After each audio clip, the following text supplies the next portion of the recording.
You have a case today,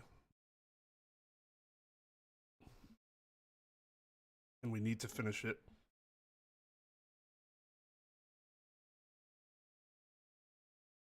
I will not stop because of this case.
Oh God.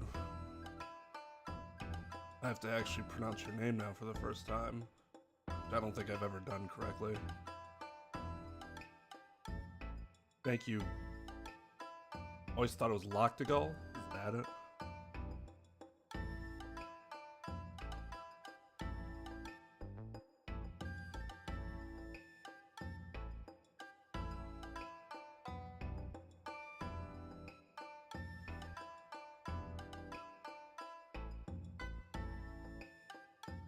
Take it.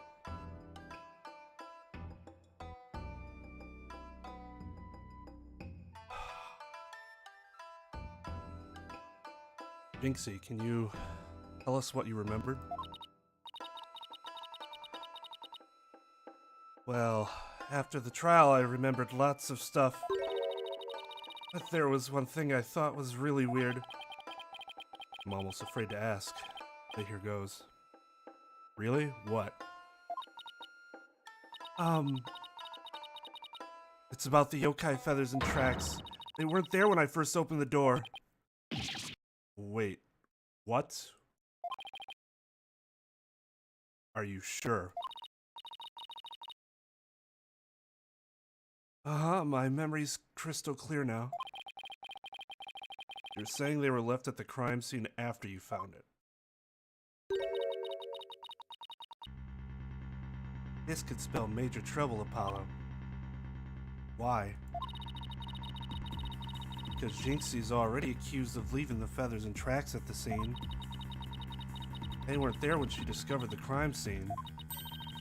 It'll totally fuel the claim that she fabricated the evidence later on.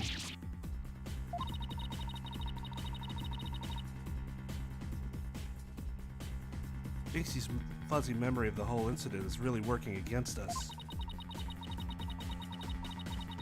Welcome to the practice of law, Athena. The prosecution will probably say she doesn't remember planning the evidence. Good luck rebutting that. Oh man, that's never good. Sure hope she didn't plant the evidence while she was sleepwalking or something.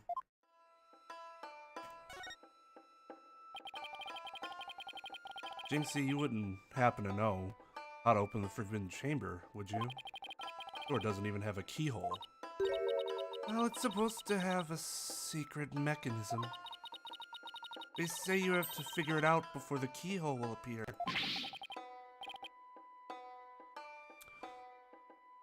Sounds like any ordinary date out. Am I right, guys?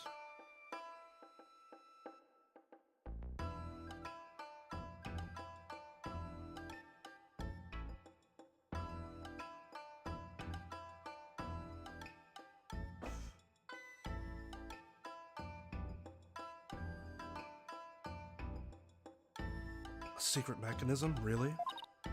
Uh-huh, it's hidden in the Fox Chamber. But only Alderman QB knew what it was and how it worked. The Alderman of Ninetails Vale sure loved his secrets. Pal, let's see if we can find that secret mechanism. Whoa, slow down. There's something else I need to ask about. Jinxie, is there only one key to the Forbidden Chamber? Even the Manor's master key won't open it. That's because it's a very special room that must never be opened. Guess that means nobody entered the Forbidden Chamber after the murder. For all we know, Mayor Tenma took the key from the killer and swallowed it, so... But the Mayor's efforts to keep the killer out of the Forbidden Chamber were not in vain.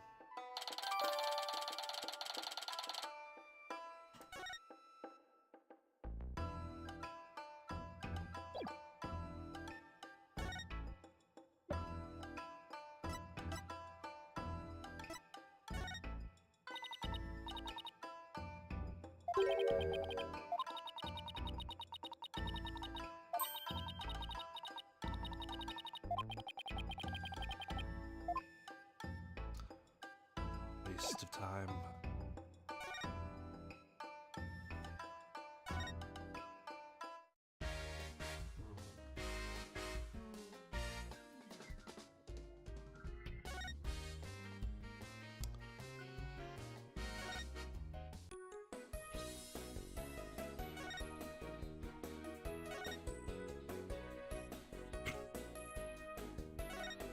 Sorry, Athena, I didn't realize you were so starved for attention.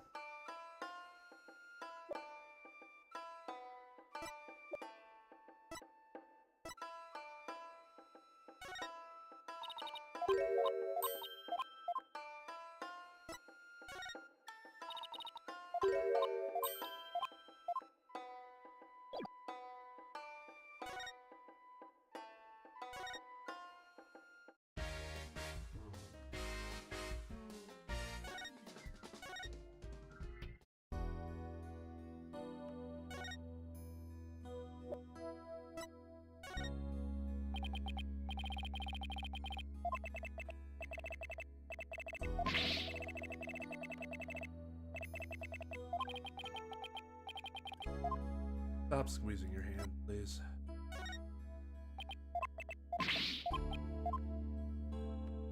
His air squeeze is a little much.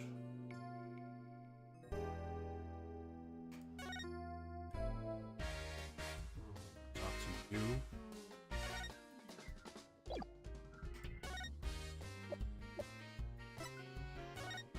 What should I show you? What should I show you?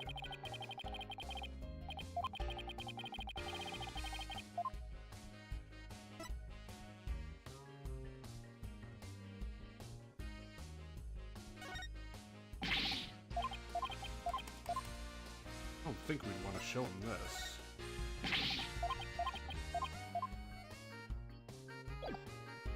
We can't examine the room. It's interesting.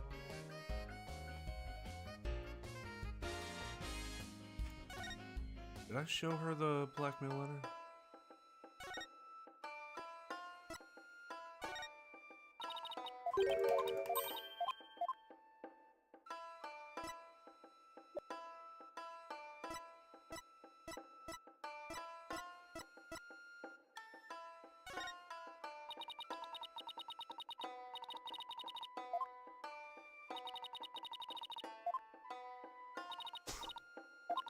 Do you see a lot of monsters, Jinxie? Do you see a lot of these monsters around us now, perhaps? Could you tell me all about the monsters you see all around us?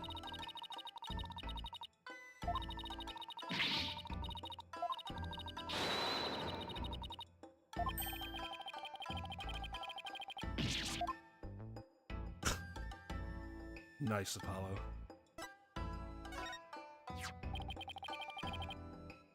Jinxie, I wanted to show you this. Why?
Well, I wonder.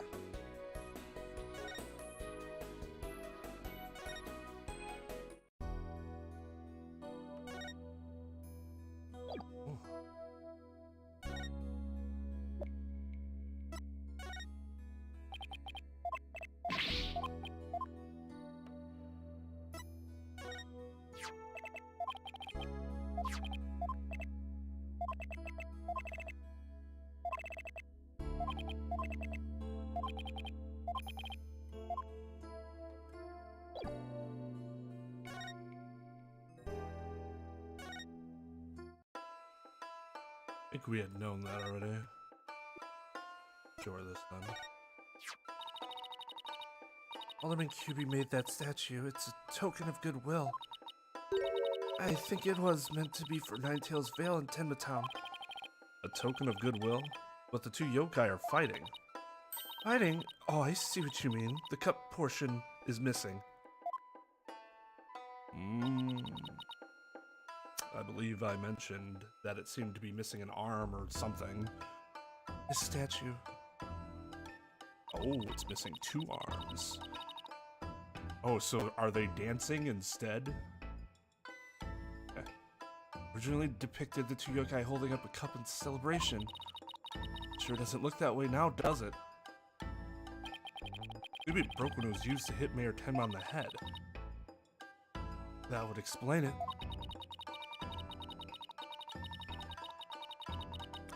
I guess the only two people who knew what it really looked like were the aldermen and I.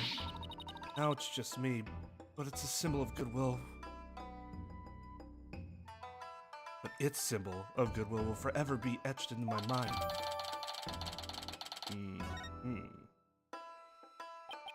So, is there anything else we should know about Jinxie? No, that's about it.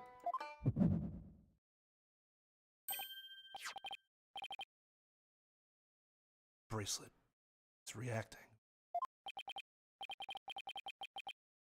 Jinxie, you wouldn't happen to be... In justice we trust. Yikes. Big yikes. Ah! Detective Fulbright. We meet again. What are you doing here? I have business with this young lady, if you must know. Prosecutor Blackwell has asked me to question her.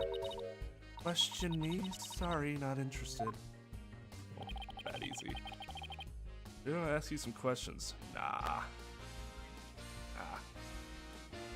Are you here to ask about that whole yokai affair? That's right. Specifically, we want to ask. But I can't tell you that now, can I? Oh, come on, please. We're partners in justice, right? No. Prosecutor Blackwell specifically told me my questions were of the utmost justice. I will not fall for your lies. In justice we trust. Twisted Samurai sure has him on a short leash. So you're not a ghost? Maybe some sort of urban troll, then. Now come along, Miss Tenma, to the station with you. He took her away. It's my chance to see what she was lying about. But at least we found out there's a secret mechanism for opening the chamber. Let's go check it out. I just hope they let us in now.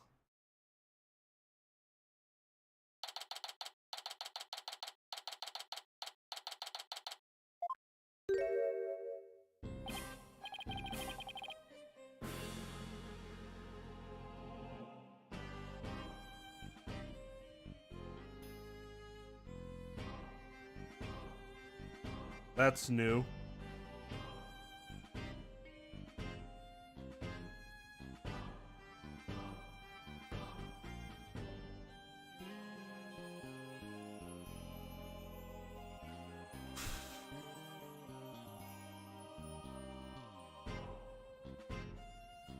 Oh, what an absolutely fabulous scent. I'm so glad I had these carnations imported from England. Nothing but the finest shall do. Perhaps I should place one aside for our dearly departed alderman. Hey, it's Mr. LaBelle. Oh, let's ask him about you-know-what. Well, yeah, before we search the box chamber, we should ask about the blackmail letter. Why, if it isn't the mayor's little lawyers, what do you want with me? There's something I wanted to ask.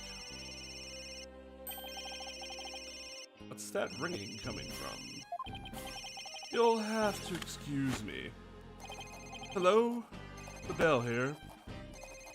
Well, hello there, Yugi boy. What the? These things on his shoulders are cell phones?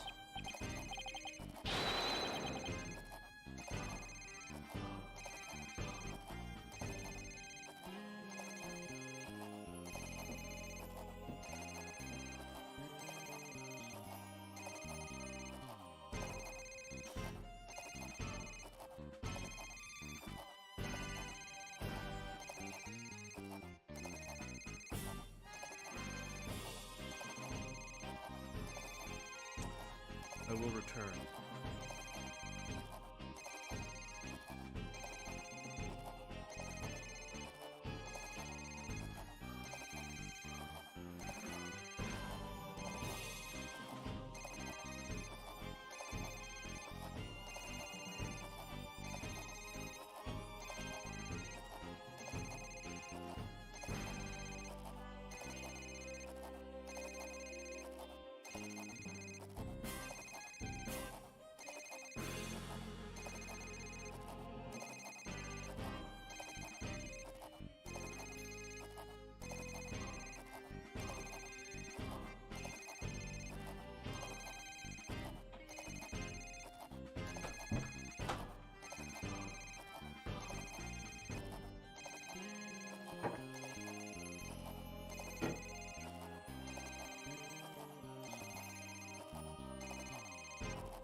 Death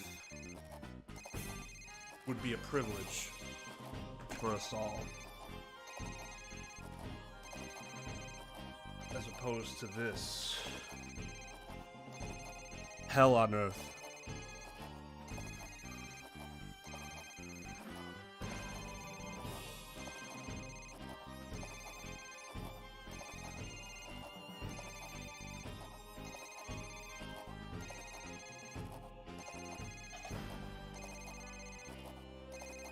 I hope the constant ringing is not giving anyone anxiety.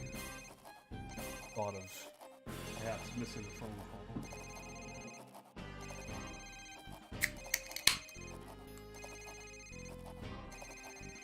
Who requires phones anyways when the written word is so much more eloquent?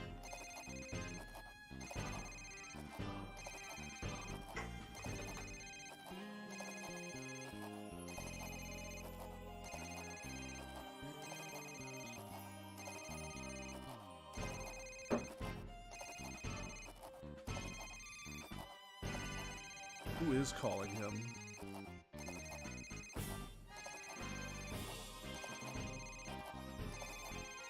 Honestly, I wish he was talking to the devs, telling him, you must rewrite this entire case.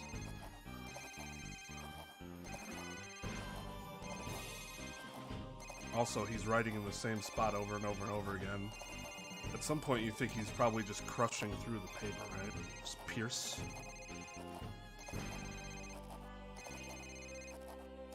See? Rick knows what I'm talking about. Most of you are probably too young to know what a phone call is. But phone ringing brings in much anxiety. It's almost like death is calling for your life. Every time you pick up the phone, might be that one call you never wanted to receive.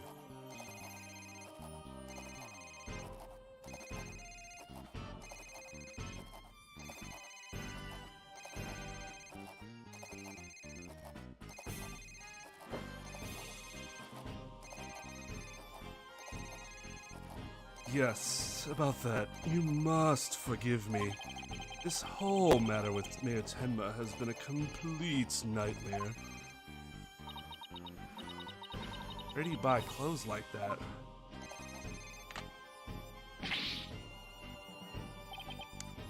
Is the where really what we should be asking? I think the why is perhaps more important. Surprised? This is my own special design. It's the ultimate in functional beauty. Functional beauty? Are you sure about that? Looks a bit unwieldy to me. Ah! Ah, you simply don't have an eye for beauty. Having an eye for beauty means looking like this guy, I'd rather be blind. So what do you want with me?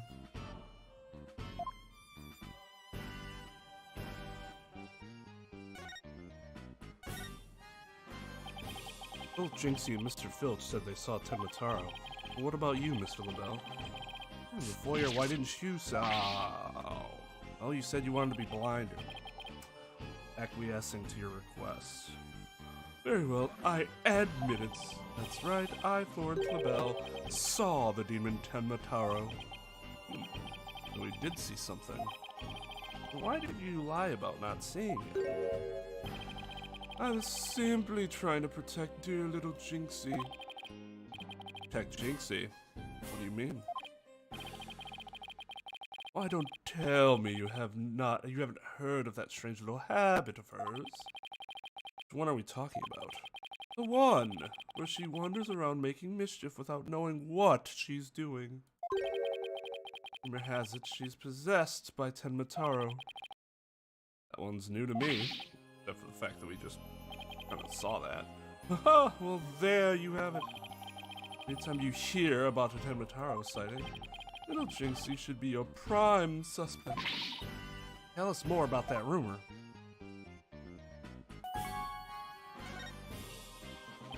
So, what was that rumor about Jinxie? They say she's possessed. Not all the time, of course. It hits suddenly, and she starts wandering around doing strange things. Is that so? Although, come to think of it,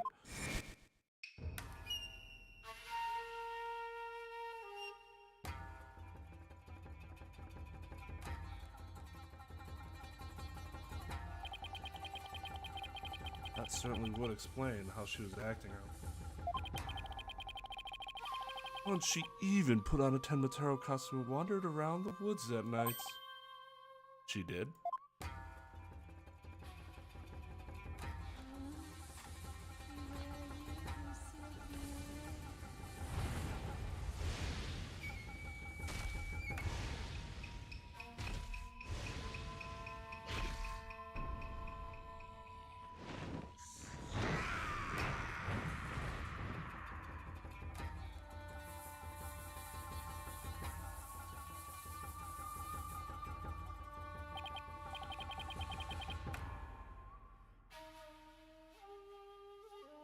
I wish I'd never asked. Does she remember anything while she's possessed? Unfortunately, no. She doesn't seem to remember a thing during these episodes. Memory loss during possession. Come to think of it, her memory of the murder scene was quite fuzzy. I suppose that, too, was caused by her possession. Ah, then maybe. Ha ha ha ha. So you do understand. That whole yokai business was entirely of her own making. Now wait a minute. Although, yokai evidence wasn't there until after she discovered the crime scene. Did she leave those black feathers and strange tracks there herself? Hollow, let's ask Mayor Tenma about Jinxie's episodes the next time we talk with him.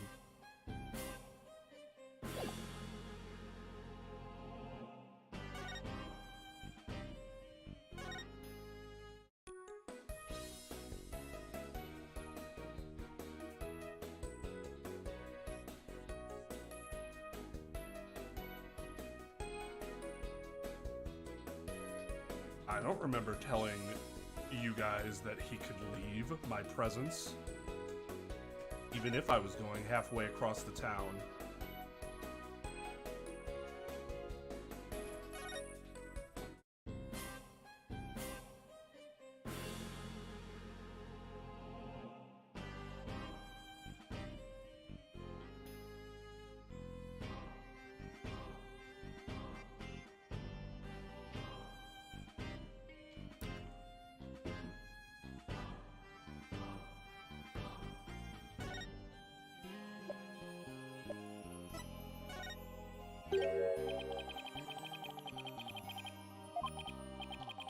I don't know. Do you always go around spraying shit in people's eyes?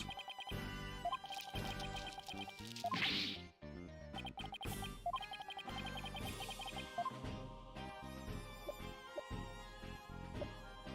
think this. How about that?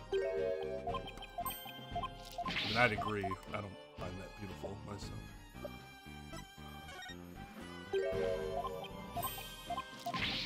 I think it's a beautiful mask, personally, I guess. What is that? The blackmail letter, but it wasn't sent to Alderman QB. It was sent to Mayor Tenma.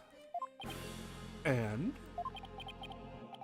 Your point being, someone took the letter from the mayor's briefcase and then placed it in the alderman's pocket after he was murdered. Oh, you don't say. You wouldn't happen to be the one who made the switch, would you? After all, you're the only one who knew that the blackmail letter was in his briefcase. So naturally you... Perhaps that shot of cologne will make those scales fall from your eyes. From eyes fall from their sockets. Is it possible that you would like to frame me as a potential suspect? What would make you raise such an outrageous allegation in the first place? Oh, I don't know. I think I might have just fucking told you. the extent as to why I would do that. My only crime is being born as beautiful as you see here. In other words, you have nothing. Now, let me show you what to do with this.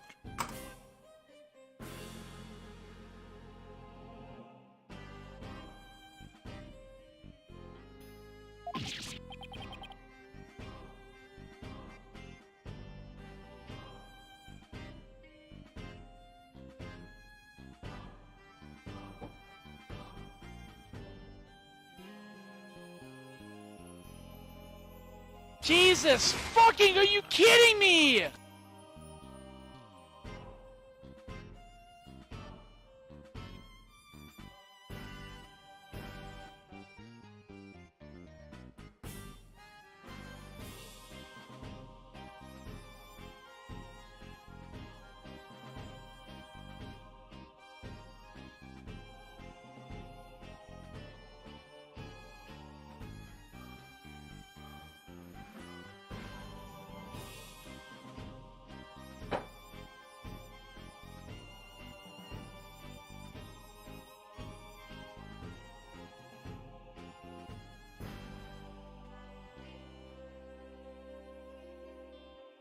No.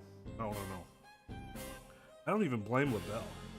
That's something that people do.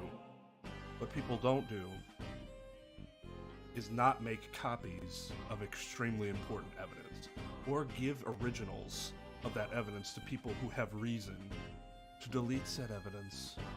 It is beyond stupid. And this is, what was that, 5th time in this series that's happened?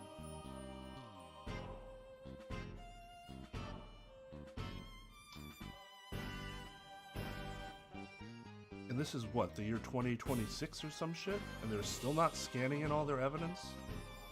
Bringing copies with them? Something so logically prudent.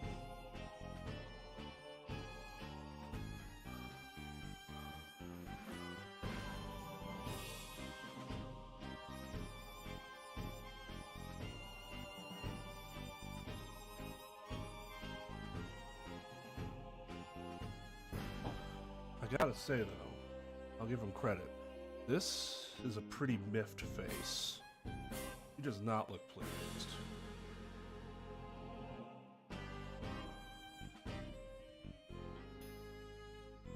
You can't destroy evidence like that.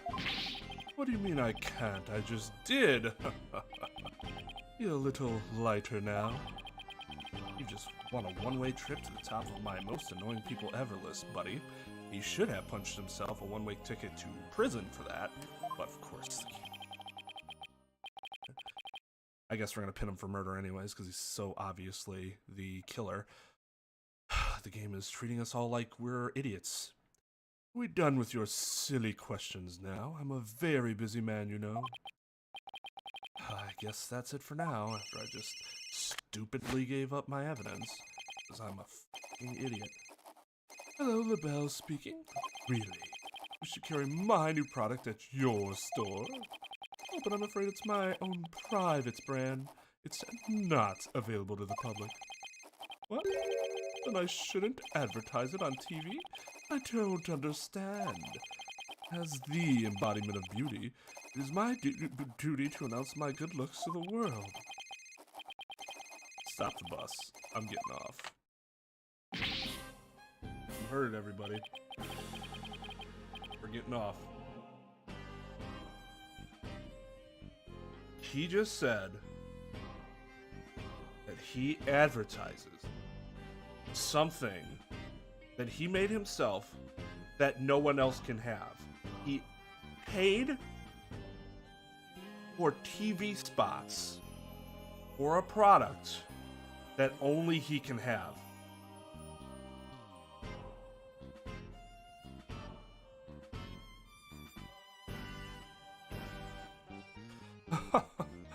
Everyone wants my exclusive Just Be LaBelle for brand products.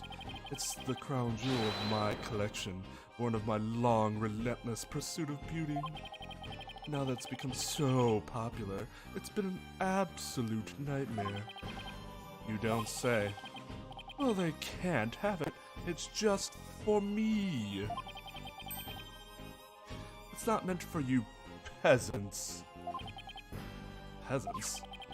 This is my latest product. I'm calling it Color Me LaBelle.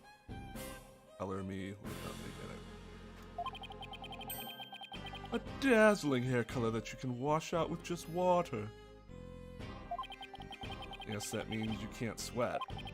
Yeah, it sounds like some really cheap hair dye. I have seen colors in all. I have 7 colors in all. You can find out more in my commercials and magazine ads, in which I advertise things that only I can have and not anyone else. Yet it's not available to the public. Great sales strategy there, genius. It's not a sales strategy, genius. He's not trying to sell it. Come to think of it, Mr. LaBelle, your hair color's changed since the last time we met. Ah, ha, ha, ha, ha. The little lady has quite the discerning eye. I mean, if you consider that discerning, it's quite obvious. Here's a little sample. Consider it a gift for one who truly appreciates beauty. Oh, Apollo, what should I do? Better take it before you get a face full of cologne. Good point. Wow, thanks, Mr. LaBelle. Thank you for stealing our evidence. So, let's just make sure we understand what's about to happen.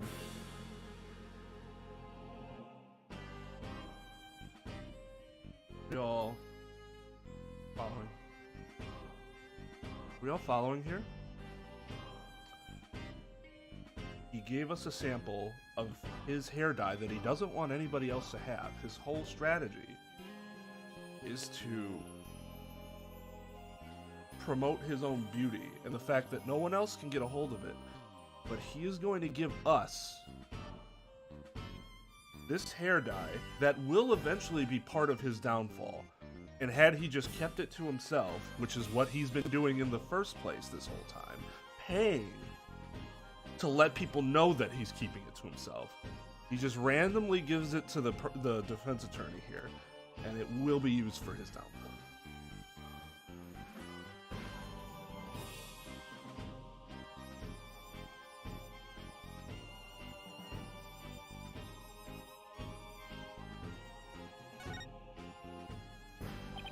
Okay, let's head over to the Fox Chamber.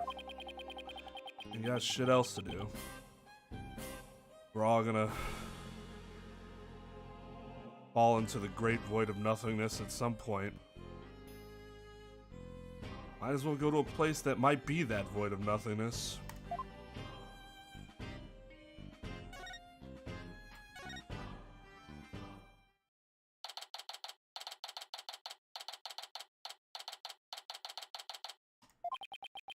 Okay, let's find that secret mechanism for opening the Forbidden Chamber.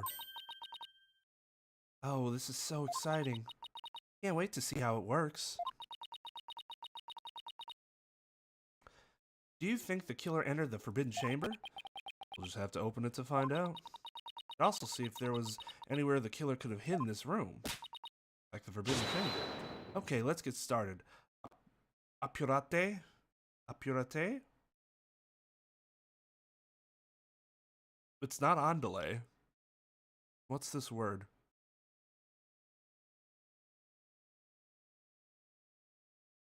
It might as well be accurate while my brain still has its functionality. It's French for pork? So she's saying pork, Apollo? Pork?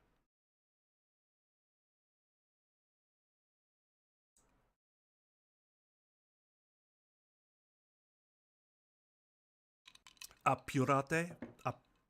Apurate?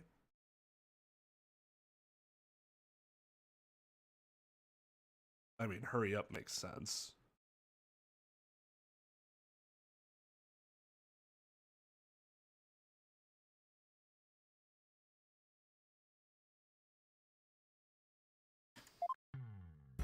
Hurry up, Apollo. Hurry up.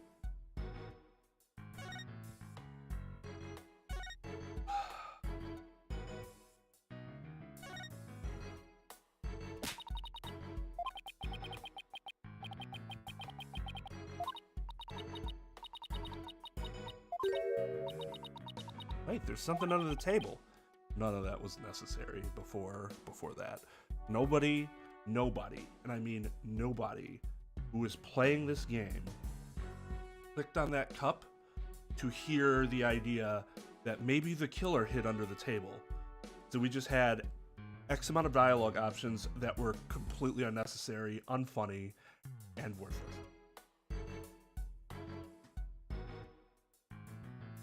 Let's check it out.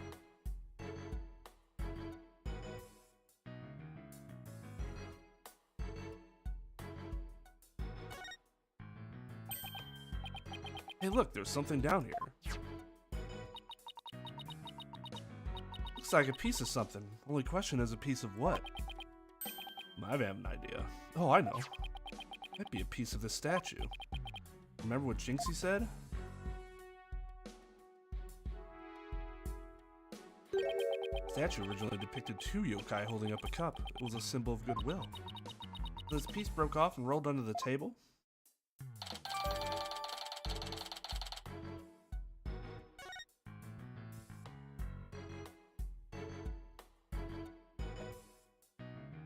Let's take a look, shall we? Oh, they won't let me. Okay.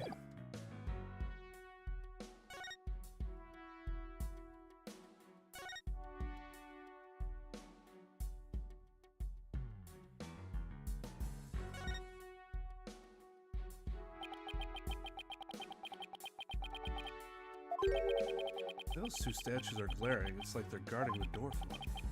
Think of it. There are two foxes on the folding screen as well. Can't be a coincidence, can it? Hey, the statue moves! Carried away now. I mean, who knows? Might trigger Trep. I can handle it. The spear comes shooting my way, I'll snatch it out of the air.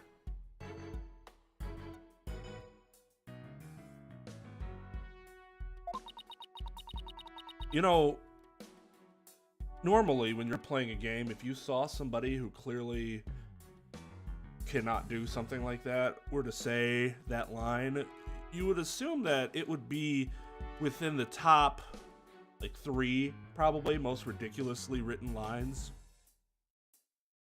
in the entire work of fiction. And that's not even gonna crack the top 10 of this case.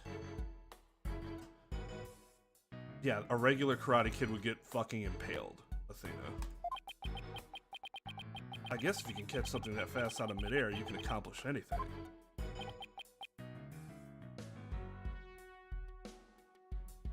I don't see how throwing a cup and catching a spear launched at you correlates.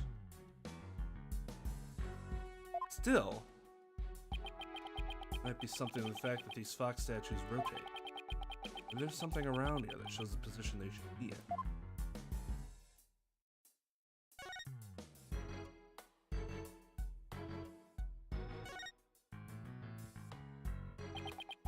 Two foxes standing back to back are depicted on this elegant folding screen. Could this have something to do with the keyhole? Wait a minute. Foxes. There are two fox statues in front of the forbidden chamber as well.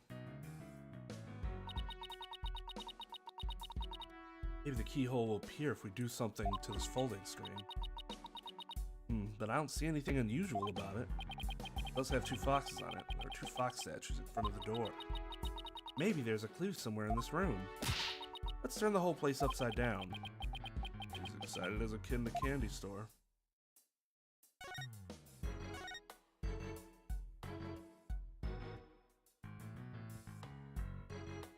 But they want... Oh.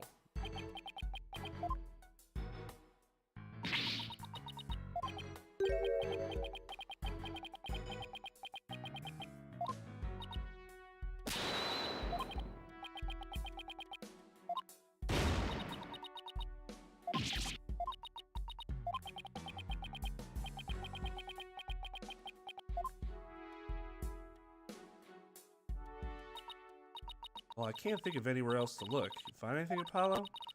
Never find the keyhole to the forbidden chamber at this rate. Something about that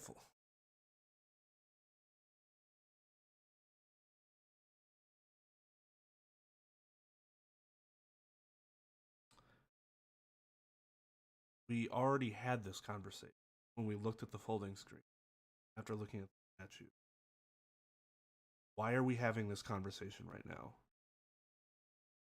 Should have been able to simply, after that point, look at the statue, click on it, and then go, it reflect the folding screen.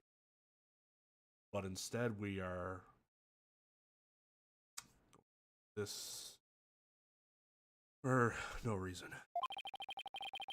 All those fox statues in front of the Forbidden Chamber move? The screen might be a clue as to how we're supposed to position them or something. Hey, I bet you're right. Let's go over that screen with a fine-tooth comb.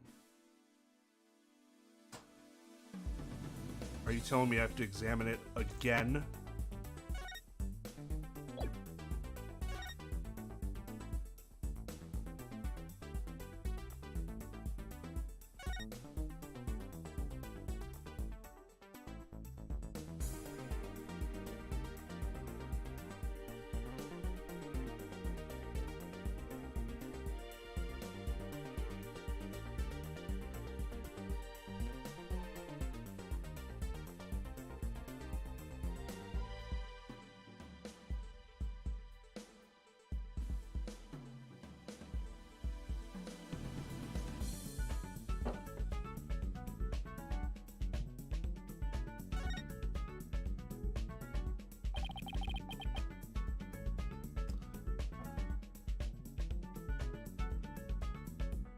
On closer inspection,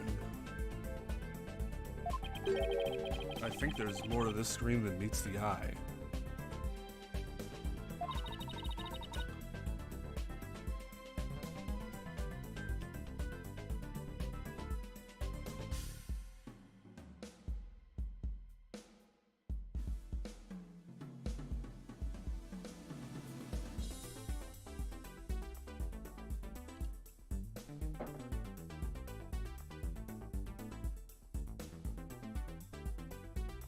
Check every last inch of it. Slide the screen to rotate the folding screen.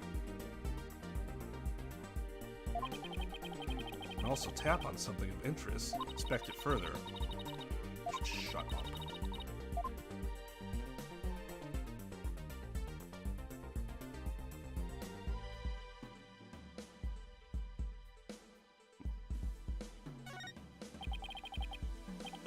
Picture of a key.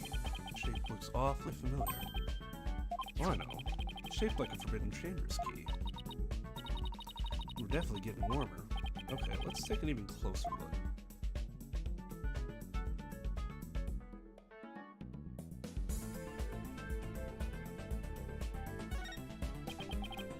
What's this? It's like a keyhole or something. Could be the keyhole to the Forbidden Chamber? Wait, what about the key drawn on the end of the screen? You think the two are related?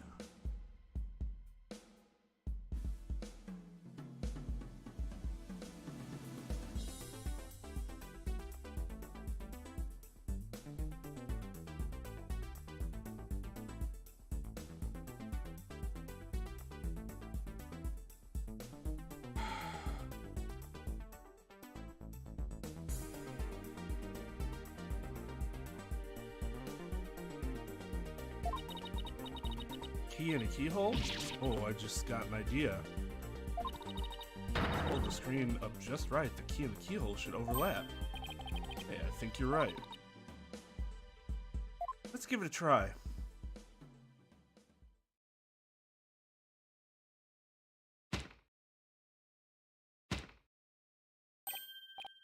Look, a door. Yeah, and it's open too. Boxes are now facing each other, so... Hey, what if we made those two foxes face each other?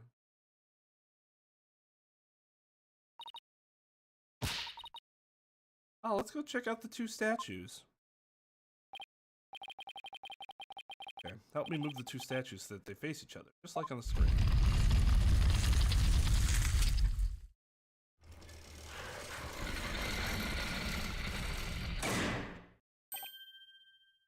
Look.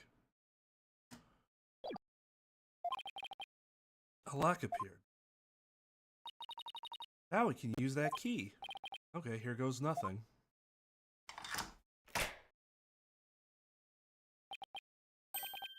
Worked. Like keys and keyhole locks should. Time to see why this chamber's so forbidden. What secrets could it hold, I wonder? It's probably sad that I don't give a flying fuck, isn't it? I feel like this should be exciting, and I'm just like...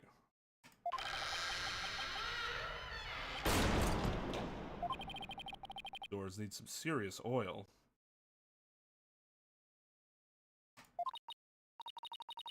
Unnecessary comments. Feels like nails on a chalkboard. An unnecessary follow-up for some reason. Yeah, we can hear it ourselves. We are individuals with, you know, I guess unless those lines were written for the benefit of the deaf audience.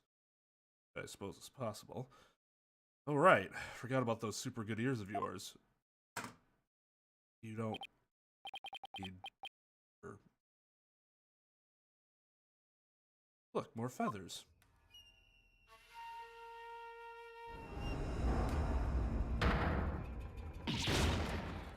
Eek.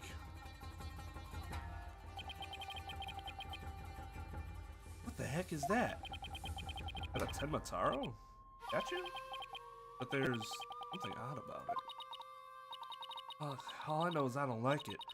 I can't explain why. You okay, Athena? You look kind of pale. He's always kind of pale. You're not scared, are you? What, this thing? Don't make me laugh. Really? Hey, look. What? What is it?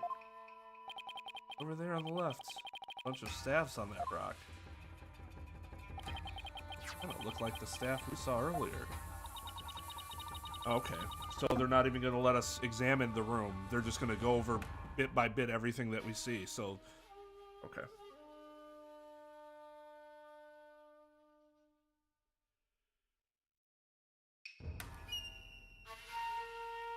Beginning, I said this yesterday, I'll say it again. Having your 5th game in a series be created as a beginner's game is an absolutely stupid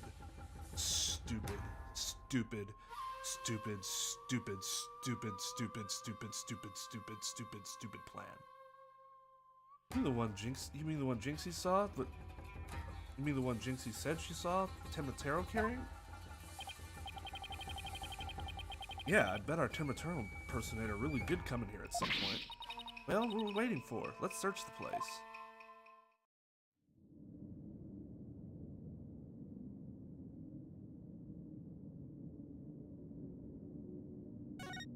Okay, you were gonna let us examine anyways, so what was the point of pointing this out before we could start?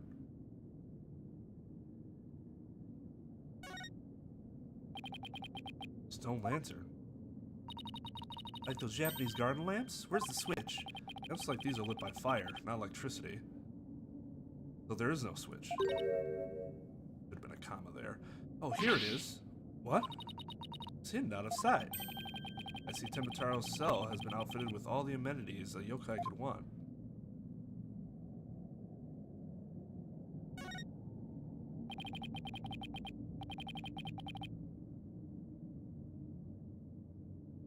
What would you do then? How would you get newbies into these games?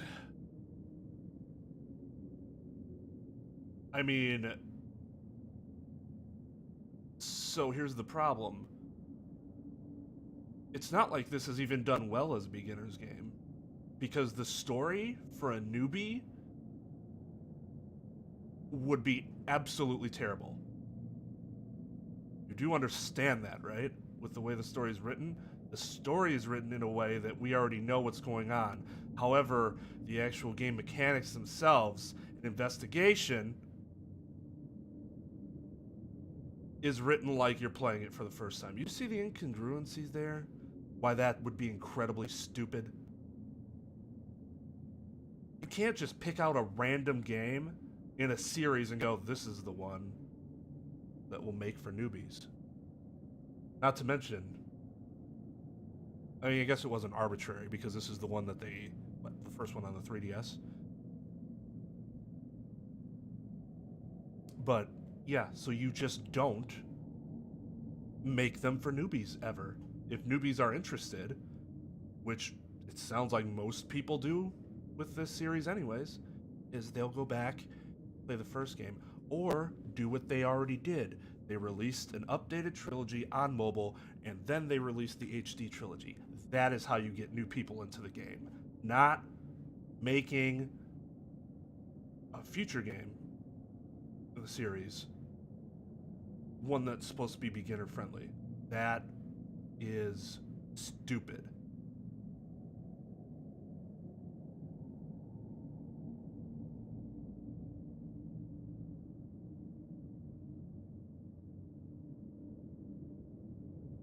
They could have even made the Great Ace Attorney more beginner friendly, because it's the same engine or whatever, same atmosphere, but different time period. It's not connected to this.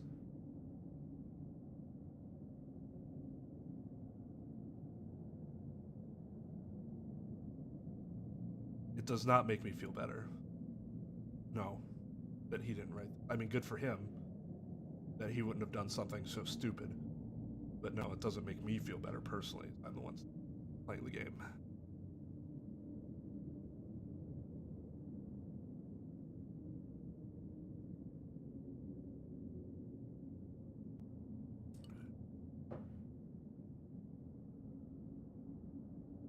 Hey, there's a bunch of staves here. It looks like one's missing.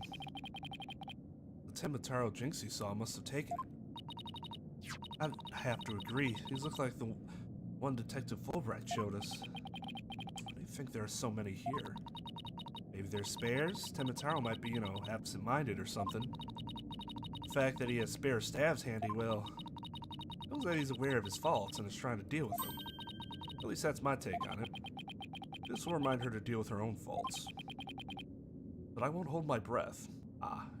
Because Apollo is obviously so aware of her faults and her ability to recognize them after knowing her for all of one day.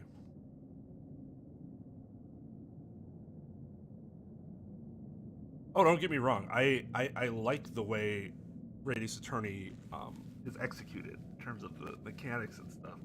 I'm just saying, if you were concerned about beginners, that is where you could have made a beginner ingress instead of doing it here.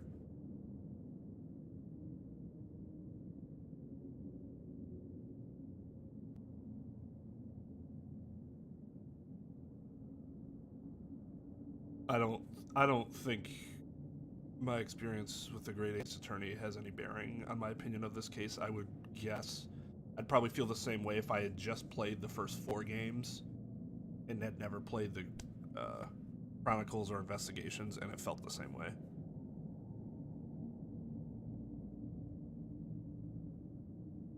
Obviously, that's just my speculation, though. Whoa, that's one big statue. Must be something like 15 feet tall. And look, this Temataro has a staff. Temataro on the scroll didn't have one. I wonder why. I feel like this could be significant. But why? Let's take a closer look. First, to go around this table here. Paul, are you sure that's a good idea? It looks like there's some sort of compartment in the base of the statue. Don't open it. Who knows what might be in there? By doom, hopefully. Just a big empty compartment. All the dust and cobwebs. I'd say it hasn't been opened in a really long time. That's enough, Paul. Let's shut it and wait. There is something in there. It's like some sort of figure, but it's so dusty I can't tell what it's supposed to be. I wonder what it's doing here. An Oni?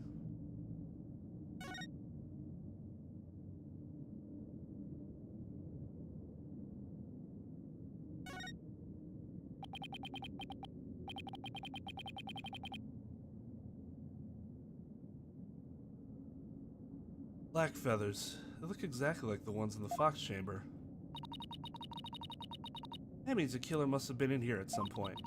Question is, why? Maybe the Tenmataro costume was hidden in here. I mean, someone carried it through the manor, would have stuck out like a sore thumb. But when did the killer get in here? Mayor snatched the forbidden chamber key when the killer hit him on the head. Means the killer could have only gotten in here before the murder. Oh, this is one tough riddle, all right. One that I just do not care about anymore. What's this? Whatever it is, the packaging is really gaudy. The fact that there's no dust on it means it hasn't been here very long. Oh, it's hand cream. Let's see what brand it is. And figure out by the... Let's see what brand it is. Je suis LaBelle? LaBelle? What the? Then wouldn't that mean Mr. LaBelle was here? I guess so, but why? Well, whoever was dressed up like Tenmataro must have taken a staff from here in the Forbidden Chamber. That same person probably dropped this hand cream at that time.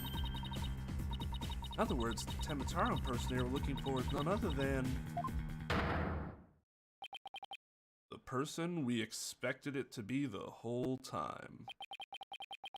This might be a big break for us in court tomorrow. Oh, now all we have to do is get the truth out of Mayor Tenma.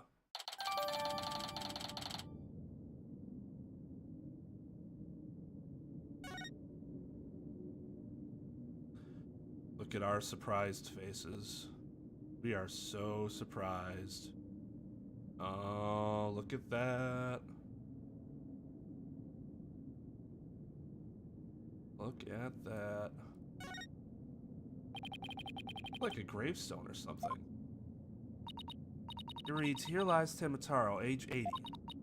Cause of death, choked on a chicken bone."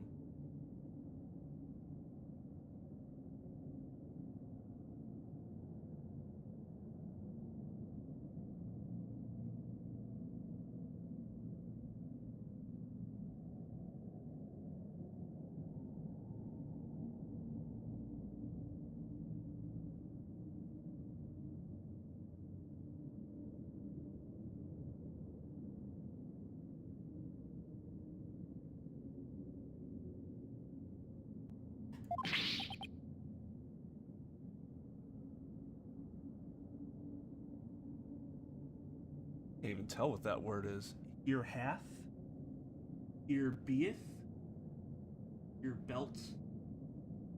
Ear bell?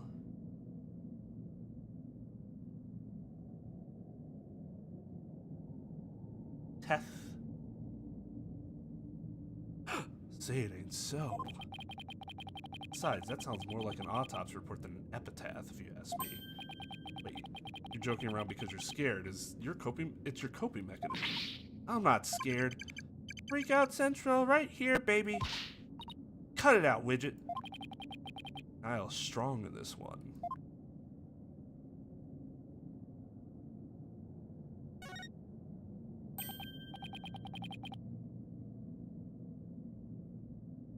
Oh, look, there's an air vent here, too.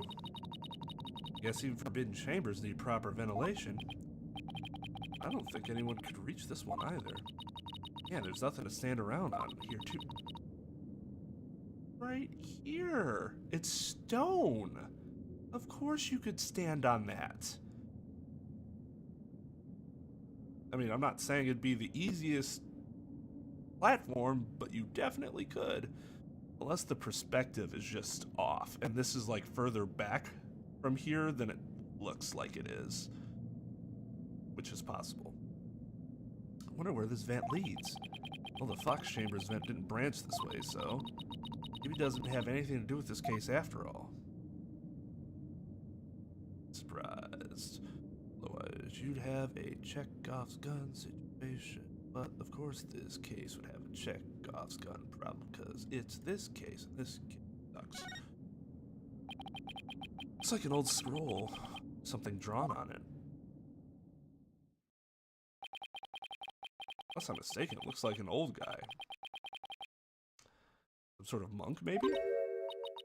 A monk? What are you talking about? You know, people that take walks in the mountains as a form of spiritual training. The big gold nuggets. Couldn't that just be a hiker? The guy in this picture doesn't look like he's doing this for fun, Athena. Oh, look, there's some yellow thing strapped to his back. Oh, it's turning into Temataro.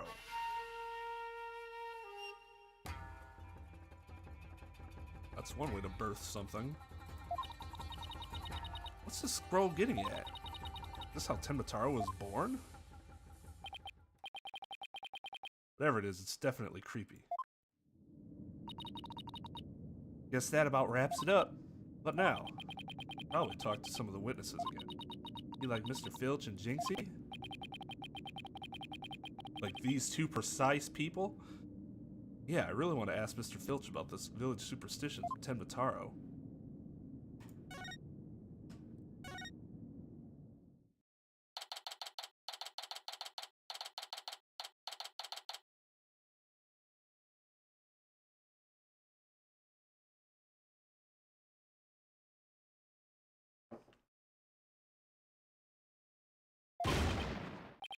It's the curse, the curse, the curse of Temataro. Yeah. Did he just stab me? You outsiders are ignoring them superstitions at our peril. Mind your own business, will you? What is he doing? What's all this about a curse? Temataro's gonna curse us all unless you stop sticking your nose where it don't belong. Dude stole Widget and the bracelet. Stop the investigation. Listen to what them superstitions say. Right, how about obeying the law before you go obeying superstitions? Well, I mean, superstitions followed by an entire village might be considered a form of law. Hey, what the heck are you doing with Widget around your neck? He's mine. You know better than to go around stealing people's stuff like that. Oh yeah, he sure does know better. Same goes for my bracelet. Sorry, I promise I won't do it again.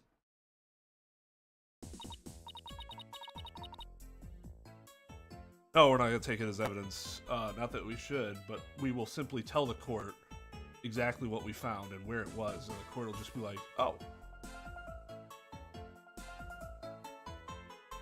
Makes sense.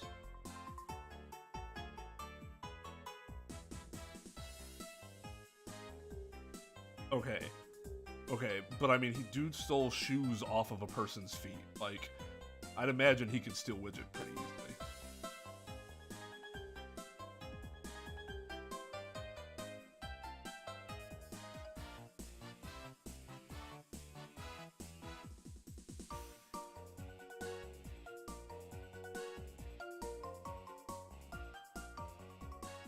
He almost kidnapped my sweet little Widget. That big jerk. I'm sorry.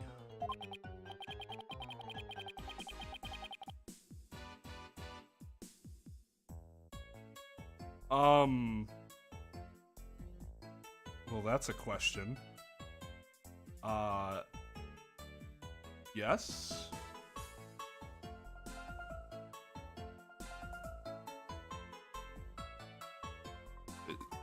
Is there a reason why I should say no to that?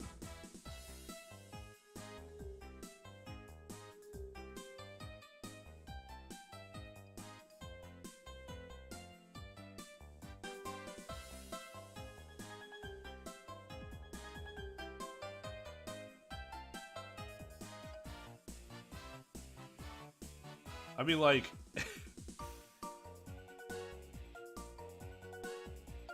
this is like I feel like this is like if somebody asked you, would you eat these 2 pieces of excellent cheesecake? Would you do it? Well, I mean, yes, it's excellent cheesecake. Unless I'd be worried about them mixing weirdly.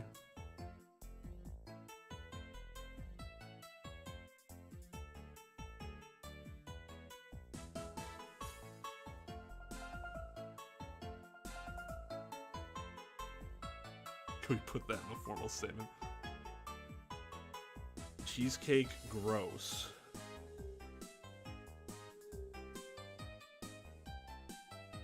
You know, we talked about these theoretical individuals that just like cheesecake, and we laughed because we're like, theoretically possible, but there's no way they actually exist.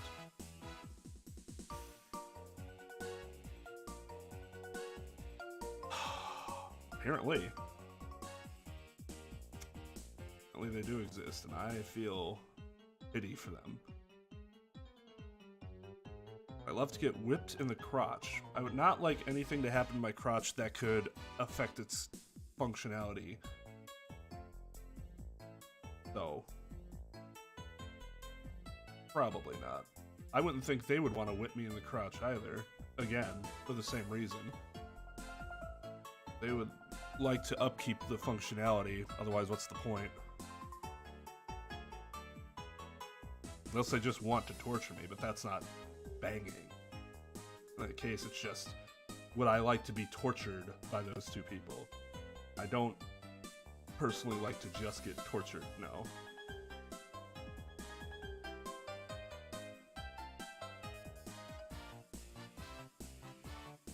Oh my. Pulp orange juice and doesn't like cheesecake. I don't know what would have to happen to a taste palette for that to be the result. Nor do I want to know. I guess you can't teach an old raccoon dog new tricks. Thought a tanuki isn't a raccoon. But he's a raccoon and a tanuki? Okay. As long as we have him here, I guess we should ask him about what happened.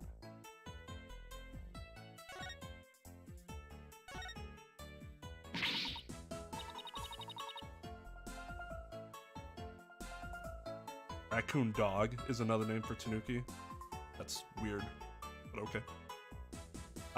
I understand. Is that like... No. That wouldn't be the actual translation. Can't believe you did that. It's one thing to steal a pair of shoes, but to steal a widget? Tanukis are not like dogs, though. That's... okay. Grr! Yipes. Mercy. I can't seem to control myself. That thieving blood running in my veins. Thieving blood? That's supposed to mean. Glad you asked. The infamous bandit Azuki Kozo was my grandpappy. Take a gander at this. Oh, how convenient. What exactly am I looking at? Looks like another one of those yokai to me. None other than the Azuki Kozo. Azuki Kozo, robbed from the rich to give to the poor, he did. And by poor, I mean himself, obviously. They'd leave one of these figures at the scene of the crime. What's more, I'm his grandson, because he was my grandpappy. That's generally how that works, yes? Oh, you don't say. Thieves' honor is the honest truth. Ah, the sloshing sound of Azuki beans scrapping together in the dead of night. It's the magical sound of dirty money getting washed clean for giving out to the poor. I'm Azuki Koza, washer of money, giver outer of wealth, reborn. Dude is a legendary money launderer. Excellent.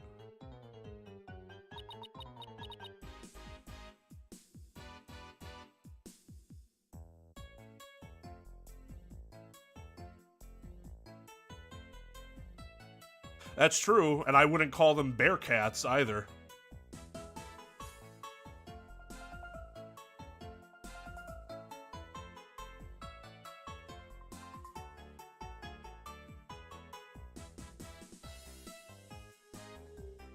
Nor would I call sea cows cows. I mean, this is consistent. I think all of those, you know, naming mechanisms or nicknames or whatever are also stupid. Forget the money. You should be washing yourself of this nasty habit. Wait a second, this figure looks familiar. Yes, it looks just like that old dusty figure we found in the Forbidden Chamber.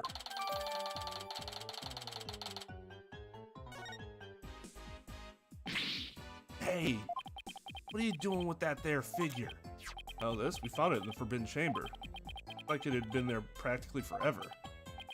Could mean my grandpappy broke into the Forbidden Chamber way back. Hey, that reminds me. He once told me there's treasure in that there chamber. Treasure?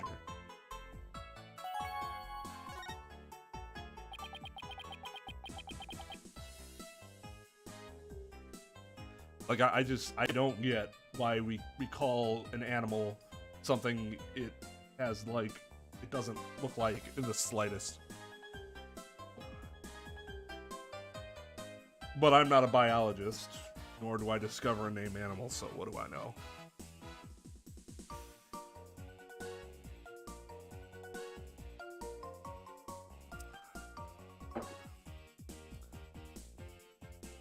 They sure were not. What do you know about the treasure in the Forbidden Chamber? Only that's the greatest get-rich-quick chance in the universe. Grandpappy told me all about it. Said there's an amazing treasure in there. Something amazing there? Didn't see anything like that, though. Your grandfather didn't by chance already steal it, did he? See, now there was one of his figures in there. Just might be. It's Grandpappy for you. Bet he washed that treasure up real good before handing it out to the poor. Oh, of course, because he was so righteous. Can't you hear the sarcasm in my voice? Court, you mentioned seeing Tenmataro near the scene of the crime. Sorry I didn't come clean right away, but them superstitions got the better of me. People in Ninetails Vale sure seem like a superstitious bunch.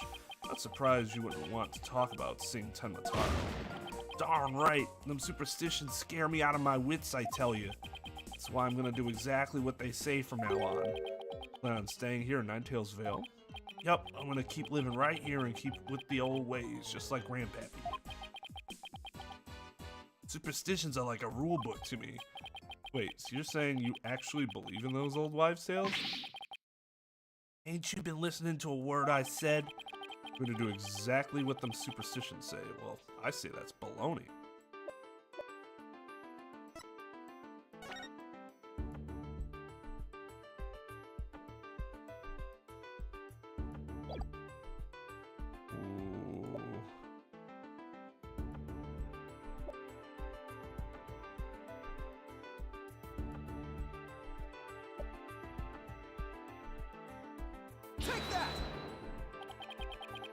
Clearly written right here. Ignoring the superstitions will cost you your soul. There is, however, one way to save it. Your immediate departure from the village. Ah, so according to this, you shouldn't even be here, let alone talking with us. You plan on staying right here in Ninetails Vale. If you really believed in the superstitions, you would have been long gone by now. Wah! I know you've been lying to me. Time to come clean, Mr. Filch. Yipes!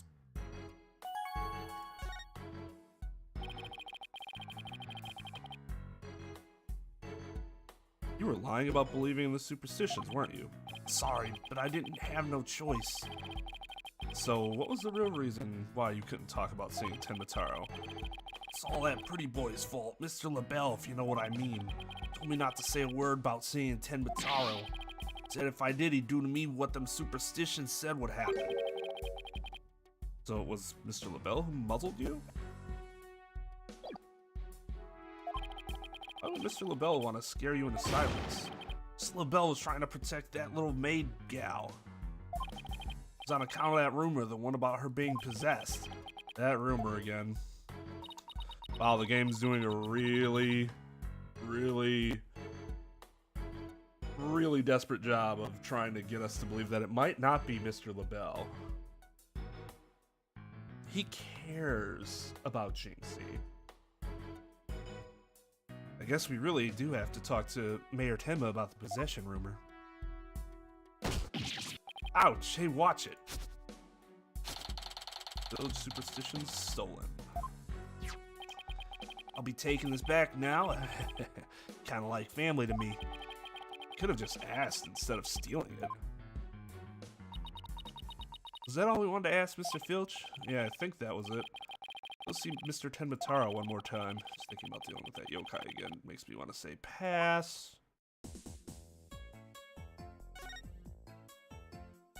I bet he's here now all of a sudden.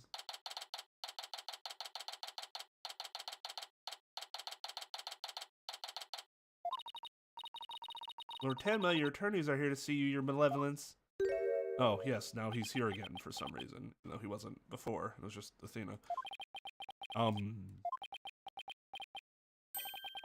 are you speaking like that? Oh, Mayor Tenma, you've returned. Yes, well, Jinxie came by earlier to apply a new charm to my head. It seems to be suppressing the demon within me. That's a relief. Maybe we'll actually get somewhere this time. So what can I do for you today? I'd like to ask about the rumor that Jinxie is possessed. Ah, He allegedly left the yokai evidence at the scene while under a demon's power. At least that's the prosecution is going to claim at tomorrow's trial. Huh?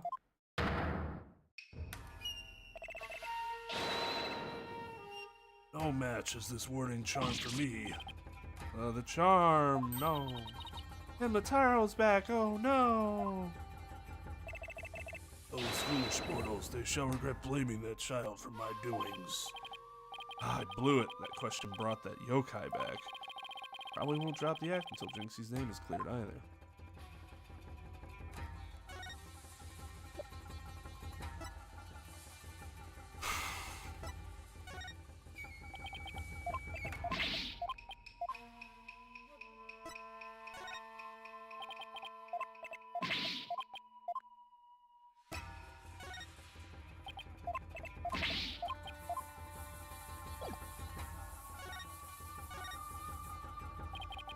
I'd like to ask you about something your aide, LaBelle, mentioned. You know Jinxie is rumored to be possessed? No, not of what you speak. You're not trying to protect Jinxie, are you? I, Tenmataro, demon lord of the yokai, protect a mere mortal. No affections do I possess for your race of humans. Please, we already proved there was a third party disguised as a yokai at the scene. But if you deny that tomorrow, we'll never be able to clear Mayor Tenma's name. But I've already told you, I know not of what you speak. I don't think we get anything more out of him. It's all over unless we can somehow prove that Jinxie didn't plant that yokai evidence. Hey, Apollo, I think I've got this one. I think I can prove she didn't do it. Really? Sure. I should be able to use psychology to explain that whole possession thing. Knock yourself out, then. Oh, Athena's really something. Okay. Can really count on her when it counts.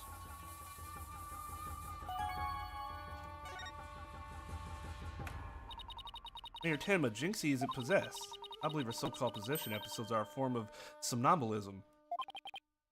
Somnambulism? You mean sleepwalking? Yes, I believe she is exhibiting a rare form of the disorder, usually brought on by repressed stress. Oh, there's actually one of the new characters in Genshin has that problem. Academic.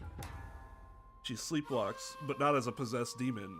It's basically a incredibly competent and confident version of herself. But she's technically sleeping.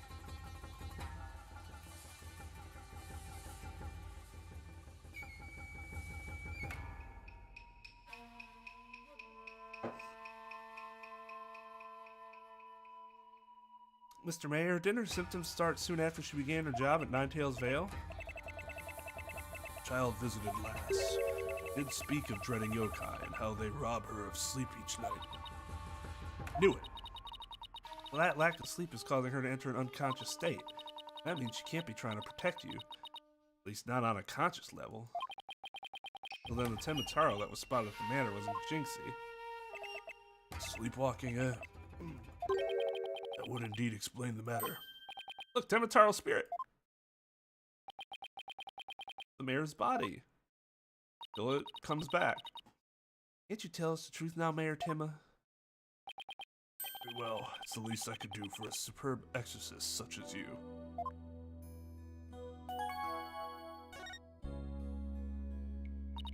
Mayor Tenma, you didn't leave those feathers and tracks at the scene, did you?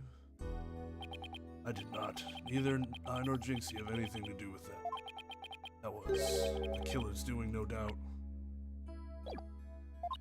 As I'm sure you, the player, already figured out. I knew it. You suspect Florent is behind all this? Why? Did he really want Ninetails Vale that badly? Can you think of any reason why? Back, he did seem fixated on Tenmataro for a spell. Ah, could it be? Perhaps he was attempting to release Tenmataro. That's crazy. Are you saying that yokai is real? Whatever the case, Tenmataro brings nothing but pain and misfortune. It is the superstition's ward. You must not gaze upon him nor free him from prison. His prison. But how can people actually believe that? Well, at least we know who's behind this whole Tenmataro thing now. And I think we need to have another nice long chat with Mr. LaBelle. Your dinner is ready, your malevolence. An offering to the Demon King, you may place it right here. The kitchen crew poured their heart and soul into making it. Did they now? Souls happen to be a favorite of mine. Just hold the hearts next time. Just a little demon here. Yes, your malevolence, I'll remember that. How long is he planning to keep up this yokai charade? Well, we've already talked to Mr. Filch and Mayor Tenma, so why don't we go see Florent LaBelle next?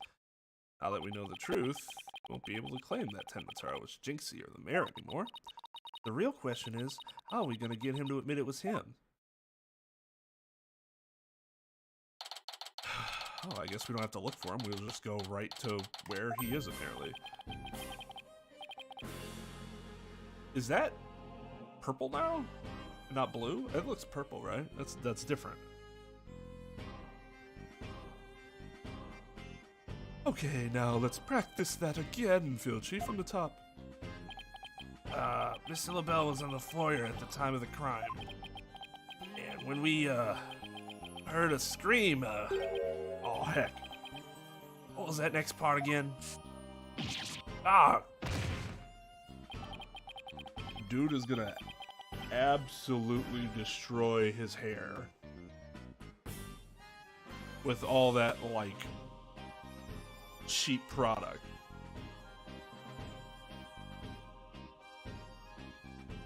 You have the memory capacity of a flea. This is the 13th time, you know.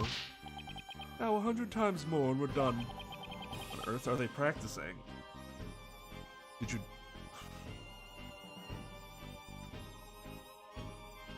I'm sure they're just practicing for the stage play of this, whole ordeal, and he's been cast as himself, obviously. What on earth are they practicing? Yeah, that's never good. Oh, I ain't cut out for this. Whoopsie daisy. Ow. Oh, begging your pardon, Mr. LaBelle, sir. It's just all this practice. Yipes. Unbelievable. What if you had sullied my outfit with those grubby paws of yours? Filch LaBelle's wallet just now? So, what do you think they're up to this time, Apollo?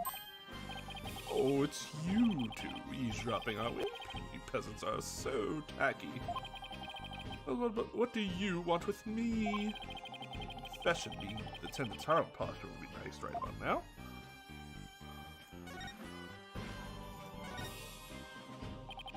Mr. Filch filled me in on a conversation you two had about how you had told him not to say a word about seeing Tenmataro. Filch, you fool! Yipes! I told you nothing good would come of you running your mouth. Why do you want to keep Mr. Filch quiet like that, Mr. LaBelle? Why to protect darling little Jinxie, of course. Jinxie was never really possessed. She was sleepwalking. Being asleep at the time, she couldn't have been consciously trying to protect the mayor. Also means she couldn't have possibly been Tenmataro. Interesting, but where are you going with this? Since you ask so politely, I believe you have a different reason for trying to keep Mr. Filch quiet. That reason would be to deflect doubt away from the one who was really Tenmataro.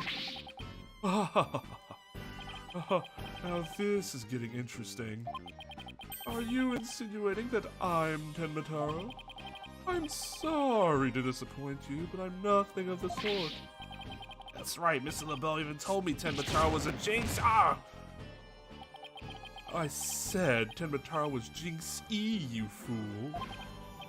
Honestly, you have the memory capacity of a flea. Practice it 100 more times.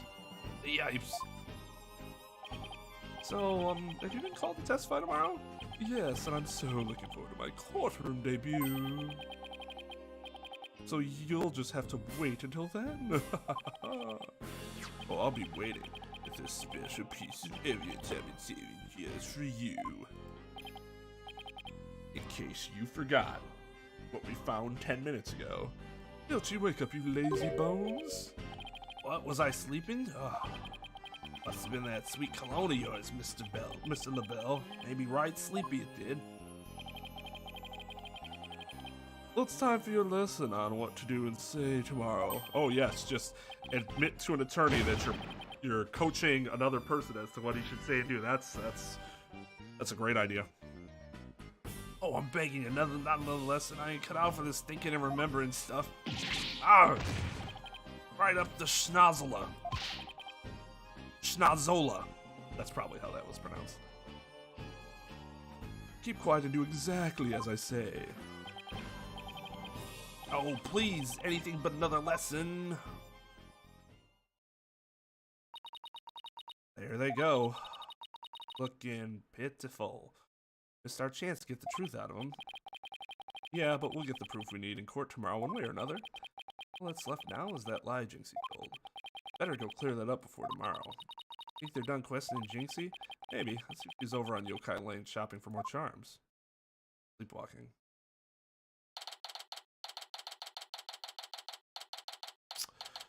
I don't know if it's the technical term used in like when you're looking at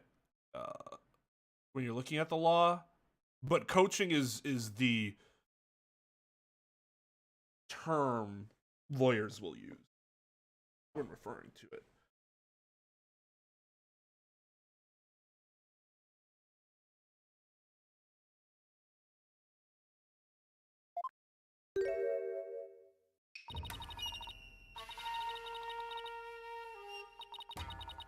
Grudges but festered over time, at last vengeance will be mine. Grrr. She must be possessed, sleepwalking again. Maybe if I speak softly, I won't startle her and get a charm plastered on my forehead. Psst, Jinxie. Oh, hello, Mr. Demon Lawyer. My charms must have fallen off again. Ooh, guess I can avoid a charm slap by toning down my cords of steel. They done questioning you, Jinxie? Uh-huh. And on the way back, I stopped here to buy a new charm that was just released. Yeah, which one? The one with the nine-tailed fox and Tenbatara. It shows them dancing together. Really? Two bitter rivals dancing together. It's a charm for rebuilding burnt bridges. Oh, right, for the municipal merger issue. Oh, it's for the demon lawyer and the insomniac prosecutor. They'll stop you two from fighting like you did in court this morning.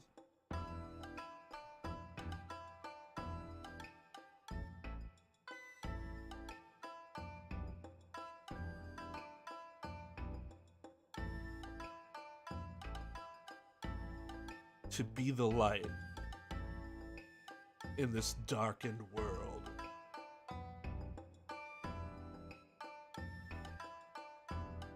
Kill switch engage.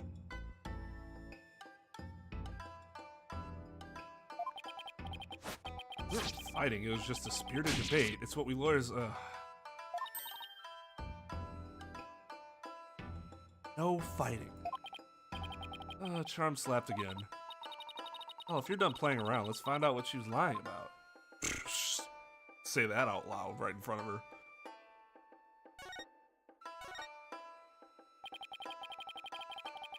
Jinxie, it seems like you're starting to remember things. You already said the feathers and tracks weren't there when you discovered the crime. Have you remembered anything else that seems important? Like what? Tell us what you saw that day. Maybe you remember something else this time. When I opened the door, Papa and Alderman and Hubie were collapsed in the Fox chamber. That's when Papa told me to call an ambulance and the police. That's all he said before he passed out in the chair. I knew it. She's holding something back. Booyah!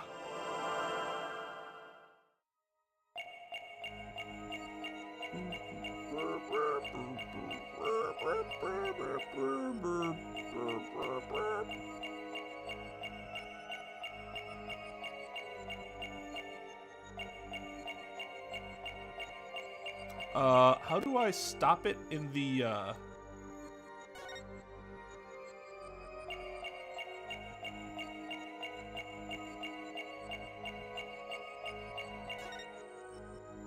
Gotcha! You were very nervous when you said that's all he said, weren't you? I know because I saw your fingers move as if you were going to slap someone with a charm. Someone like me, maybe. Huh? Listen to me, Jinxie. This is very important. Did Mayor 10 must say anything else to you? It was nothing. He was just talking in his sleep. Oh, was that like not supposed to be a function last time? Which is dumb, because if you're going to have them continuously repeat what they said over and over again so that you can look around for stuff, the idea of stopping on a certain sentence really isn't a big deal.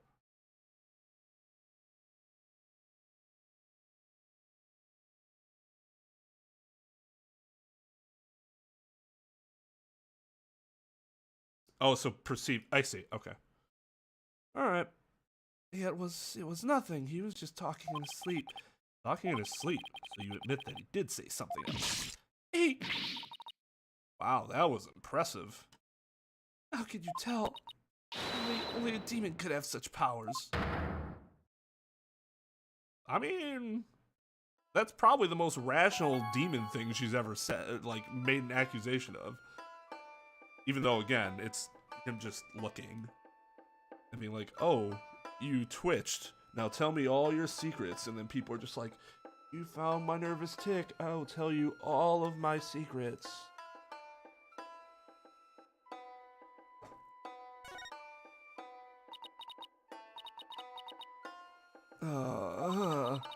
Like I said, he was just talking in his sleep.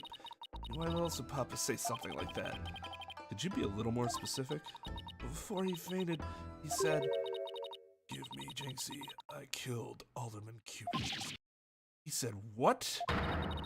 The mayor actually confessed to the crime? Oh, he didn't mean it. He couldn't possibly have known what he was saying. Probably possessed, or maybe he was in the middle of a nightmare. Or he was just like, it's my fault that he's dead, but I'm gonna say that I killed him, because that's always the best thing to do. Nightmare? No, this is a nightmare. This is one statement I wish I'd never heard. What in the world are we going to do now?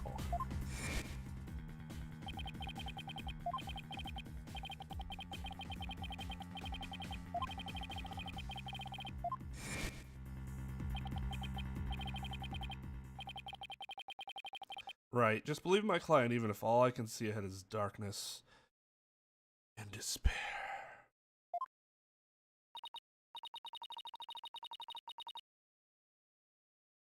Jinxie, does Prosecutor Blackwell know about your father's confession? I didn't mention it when he was questioning me.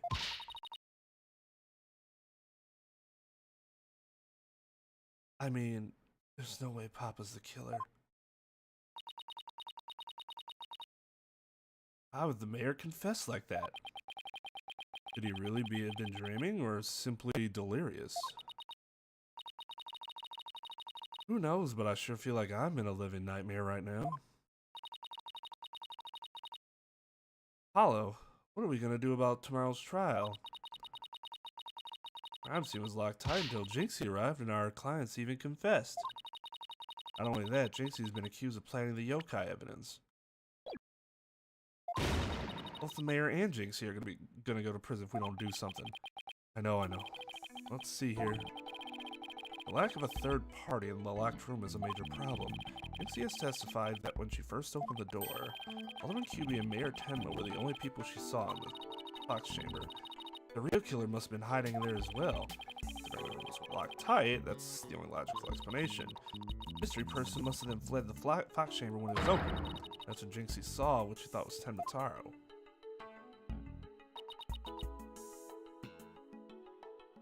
But Papa and the Alderman were the only people there. I didn't see anyone else. What's going on here? Bell's extremely pale, but he's far from transparent. Why don't he hide himself at the scene of the crime?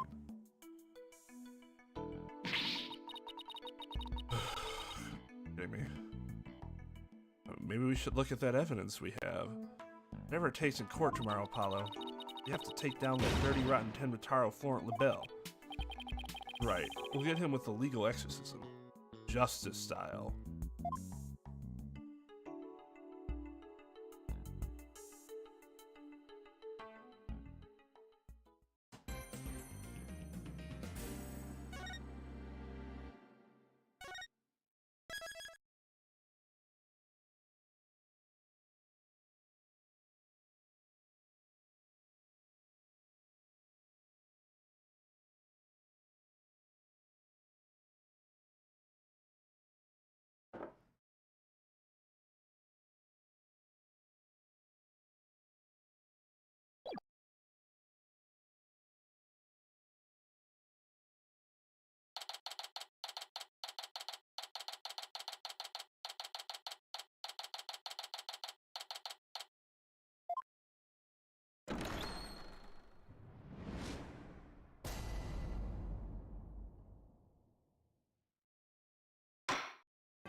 Court is back in session for the trial of Damien Tenma.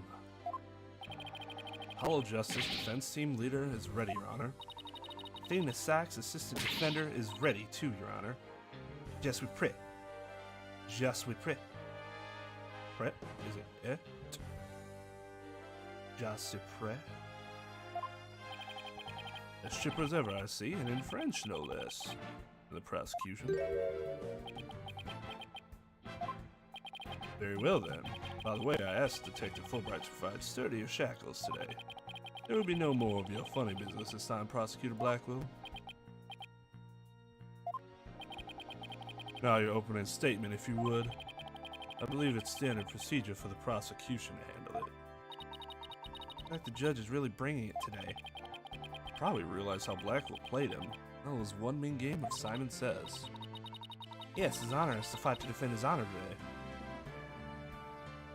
No, I don't even hate that one. Your boldness. It's plain to see that you've always dreamed of delivering an epic opening statement. I have. I don't know if I'd say that. Of course you have. I saw in your eyes this last time you gave me the opening statement. That was the look of one who yearns deeply for the thrill of an epic opening statement. For decades now, you have been watching opening statements from your bench. They were the crown jewels of the court. But one thing you could not possess. Crown jewels of the court? Let me just remind everybody, you don't give an opening statement at the beginning of every trial day if it's the same trial. You give an opening statement, and when you're done, that's the only opening statement that you give.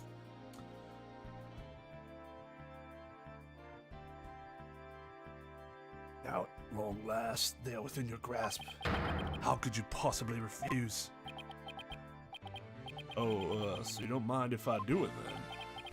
I'll make a special exception, just this once. Here we go again. More Blackwell's mind games. Well, in that case, I think I might go ahead and make the opening statement myself. Objection. In yesterday's session, we learned the shocking truth that...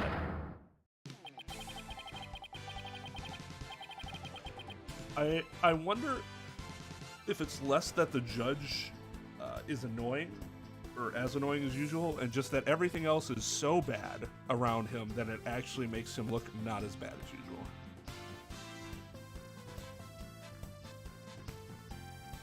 The victim, Alderman Rex Cuby, was the Amazing Ninetails.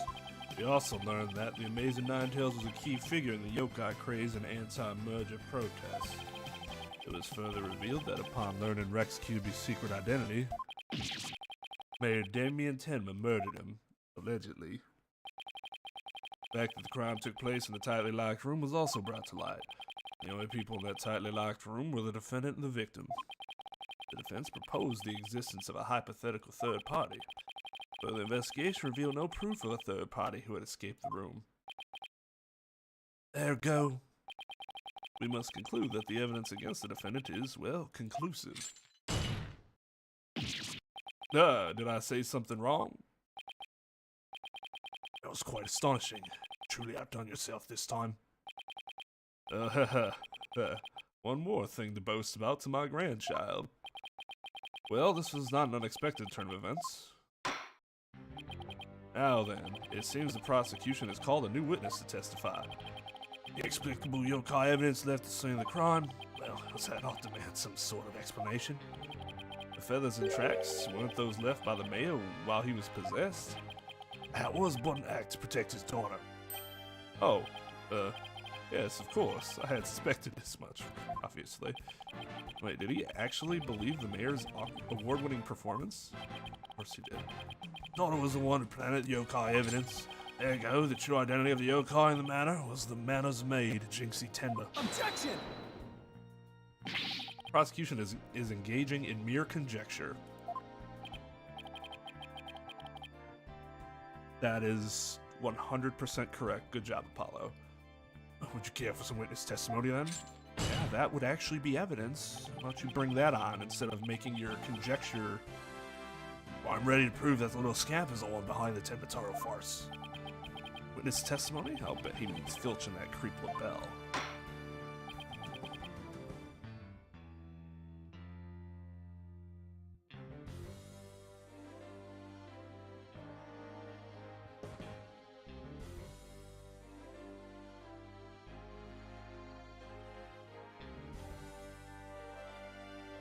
Well, I understand the functionality of them, but that doesn't make them any less stupid and wrong from an actual legal analysis perspective, which is what I'm commenting on. Not as far as like, this is what happened in the game. Sure. You know what would be better than simply adding something that doesn't actually exist? A journal. Because then if you want, you can check before you can go look it up before the court day starts.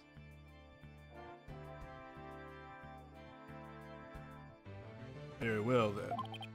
Bailiff, would you bring in the first witness? Especially since if you were actually role-playing as an attorney, you would be looking at your notes. So that would actually get you immersed in your role a lot more. But the game doesn't. I'm not gonna do that. Not something that would actually create immersion. That'd be silly.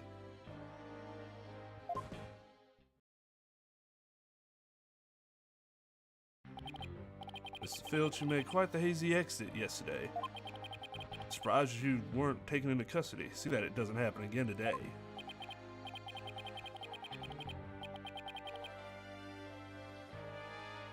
Oh, right, it does, doesn't it? Where does the... Is it in the,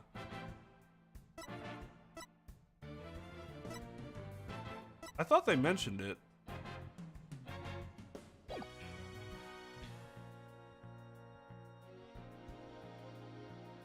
Oh, during investigation. Okay.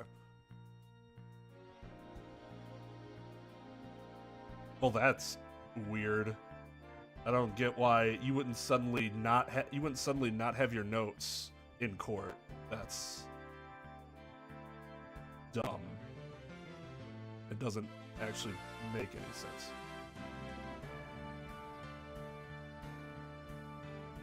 Like you take your own notes, which is cool. I actually like that idea. Taking your own notes. In fact, if that's what it is, I'll start doing that next case to get more into the, you know, the role.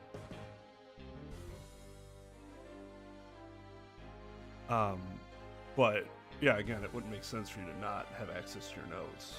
It could be a Japanese court thing, but I'm not here to comment on the Japanese court system. I'm here to comment on the United States court system. We can go find ourselves a Japanese lawyer if we want to hear comments on the Japanese court system. Passing Pigeon ate the journal? Of course it did. Fucking pigeon. Rat. Winged rats. No, I know you're talking about the opening statements. I'm just saying, like, I'm not, if you hear me talk about something, I'm very aware that anything that I could say could be different in the Japanese court system. And I do know some things specifically that are different. Not everything. But I mean,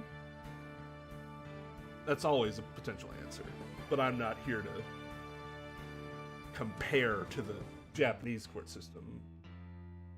I could write a scholarly article about that. Maybe I should do that. I haven't been published in a few years.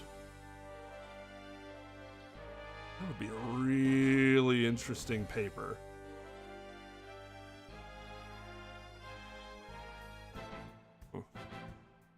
File that one away for now.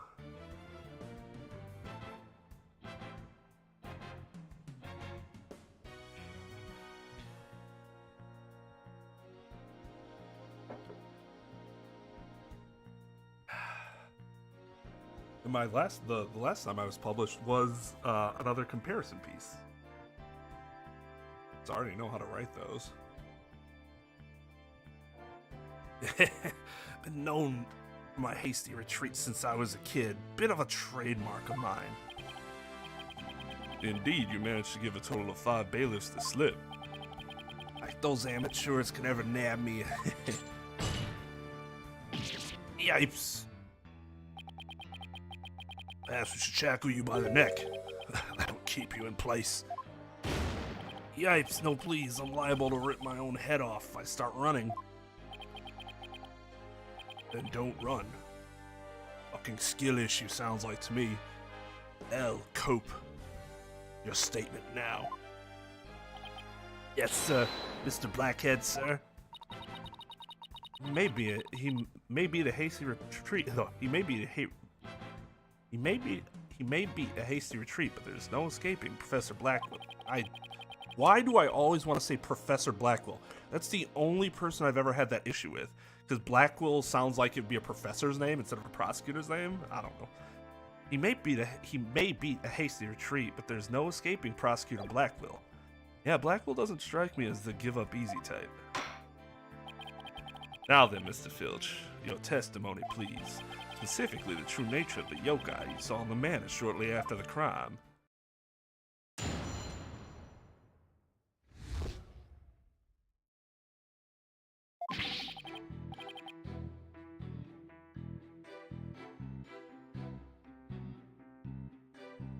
Temnataro's really that little maid gal, ain't no doubt about it.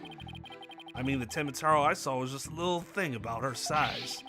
The little run had a big old staff. I'd seen it when she came in the foyer. Bet she stole it from Forbidden Chamber after stumbling on the crime scene. She's gonna use it to wallop me on account of my fierce reputation, I just know it. So Tenmataro was short in stature. And that's because it was Miss Jinxie Tenma all along? You betcha, besides, all the rest in the manor were way taller than her. Ain't in height is but an easy thing. But a big ox like the defendant could never pass for short. What if the Temataro impersonator was walking on their knees? Or no knee walking, I seen it myself. Then perhaps that yokai really was Miss Tenma after all. All monsters are naught but tricks, either of the mind or of the cheap parlor variety. They're saying she created an illusion, like one of those magical eye things?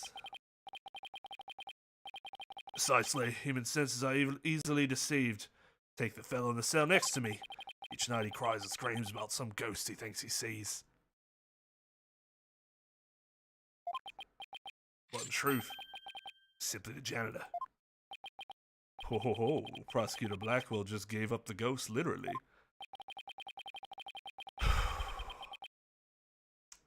Janitor's deathly complexion and all-white attire are no doubt partially to blame. It's kind of weird for a janitor to have all-white attire, considering the amount of dirt that he works with. Really, really strange, actually. That and the fact that he constantly mutters about taking vengeance for this or that. Ah, he must be from the Lawrence clan. Actually sounds like a real ghost to me. Vengeance will be mine. The defense may now cross-examine the witness. How would she have gotten in the Forbidden Chamber if she didn't have access to the key? Or am I ahead of myself? Also, how the hell would he know that it's in the Forbidden Chamber?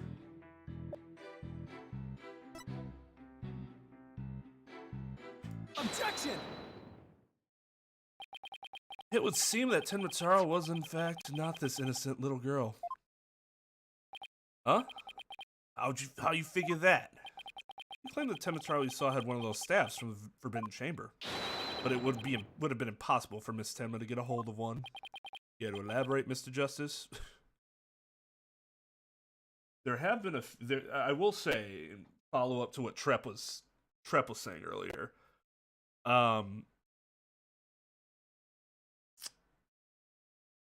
The judge has made a few really good, like, spit it out sort of comments to Apollo, and like, what are you objecting to? Some of his responses have actually been really good. I would have been a little more terse than this, quite frankly. Like, spit it out or shut the fuck up. The mayor swallowed this key shortly after the murder. He wanted to keep the killer out of the Forbidden Chamber. What's this? This key was deep in the mayor's stomach when Miss Tenma discovered the crime scene. You see, it would have been impossible for her to get into the Forbidden Chamber. In short, the Tenmataro seen holding that staff could not have been Jinxie Tenma.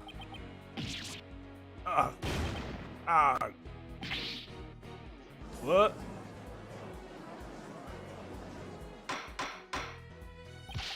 But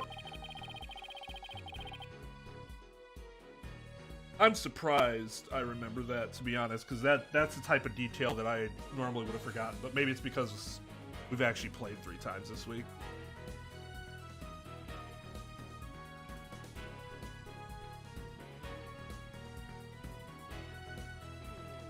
Well, you see, Trep, because he's so big, that means his esophagus is also super big. So he just swished it right through there.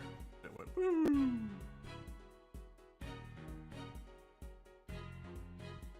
I'm kidding, but I'm sure that's some bullshit that they tell you.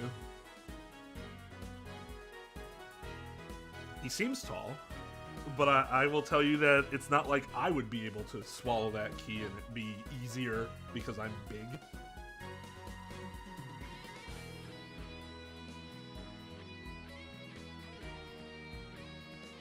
Like, I don't think that's how that works.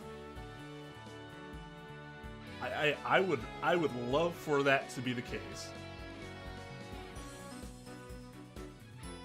But given how the digestive system works, I'm pretty sure you're right. That the key would still have been incredibly dangerous to digest. And who does the defense believe was impersonating Tenmataro? Oh, Tenmataro our Tenmataro impersonator was none other than...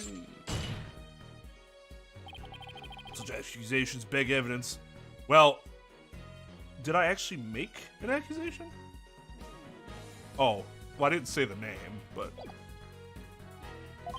Aside from his ghastly appearance, can you prove he is a yokai we seek? Yes, in fact, I can. Very well, let's see where the defense is going with this. Mr. Justice, please show us proof as to the true identity of the Tenmataro impersonator.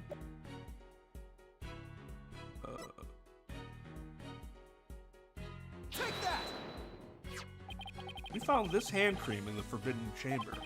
We know that whoever was Tenmataro took one of the staves out of there. In short, oh yeah, we didn't actually establish this with the court, but there were 4 staves that were on this thing in the Forbidden Chamber. So, and there was one missing, so they had to get the staff from the Forbidden Chamber. So whoever got that staff had to have been in chamber.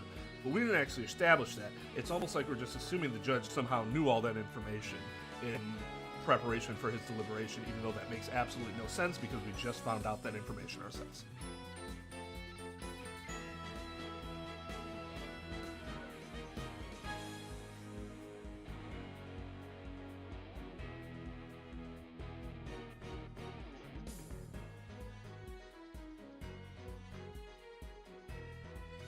Yeah, I don't disagree. I think it'd be doable. It's just a matter of still, like,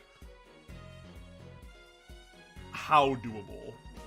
Like, would it be no problem? Would it still be cause for concern? Would it still be unlikely to work? I believe whoever this hand cream belongs to is the yokai impersonator we're looking for. But Mr. Justice, how do you propose to identify the hand cream's owner? I'm glad you asked, Your Honor. The defense requests a fingerprint analysis on this piece of evidence. It might tell us who it belongs to. Interesting. So you expect to find the yokai's prints here? Very well. I hereby call a short recess while we wait for the fingerprint results.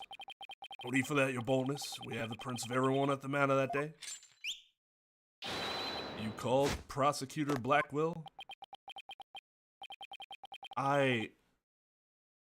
Look, I'm not trying to raise my own prestige here, but I'm coming to you, Capcom, whether it be Capcom Japan, Capcom America, as a broken man. A broken man who just wants to have a good time playing these games. You need to hire me or somebody like me to make sure that shit like that doesn't happen in these cases, because it is embarrassing. It is embarrassingly bad to simply ignore the fact that the judge has no knowledge of what happened in the Forbidden Chamber, and we kind of just casually mentioned it, not even the whole circumstances behind it, and it's just, okay.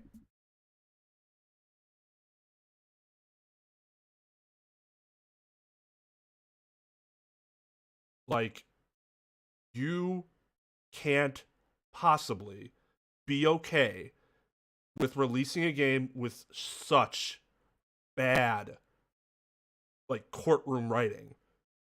Whoever wrote this should feel embarrassed. Because this is bad. This is embarrassingly bad.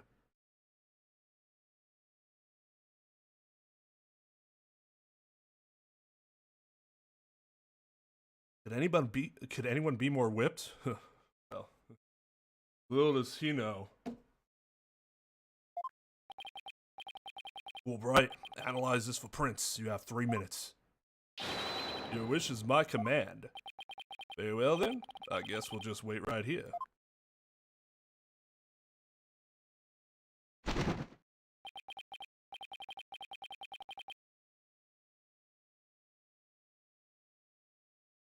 Didn't the writers say they're too scared to look at feedback from real lawyers? Was that a joke? Because I see you put the Keck thing, so I'm not sure if you're being... Then they have no way to blame with themselves for being insecure little bitches. Oh my, I can't possibly submit my writing for inspection from somebody who actually knows something about the system that I'm writing about. Jesus fucking Christ, that's embarrassing.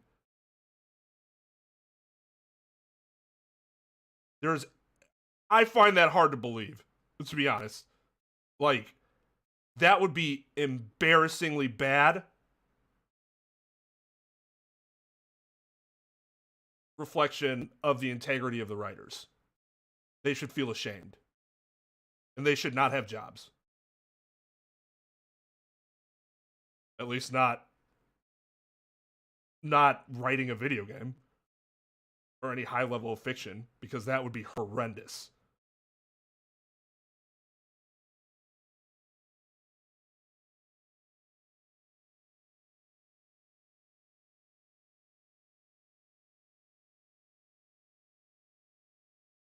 Yeah, well, at least I don't remember ever playing in the original trilogy and thinking like, well, okay, that's not exactly true. There was stuff in the original trilogy that was glossed over that I think was problematic. But I usually thought they at least addressed everything to some degree. Like, I can't remember them ever going like, oh, the judge just knows this information that he would have no reason to know, and we just found out, so we would have to talk about it. The original trilogy, I can't remember that ever happening in the original trilogy. The fourth game had the whole issue with Maki, but that isn't the same issue. It's bad writing, but bad writing from another. Like, they keep saying one thing, and then they're like, and he did it. This child who has no noticeable injuries that would have been caused from shooting this gun that we keep saying would cause these injuries.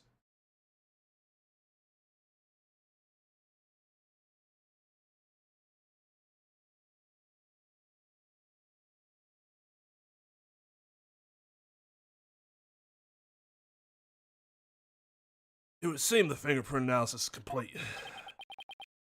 What do the results show? What in the world? They're LaBelle's prints, aren't they? This is absurd. Prosecutor Blackwell? I'm not gonna like this, am I? Don't tell me. They're Tim Mataro's prints. Fingerprint analysis has revealed that the prints belong to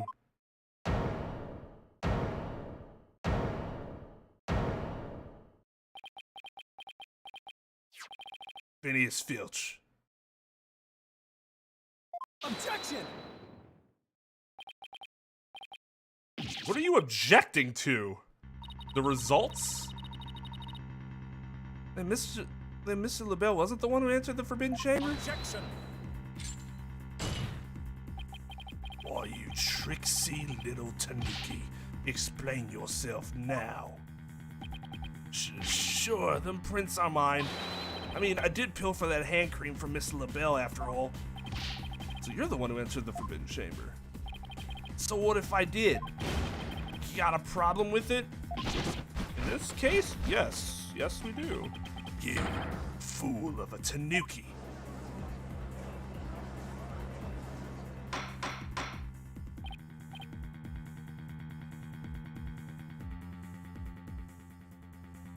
Order, order. Mr. Justice, care to explain what this could mean? Excellent question. The fact that Mr. Filch was in the Forbidden Chamber. Wait a second. Does this mean the Ten Mataro holding that staff was Phineas Filch? Yipes, another cat out of the bag. Mr. Filch is Ten Mataro?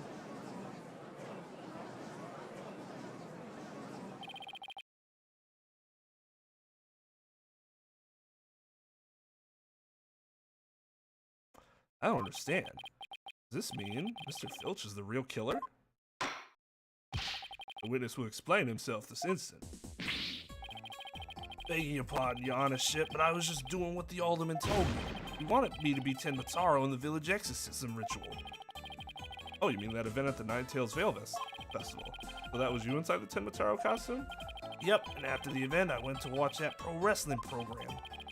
Bored me to tears on account of the wrestlers being complete jobbers.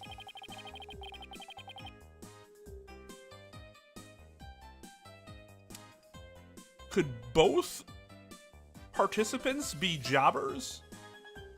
I mean, I suppose, but only one can do a job to the other.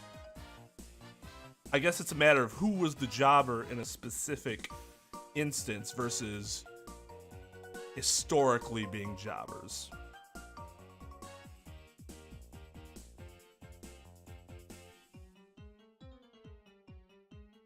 Because I think his explanation sounds like it's not supposed to be like super serious. Like he's not lying, but it's like, oh yeah, watch wrestling.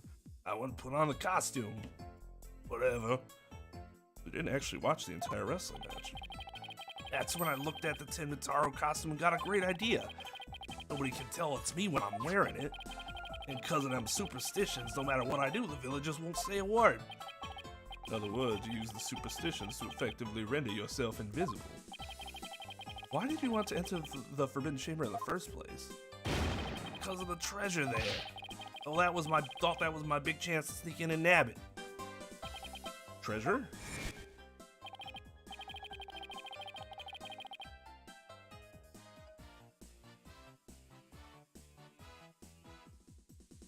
Can you link that article?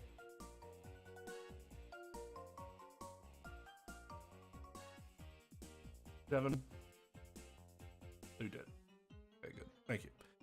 That is like, that makes me want to make a video hit piece. Just like, this is embarrassing. You should not have writers.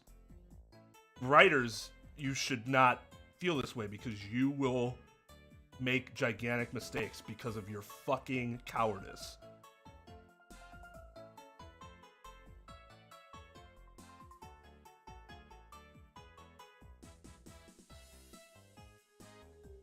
I mean, I thought it was kind of inappropriate too, but like, I guess I understood why. I just personally wouldn't have done it.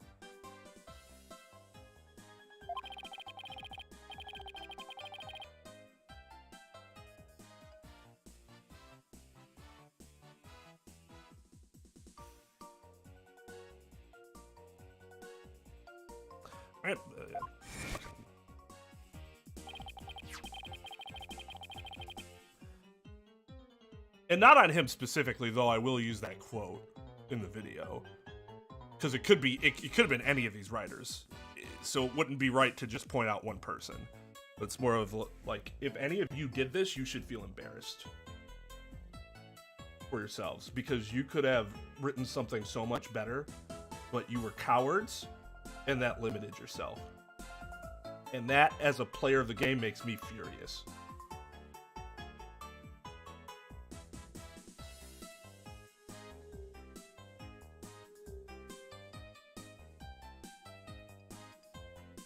Which is especially like ironic because the field of law, we're talking about litigation and stuff like that. We absolutely want to speak to experts about shit like that so that we know the facts. So like, not only is it bad for writing narratives, because you could just get shit wrong that could, you know, easily be corroborated. It's terrible for actual lawsuits too, to do something like that.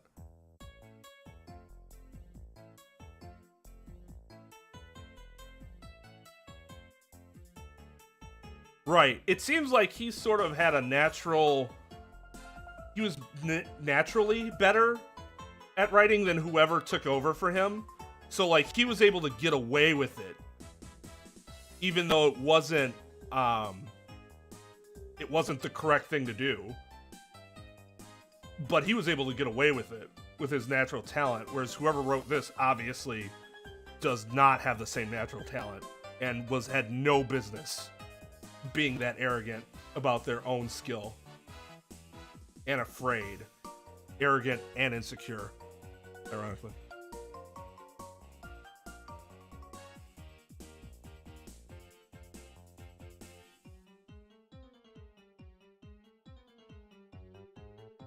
He went in there not knowing his grandfather had already pilfered it? I mean, unless his grandfather told him, how would he know? That's one tale that didn't get passed down from grandpappy to grandson. Wait, how exactly did you get into the Forbidden Chamber? There was a meeting in the Fox Chamber that day. Plus, the mayor swallowed the only key that could open the Forbidden Chamber's door. You couldn't have possibly gotten in.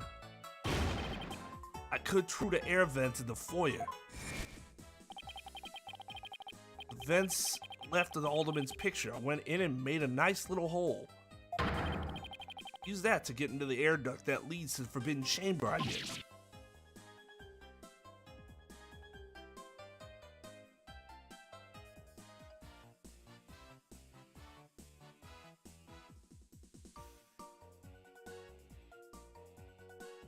I mean, I agree that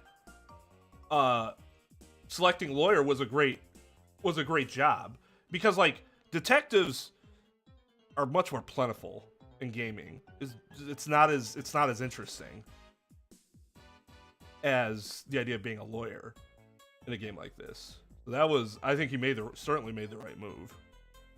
Because if this were a detective game, I never would have started playing this series in the first place. It'd be like, hey, there's this visual novel game where you're a detective. Pass. Pass. Who cares? There's a million of those. You what? But how's that even possible? Wait a sec. Remember that air vent in the Forbidden Chamber? Mr. Filch found a way to get into that air duct. And that's how he got from the foyer vent to the Forbidden Chamber vent? Did he just know that that's how, where the air ducts went? That's convenient. So Tim Mataro was nothing more than a cat burglar, or rather a tanuki burglar. We're back to being without anyone to charge for the alderman's murder. Like our so-called yokai is nothing more than one big troublemaker. Tell me, Mr. Filch, what did you do after fleeing the foyer? Got out of that costume right quick. Would have just caused trouble at that point. And where's that costume now?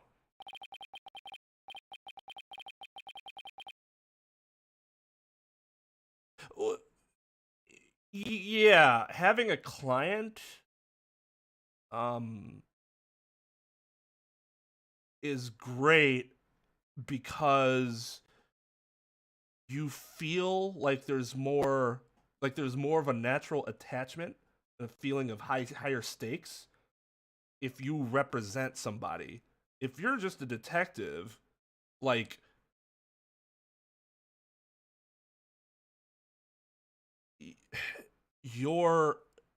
the level of responsibility of having someone's life in your hand is not the same. It does not reach the same extent as if you are a lawyer representing somebody in a murder trial.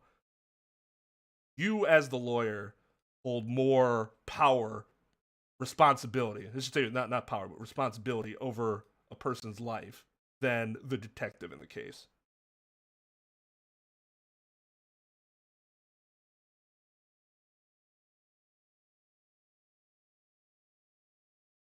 It's just something I really struggled with early on in my career.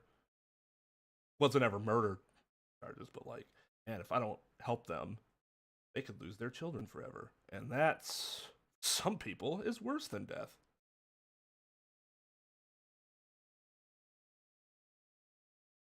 Heck if I know, and it ain't my fault if you never find it. Police searched every nook and cranny.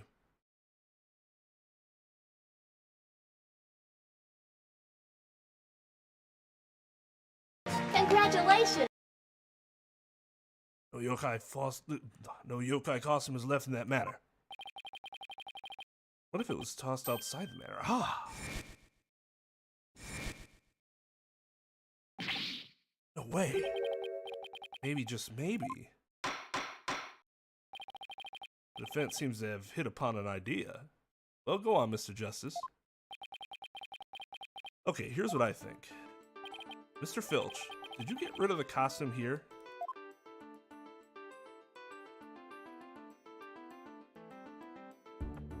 Take that! Did you toss it out the window? Because that would certainly explain why it didn't turn up inside the manor.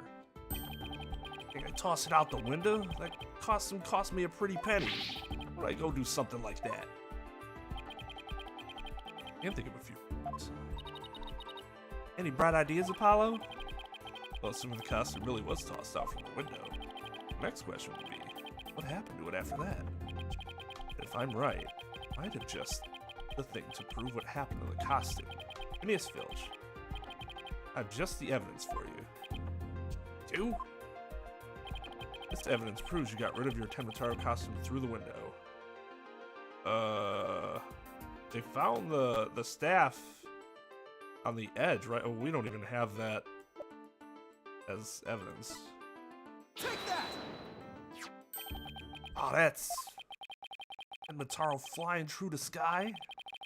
And just how does that prove Mr. Filch threw his costume out of the window? Quite simple. That's not Tenmataro in the photo. It's the costume Mr. Filch threw out. Oh, that's crazy talk. You ain't serious, are you? There's a steep cliff right outside the foyer window, meaning the manor is pretty high up. Costume flew through the air after it was tossed out. That's when the photo was taken. In other words, the photo of Tenmataro really was a flight of fancy. What? Yikes! Oh my, so there really never was a yokai. Oh, I can't keep any of them cats bagged. Can I still file a claim for the lost costume? It's more than proves the defense's position. File a claim? Did he have insurance on that costume? It wasn't stolen. He threw it away. Jinxie 10 had nothing to do with staging the yokai sighting. Here to raise any objections, Prosecutor Blackwell? None whatsoever. I'll deal with that tricksy Tanuki after I've dealt with this case. We did it. Well, you've absolved Jinxie. Good going. Now all we have to do is make Florent LaBelle take the stand. Objection! Sheathing the sword a bit early, are we not? No, in fact, I think that implied that we would be keeping our sword out and ready to thrust and parry, personally. Well, that has been proven beyond a doubt. Take this tricksy little Tanuki for instance. How do you suppose he was able to exit the Forbidden Chamber? Probably the same way he got in, through the chamber's air vent. And what other feathers and tracks at the scene of the crime? It would suggest that Tanuki exited through the chamber door, not the air vent. Objection! The Forbidden Chamber doesn't open from the inside. What you're saying makes no sense. Right? Someone on the outside opened the door for you. Isn't that right? Yep, that's right, Mr. Blackjack. The door suddenly sprung right open. Hold it! Sprung right open? Who's on the other side? Didn't get a good look on account of the sudden glare. Like how the reflection from my head blinds fellow moviegoers from emerging from the dark. Okay. That was kind of funny. That's when I snatched that staff and made my daring escape. And then that little maid gal spotted me as I hightailed it down the hall.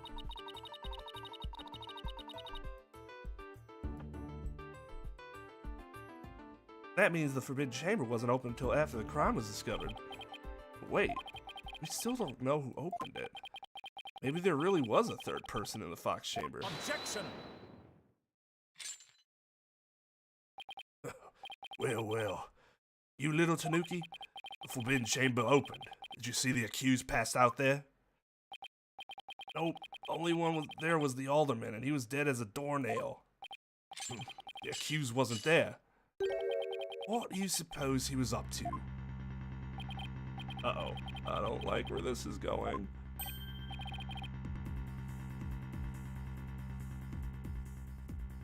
Hey, no problem, Void.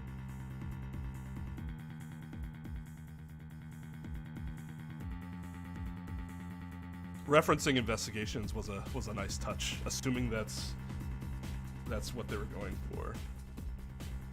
Ah, don't tell me. Plainly, the only one who could have opened the Forbidden Chamber was the accused Damien Tenmo.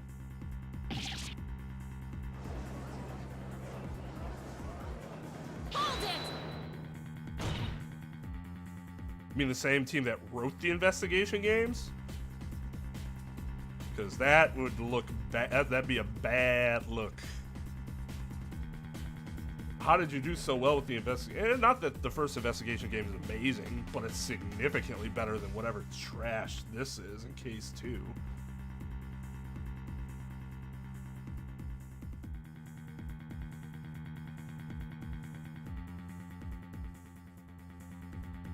And Investigations 2 was a thing of beauty.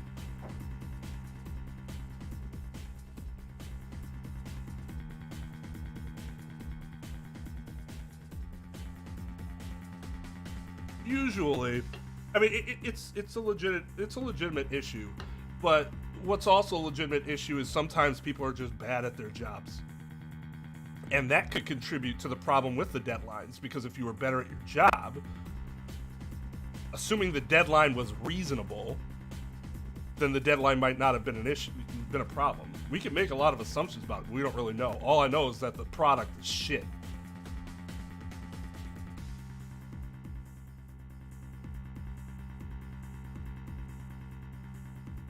Well, no, that's what Trep was saying, is that it's the same writers. Which I don't know. I have no idea which games share writers. This is all Tenmataro propaganda. Wait a second. There had to be someone else besides Mayor Tenma there. Really? And who might that be? Oh, well, that would be... Objection! Seems our feisty little ass has forgotten the most important thing. Evidence. I didn't forget, I was just testing your attention to details.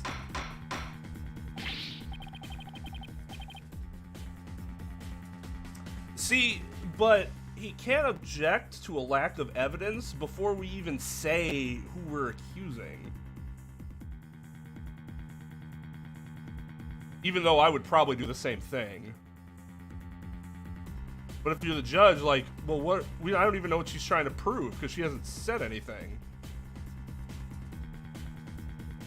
Miss Sykes, you can't prove your point without proof of some sort. It's a proven fact. Very nicely said. Sorry, guess I put my foot in my mouth again. No, Athena, we're definitely onto something here. Yeah? Think about it. If Filch was stuck inside the Forbidden Chamber, one of the alibis we heard would no longer hold any water. The defense would like to call a new witness to the stand, someone who knew Mr. Filch was stuck in the Forbidden Chamber, and by virtue of knowing this, and an alibi that no longer holds up. Ah, not that insufferable. Blackwell's like, God damn it.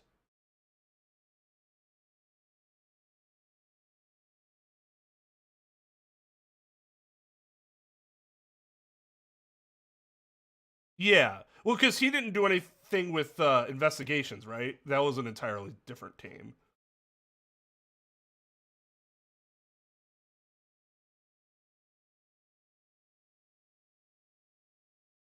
I mean,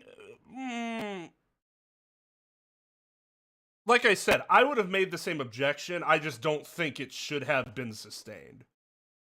A lot of times in court, we're gonna do things that we might know won't necessarily work, but we're gonna give it a try as long as it's not like something that's against the rules.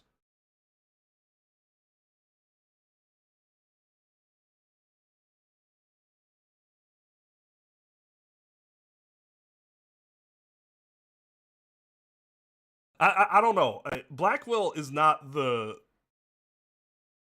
Well, he's actually... he himself and his skills, I can't really comment on yet. Very well, the court will hear what Mr. Justice has to say. Whose alibi no longer adds up? King. Excuse me. Take that! Well, that's the defendant's aide, Florent LaBelle. Didn't he claim to be in the foyer at the time of the crime? True, but in his alibi, he also claimed Mr. Filch was in the foyer too. However, as we all know now, Mr. Filch was not there with Mr. LaBelle at that time. In short, Mr. LaBelle's alibi has disappeared. Ah, there's your evidence. Florent LaBelle's alibi was one big lie. Isn't that right, Mr. Filch? I reckon there ain't no keeping that cat in the bag yet neither. It was all Mr. LaBelle's idea. He told me he'd button his lip about me breaking into the Forbidden Chamber, and in return he'd said we'd vouch for each other's alibi. Shame on you, Mr. Filch. Perjury is a serious crime, you know.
I'm an emotional eater. When I need to cope.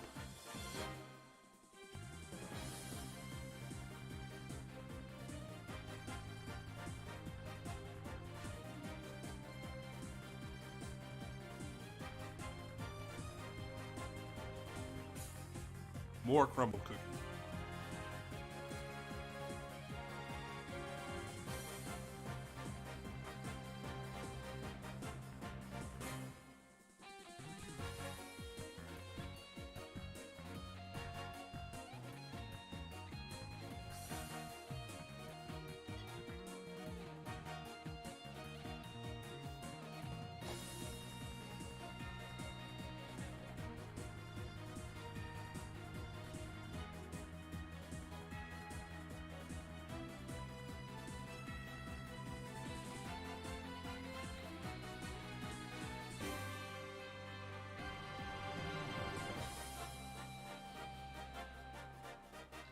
At least they'll bring me a little bit of joy before my soul departs this world.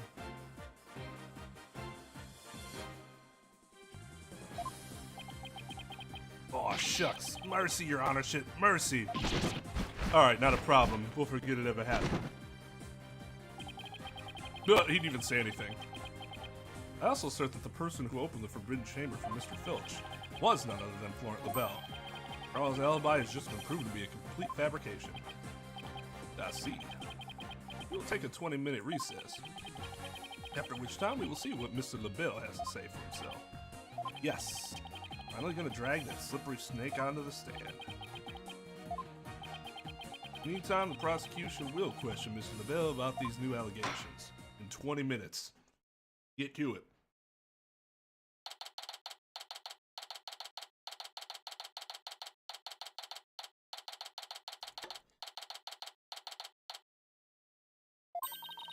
We did it, Apollo. Finally dragged Mr. LaBelle into court.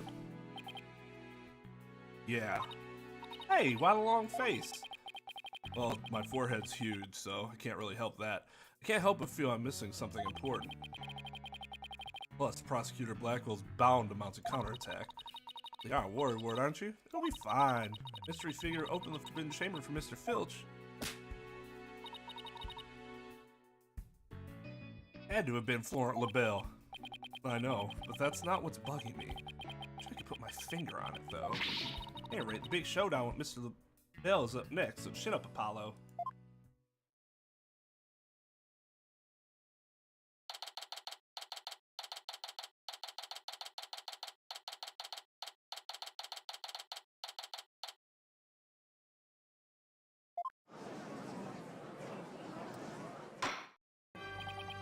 Court is back in session. Our next witness is... Yes, I'm acting on behalf of the mayor in this very important manner.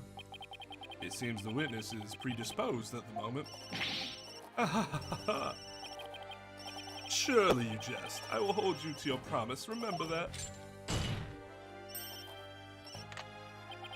Oh, my deepest apologies.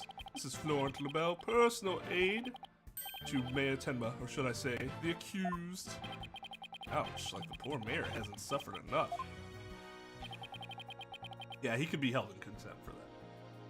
I've seen judges threaten to hold people in contempt for not controlling their phones. And fine you too. But what business do you have with me? I'm a very busy man, so let's make this as brief as possible. Once again, if I'm the judge, I'm telling him to shut the fuck up. Your boldness. Alright, Mr. Filch's testimony has revealed a hole in your alibi, and for this reason, you are suspected of having some sort of connection with the case at hand. Think I'd be associated with this entirely lurid affair? Well, I'm not. So may I go now? I have very important matters to attend to. Objection! I don't think so, Mr. LaBelle. Do you realize what a serious crime you've committed? Witness, you are being accused of perjury. This is your chance to clear the air. Well, it's back to the... Wasn't it green before? Or am I remembering that incorrectly?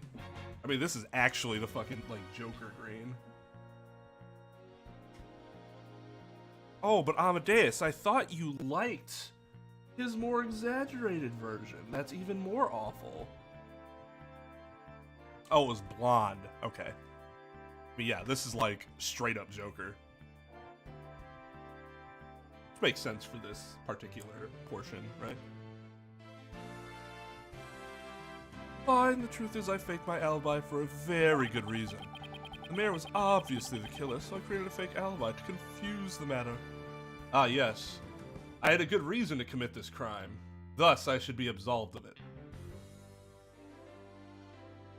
Even though it is indeed a crime. He just admitted to perjury. Lock him up. Lock him up. The peasants live in a society.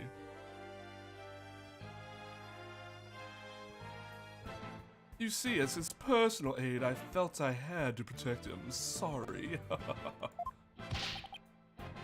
You think this is funny? About your alibi, you're a suspect too. What were you really doing at the time of the crime?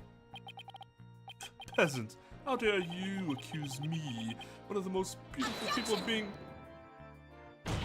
Stop stalling and tell the court what you were really doing at the time of the crime. Silence.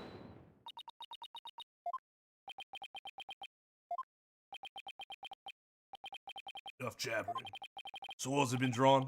The time for talk is past. Swords? What swords?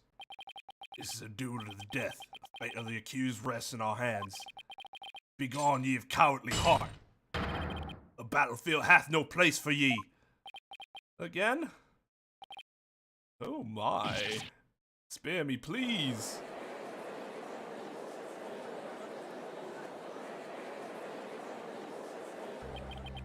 So much for sturdier shackles. Ah! Those chains ended my vow that Eds would row this day. This gives keeping your head on in court a whole new meaning. Witness, please deliver the accused's death knell. You know what I speak. Most certainly. His goose is already cooked. Time to stick a fork in him. Whatever he has to say can't be good. As I told Prosecutor Blackwell during the recess, I rushed right over to the Fox chamber when I heard her little Jinxie scream.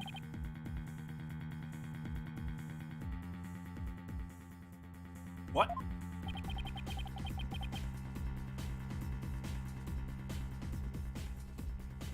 I mean, Mark Hamill didn't actually voice him, did he? Because that would actually be kind of sick. Then drum roll, please. I saw Mayor Tenma opening the Forbidden Chamber doors. But There you have it. Mystery man who opened the chamber door, as witnessed by one Phineas Filch, was the accused. There was never any third party. oh, and that's not all. I heard something quite startling there at the scene of the crime. Startling sounds bad. The mayor, who was barely unconscious, muttered this. Forgive me, Jinxie. I killed the alderman. Objection. Hearsay to the greatest fucking degree in which hearsay is problematic.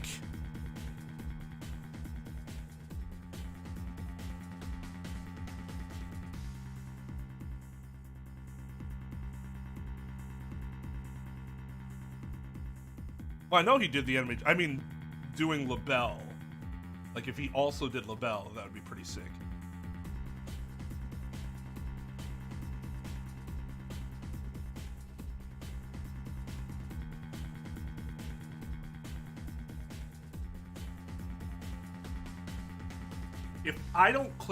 If I click this button, and Apollo does not object to this statement, if objection is not the next thing that comes immediately after this,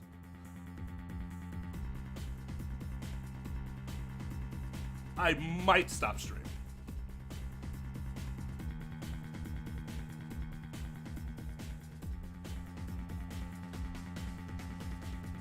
$50-50.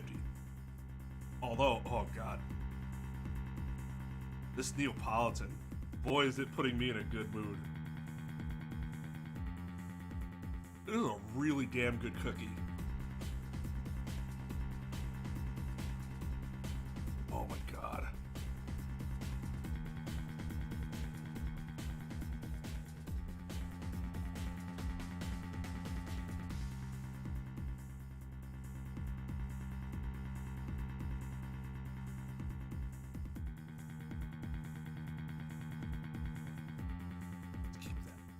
Keep that feel. It'll be okay.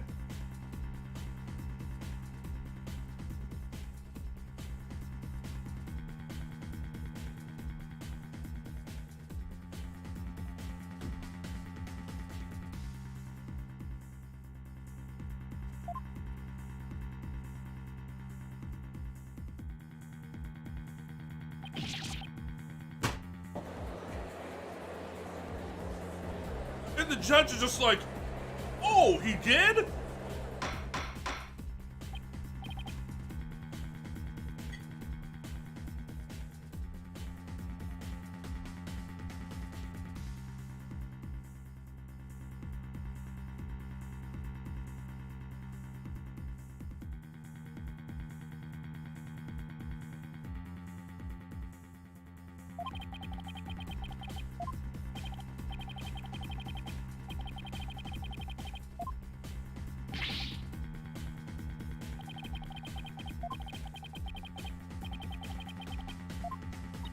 This is all worthless. This is all completely worthless. It's not worth my time, it's not worth your time.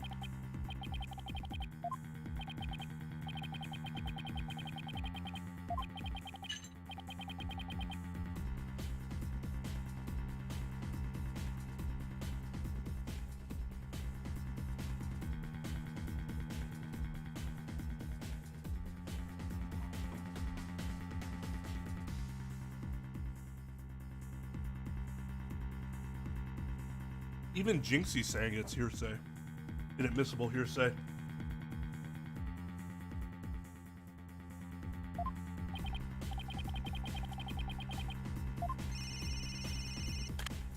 Like, none of this matters. Absolutely none of this should be considered admissible.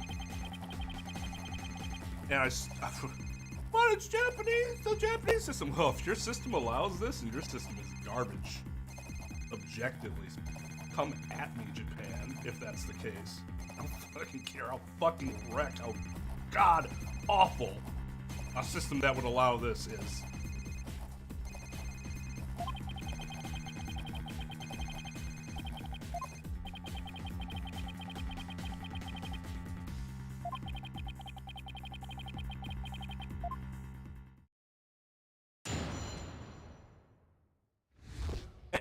And it's not just the idea of hearsay, right? We all understand why it's bad. But this is literally like the primary reason why you can't have hearsay. He told me that he killed this person. That's like, there's no like worse type of hearsay than that.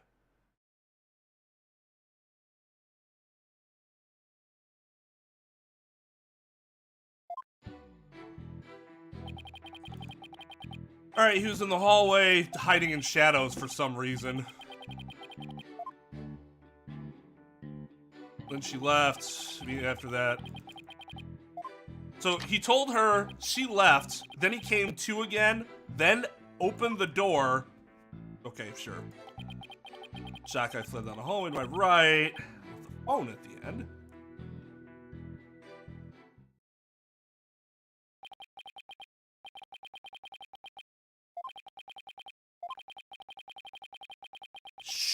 Just shut your goddamn mouth, Judge. Just shut the fuck up. All that goodwill the slight amount of goodwill you built up through this case, lost. Lost. Absolutely lost.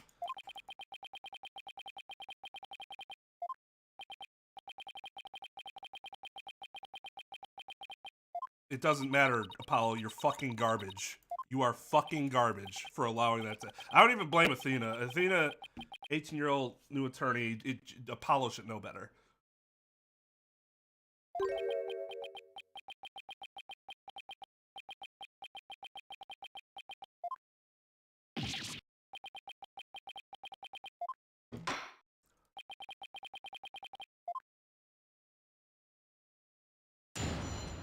Whoever told me this case was going to get better or not be as bad as it went on, you were full of shit. There are very few things more offensive than allowing the "he told me he killed somebody" hearsay as evidence in court. It's embarrassing.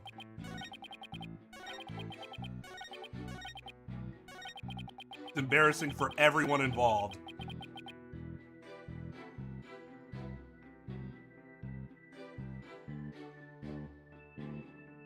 Oh, this is absolutely... Oh, you mean the first day? Or you mean chapter 1? Because this is 100% worse than chapter 1.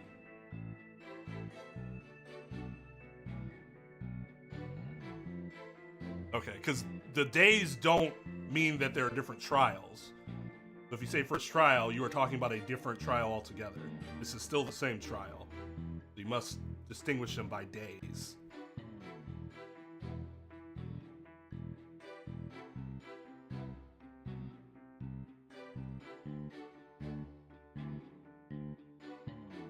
I'll probably just, like, fast forward through all of it.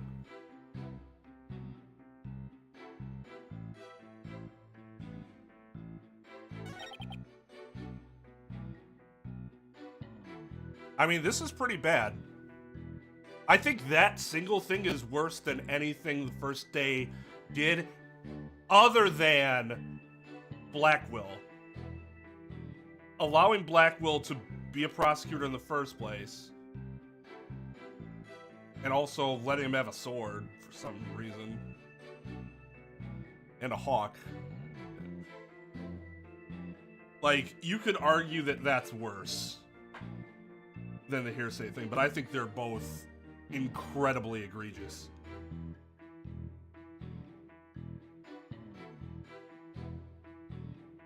As I ran...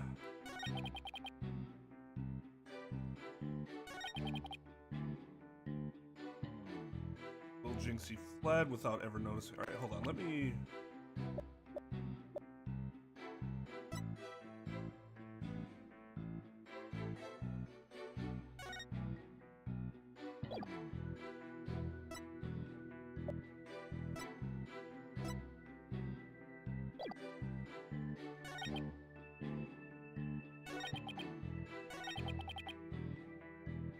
So he got up, opened the forbidden chamber door, and then went back and sat down?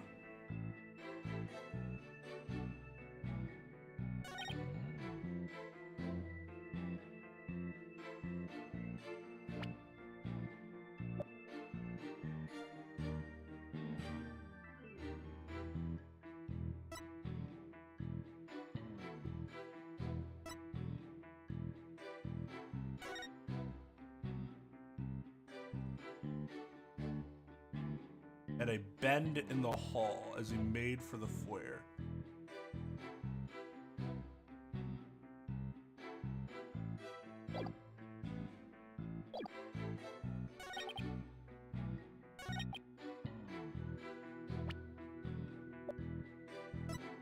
Objection!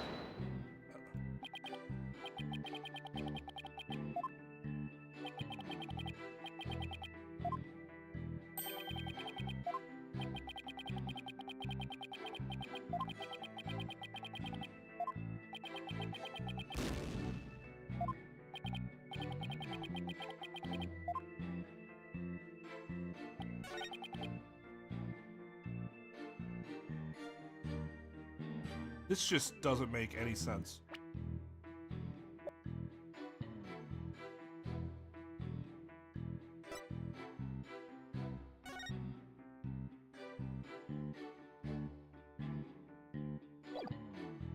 Objection!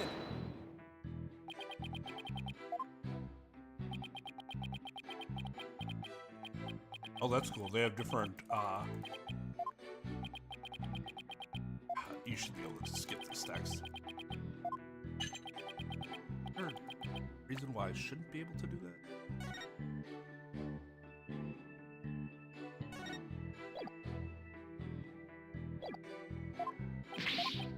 There we go.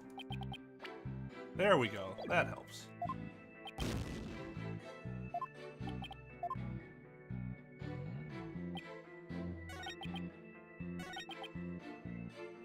Look down the hallway to my right.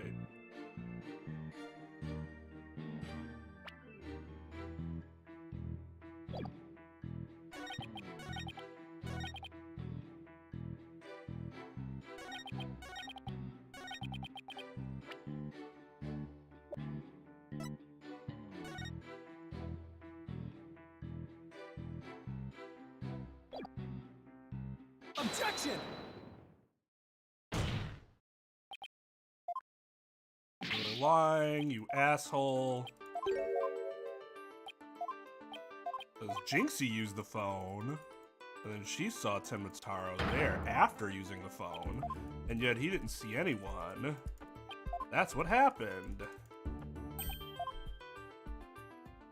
Well, that's a load of dog shit. This is a banger theme, at least.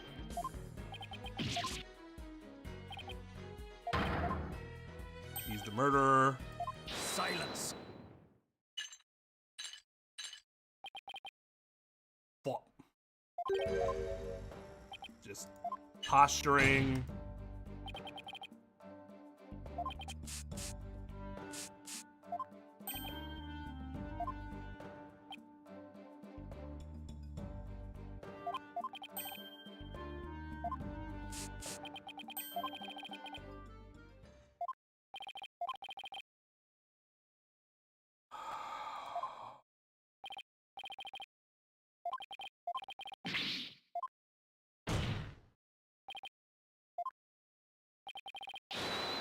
They are really running with the hearsay thing even more. Oh, it's just because you heard that confession from the inside of the chamber, right? So yeah, it's still hearsay, but that's what happened. That's why. He's lied a little bit before, yeah. No credibility issue with the witness or anything like that.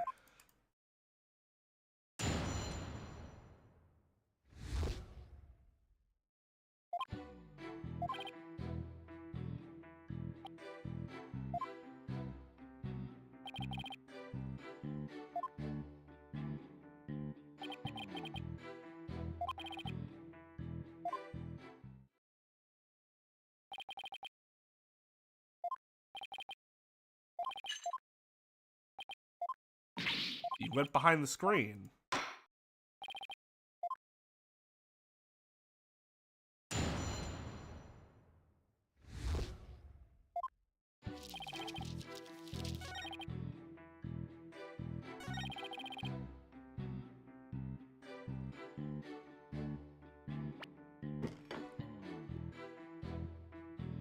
Heard the mayor groan.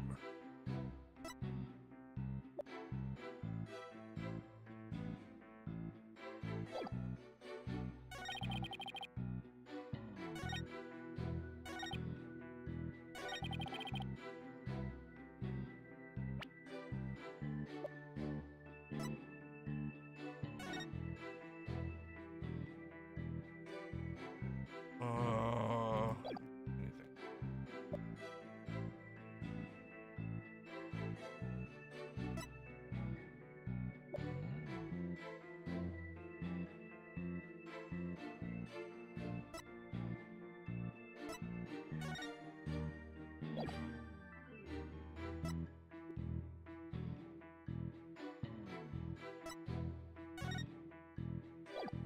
Show the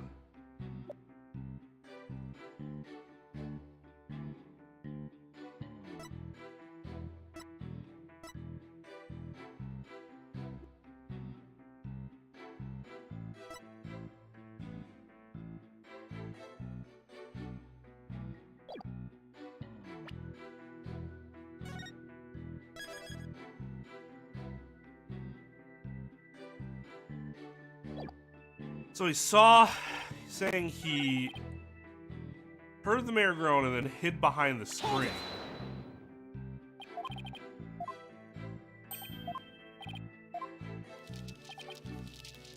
Oh, God.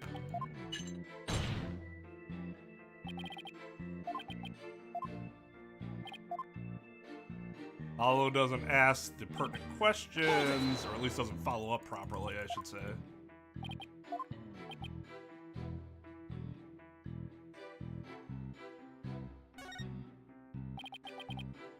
Remember about the yokai feathers and tracks.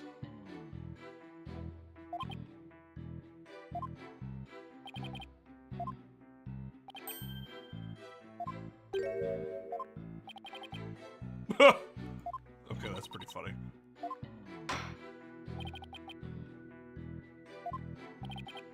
I don't think that's it. I don't think that's it.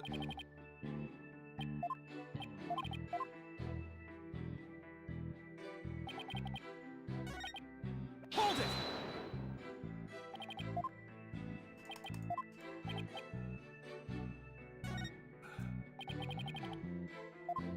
I think it's the chamber, but let's see.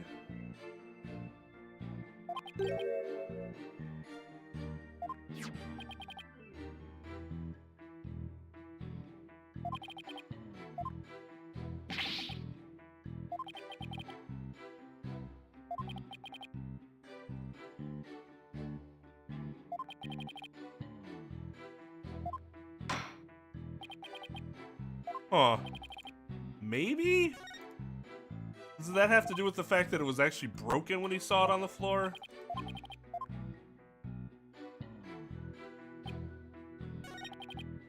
I just want to do the Forbidden Chamber real quick.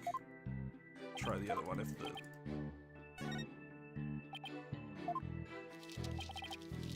It was shut until the mayor was opened it.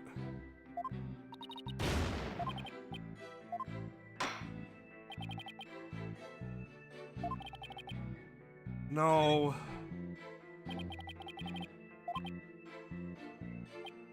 Until the mayor opened it. We knew it was shut because what's-his-fuck didn't go in the... through the door. Hold it! So it makes sense that it would have been shut until someone opened it.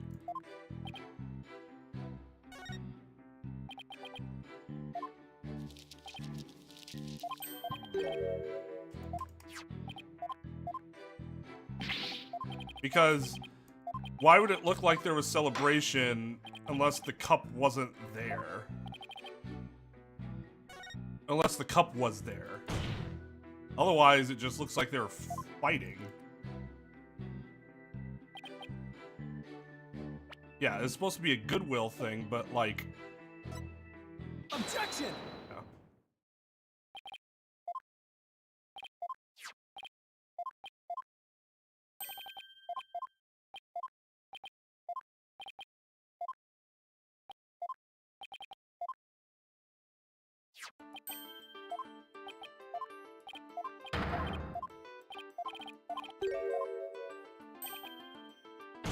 I'm not gonna lie, this isn't super strong, in my opinion. Because, just because the cup wasn't there, which the cup,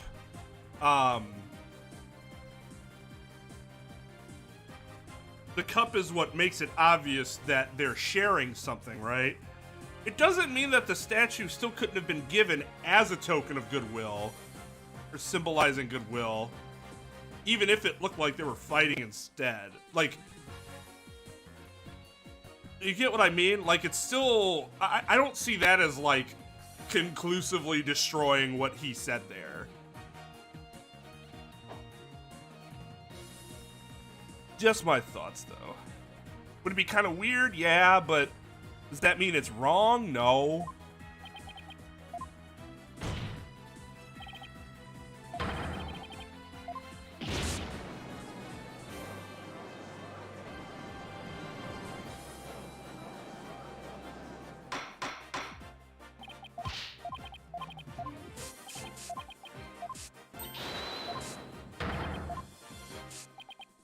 I can only read as fast as my is it's letting me scroll. I would make it go faster if I could. Objection! Silence.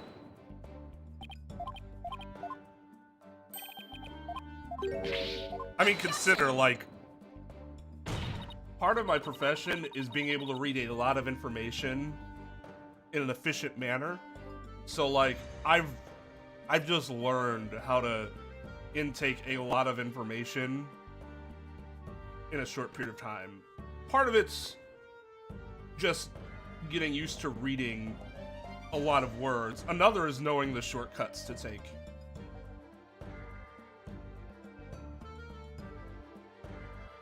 Silence.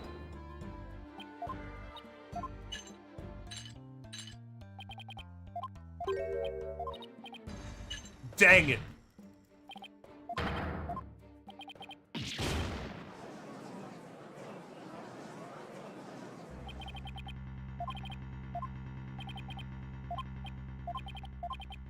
Right, and like 2 or 3 lines for me is like, I'm used to seeing little like small type in these like huge paragraphs that are just fucking like it. Okay, I guess reading a reporter isn't as bad as reading the Bible or your, you know, personal religious script, which I assume is similarly compact with information. But it's close.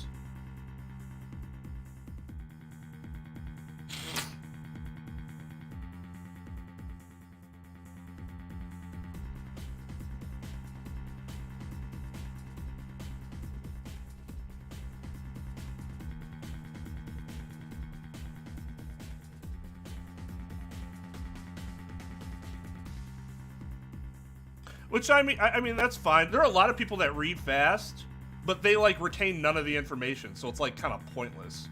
What's more important is you read and retain.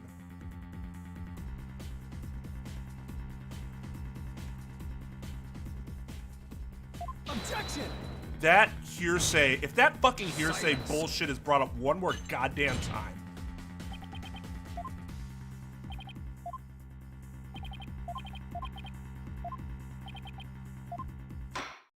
Of course, this had to happen in this case. It's always going to happen in terrible cases where the judge is like, "Yep." Oh God. Oh, testify.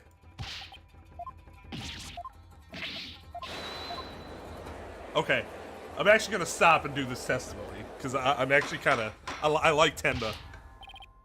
Mr. Justice, do something. It's when am I responsible for court security? Wow, this is our chance. We might get some new information out of him. Your Honor, seeing as our client has something new to say, I believe due process demands that we hear him out, even if he is a yokai, Mr. Due Process Demon, as you allege yourself to be. When you put it that way. Still, I believe testimony by a yokai is unprecedented in the legal world. Because normally if somebody were to claim that they're testifying as a yokai, they would be tested for competency, in which case due process does not actually have to allow you to testify if it is believed that you are incompetent to testify. Oh. But, whatever. At least this is like a fun, silly part of it, unlike that bullshit hearsay garbage we were hearing before. Unprecedented is an absurdity, more like.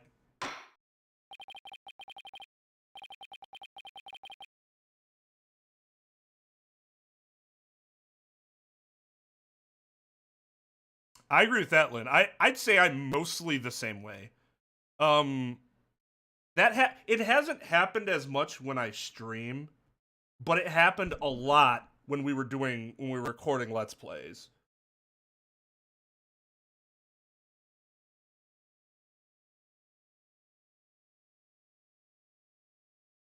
I don't know, maybe because it feels like I'm more focused when it's just me in chat in a game, as opposed to it's me, there's no chat, but I also have 2 friends next to me and we're bullshitting about whatever.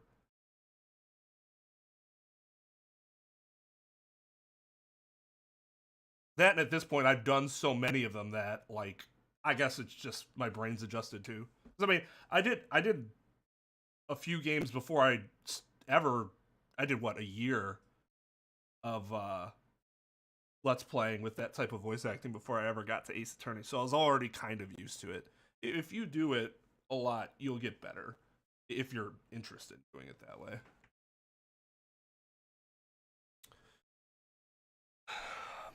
Alright then, Mr. Damien Tenma, or should I say Mr. Tenmataro, your testimony please. I shall now speak of recollections most real, courtesy of my host, Damien Tenma. Heed these words, mortal, for hear them but once you shall. Caw.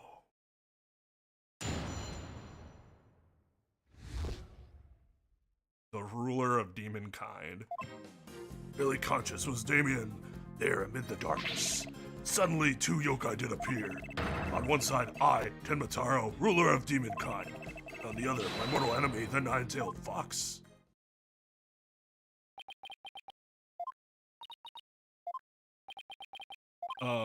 So is the defendant asserting that the room he was in was very dark at the time? Strange as it may be, yes, indeed, all was in darkness. The part about Tenmataro and the nine-tailed fox being there?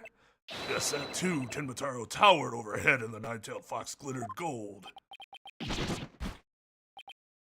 Would seem the defendant's recollections are not to be trusted. Yes, well, truth be told, my host's recollections are still a bit fuzzy. As if half dreamt that happening lingers in his mind. Paolo, maybe I can help here. Really? Oh, you mean... Yeah, I can hear it. The discord in his heart. I sense an unusual motion in the mayor's memory of the event. Okay, I just hope our findings don't come back to haunt us again.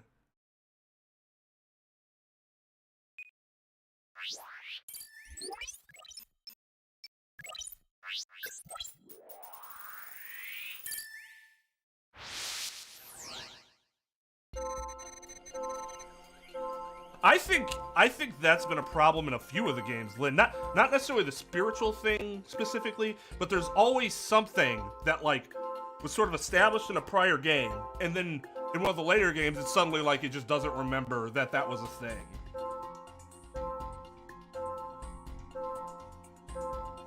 Like at the very least, you gotta acknowledge that it's been a part of a history before in this universe.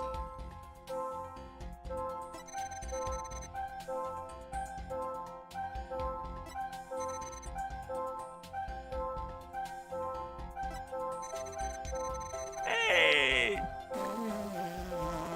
Okay.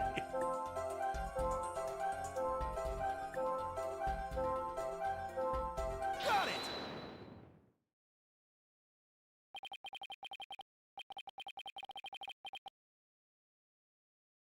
When the nine-tailed fox appeared, you not only experienced shock and sadness, but also something like joy as well. Joy, Perhaps it was joy at the light coming to my eyes at long last. A long and terrible creaking did pierce the silence, and then there was light. Mortal enemy grinned. XD. On reflection, it was a door that did produce that infernal racket.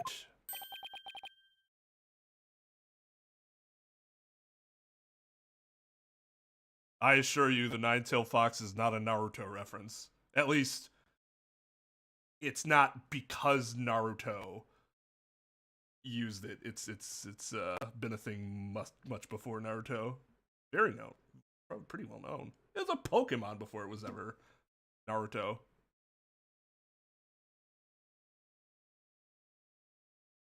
That's true. Every time you see a Doge, you're like, yay! And it's a fox. I mean, if we can call Tanuki a dog raccoon, we can call a fox a dog squirrel. I don't know.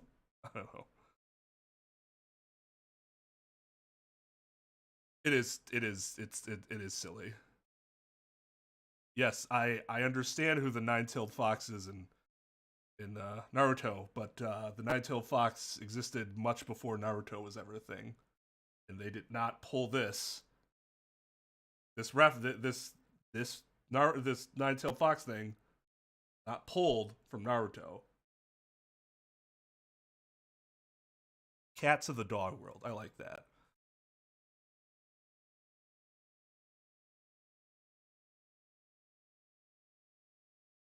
Yeah, before Naruto was ever a thing to pass. Reference Naruto. Exactly. Anime invented samurai. Exactly. Like, those people in feudal times were simply inspired by Samurai Champloo. Yeah, I mean, Kurama isn't originally a Naruto name either. Yeah, right. No, sir. Lost in Translation invented the Shibuya Crossing. Have you ever seen the end of that movie? That's what made the Shibuya Crossing what it is today. It wasn't even a thing before that happened. It happened in that movie, and then Shibuya's like, we make it like this, we can recreate everything that's happened.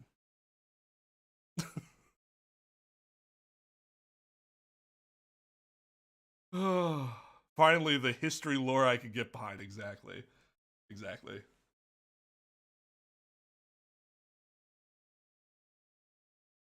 I mean, it looks like it on the cover, but I didn't look at it super closely. I guess quick rundown of that movie. It's really good. I would say it's the first like subtle adult themed movie that I ever really enjoyed. Because I was still in high school at the time, and I those types of movies usually went over my head. Bill Murray's character is a washed-up actor who's doing commercials in Japan for he was doing a commercial for liquor, and he also made an appearance on a like a talk show, Japanese talk show. Then there's this girl who's there with her husband, or not, fiance, boyfriend. She's there with him because he's doing photography. And again, for him, it's not a, they're not, neither of them are supposed to be there for a long time, but they're there for a while. And they're both lonely because he has nobody there to be with. And her boy toy's always off doing work. So they end up striking up a really interesting friendship together as they navigate through this culture together that they don't understand and are trying to learn more about and just cope with being in a different place. It's a really beautiful movie. And which so as soon as I saw that movie, I'm like, Scarlett Johansson is going to be a huge star. Oh my god.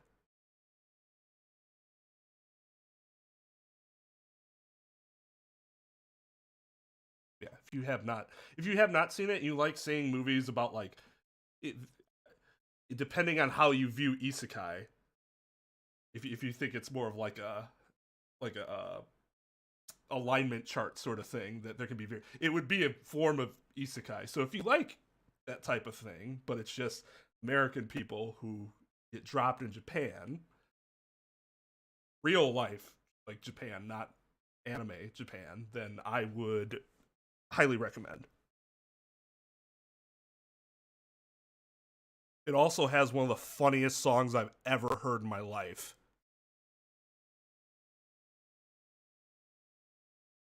What's it called?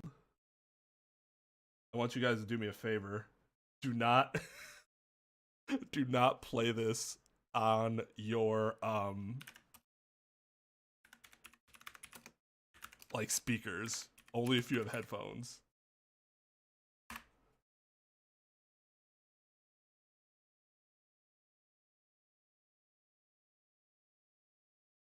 Fuck the Pain Away. That's right. That's what it's called. By Peaches, and the album is called The Teaches of Peaches. And it kind of comes out of nowhere, and it is hysterical.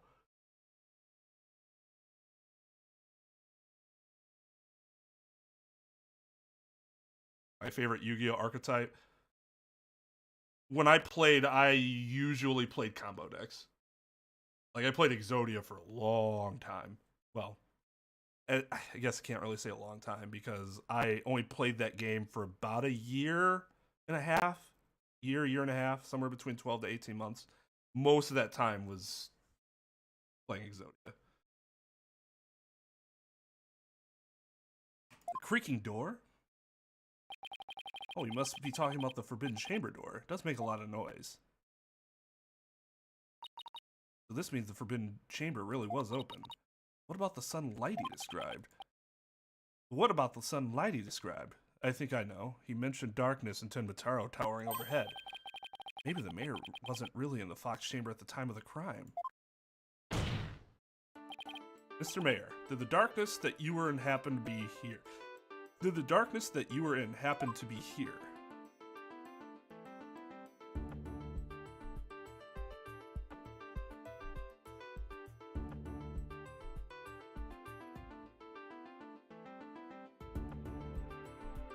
The duct?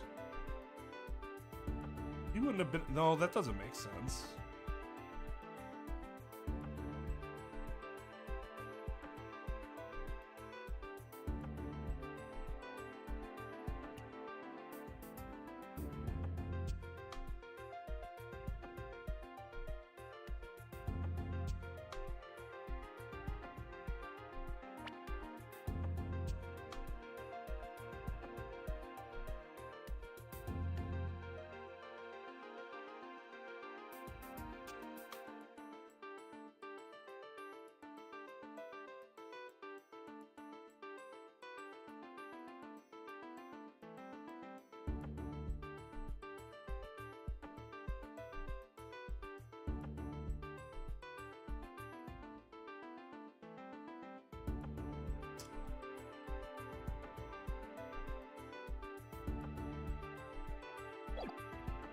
Why would he? Huh. Take that! The Forbidden Chamber. Was it not the Fox Chamber where the murder did occur? Yes, but it all makes sense if you were in the Forbidden Chamber. The terrible creaking sound was probably the Forbidden Chamber's door opening. The towering Tenmataro you saw? Most likely the Forbidden Chamber statue. Why, yes. That would explain it.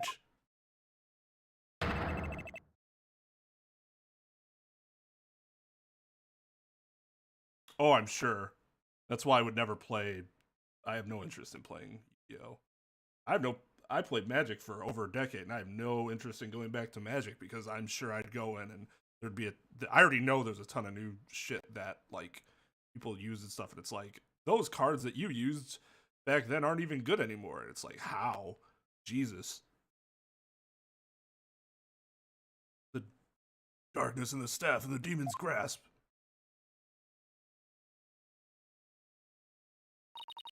Even if all that's true, what about the nine-tailed fox? Maybe he was seeing things, just like Jinxie and her imaginary yokai. Fantastico, Apollo, it's entirely possible. A groggy, dreamlike state, people can misremember things and events. Remember, you say? Let me think.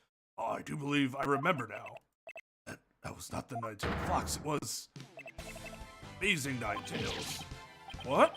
The Amazing Ninetales? At first, this is but a dream, I thought. Now, however, most clearly do I recall it. It was the Amazing Ninetales who did open the Forbidden Chamber's door.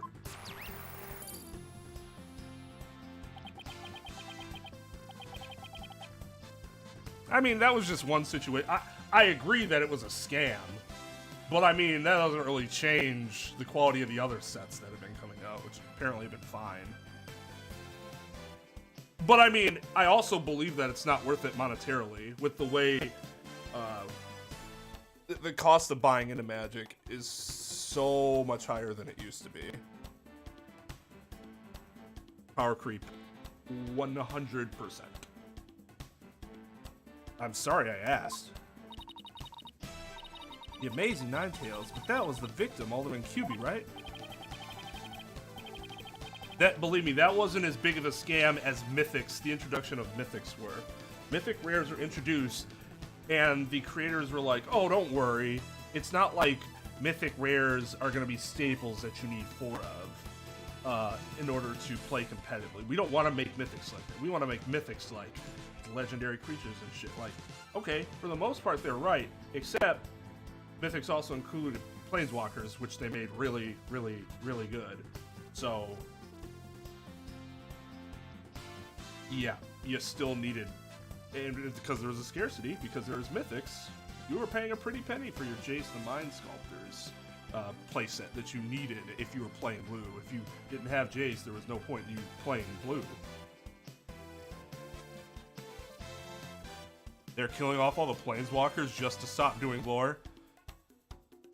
Why? Lore is one of the cool things about the game. Like, you don't even have to like, I used to read the books like I read like Mercadian Masks, Nemesis, Prophecy, Invasion, Plane Shift, not Plane Shift. One after Invasion, and then Apocalypse, I think was the last one that I read. But even after that, when I was still playing, I still liked the idea that there was lore, even if I didn't pay super close attention to it. Sort of added something to it. They don't even have to do that much, though. Like, that's the thing. That lore isn't that difficult to create. That's just laziness.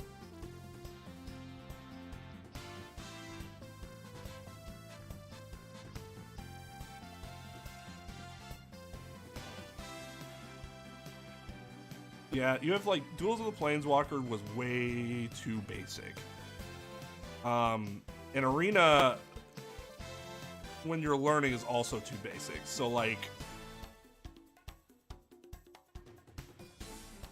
you don't really learn a lot of stuff until you actually play against higher level players, because like there's no system that teaches you that sort of stuff, which is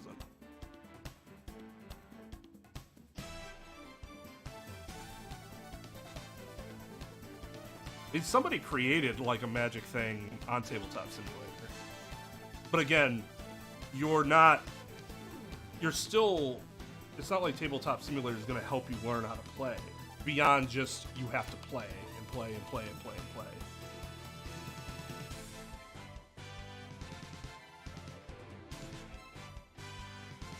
Yeah, why would he open the Forbidden Chamber? Wasn't he trying to keep it sealed? Never mind that, this is completely new information. Let me enter it and run an update.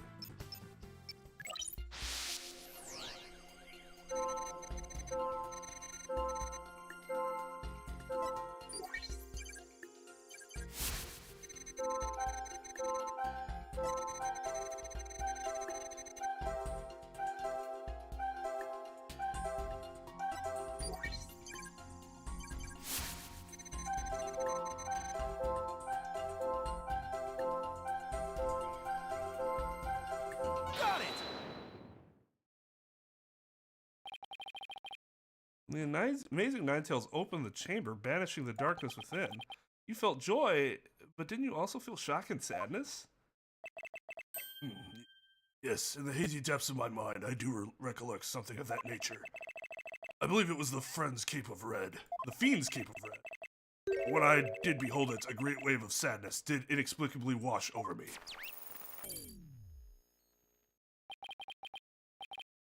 A Cape of Red? Apollo, we've reduced the noise level. Oh, but there's still a little left. Mayor Tenma, why were you sad when you saw the red cape? Why, indeed. What could this mean? His memory is still a little spotty. I know, because his latest recollection contradicts the evidence. Yeah, it's one of those contradictions that slaps you right across the face. Something this obvious could arise when someone is trying to force a fuzzy memory into a definitive shape. Oh, I know what you have to do. You need to present evidence that contradicts the image you see. Oh, so it's basically the same as the usual cross-examination process. Okay, time to review the evidence. Look out contradiction. Here comes justice.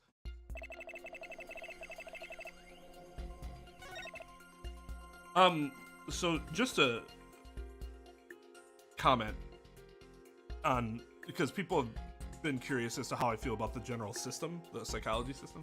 Athena's widget, her made-up computer. So this, from a practical standpoint, is obviously ridiculous, because there's no way you could do this in a court and then be able to go through all this and have you still be considered like, oh, you're credible now because they use some weird contraption to help you remember stuff. Like that's not something that would really work. However, from the standpoint that there is such a thing as refreshing the memory or something recollecting something. I forget what the exact term is.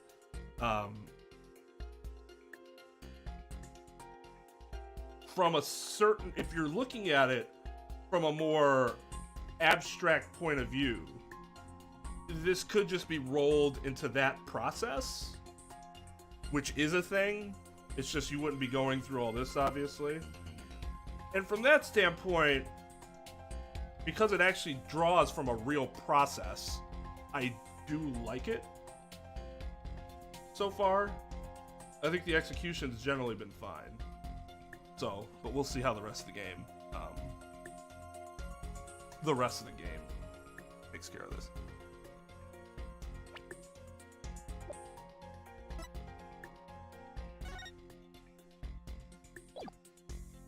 Objection! The Amazing Ninetales cape was red. Are you sure about that? Yes, well, I do believe it was a red cape I saw, but...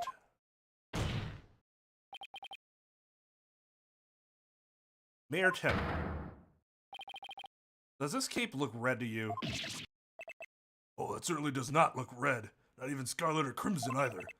Nevertheless, upon my liberation, something red did fill my as-yet hazy field of view.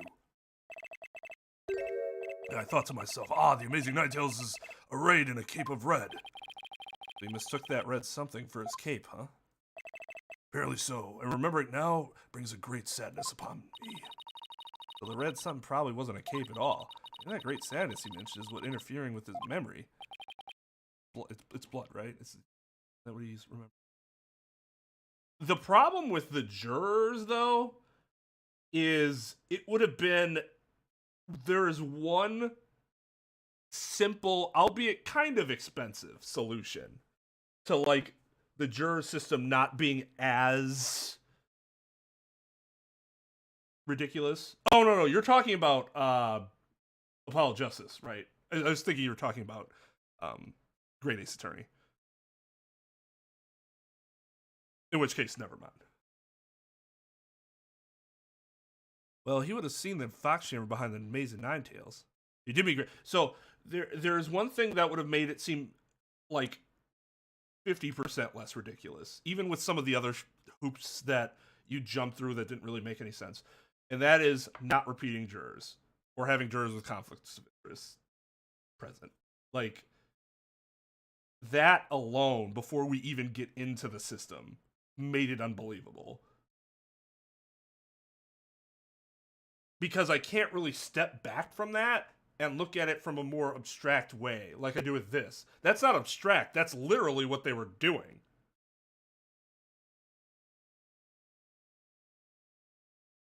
But obviously they would have created new character models and new... Now that you mention that, I'm sad Velan didn't end up being more prominent later. Well, he would have seen the fox chamber behind the Amazing Ninetales. What red object could he have seen there that would have been that shocking? I know. Could it have been... I'm going to play Professor Layton and Games Wright crossover. If certain incentives are hit, yes.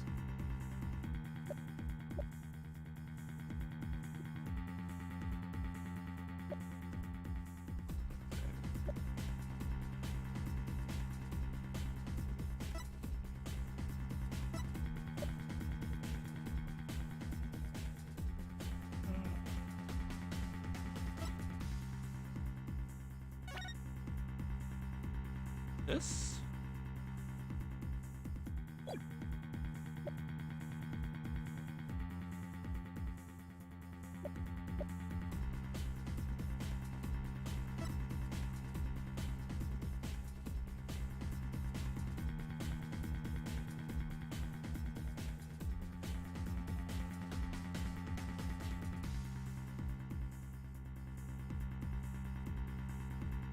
Not this, is it? Oh, could it have been his hair? Take that! No. Okay. I was like, all right, that seems kind of out there.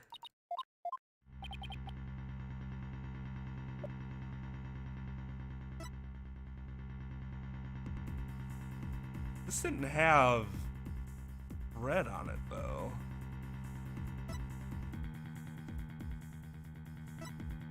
Take that! Something red that could produce a deep sadness.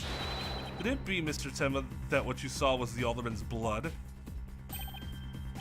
Blood? Why? Yes, it was blood.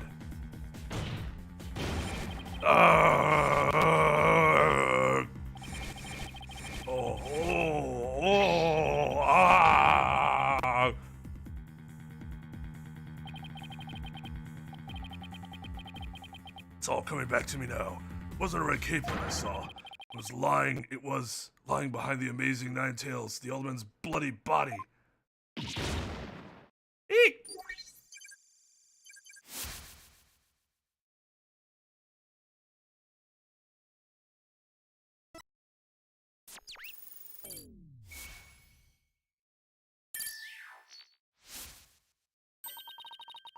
Noise level's down to 0. I think he's remembered everything now.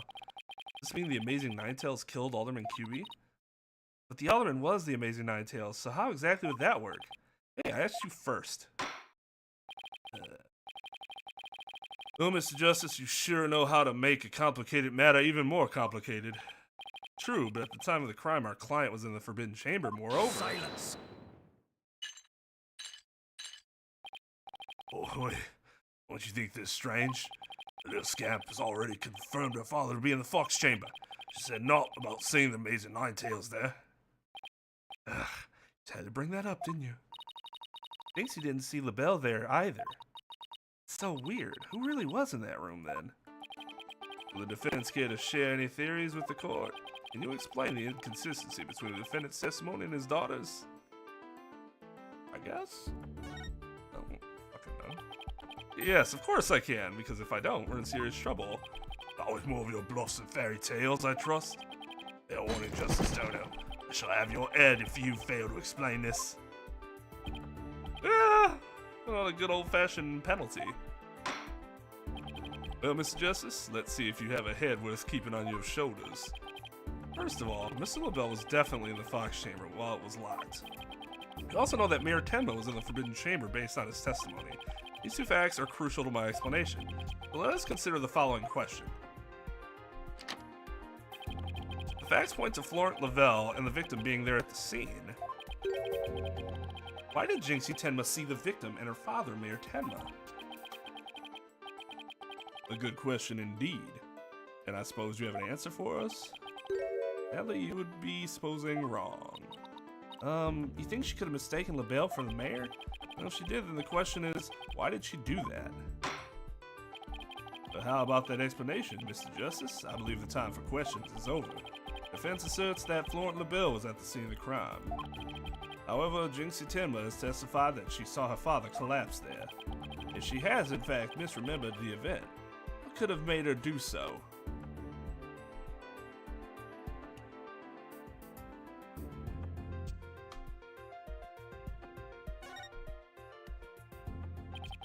Figure Miss Tenma saw was not her father. Florent LaBelle disguised as Damien Tenma. Silence!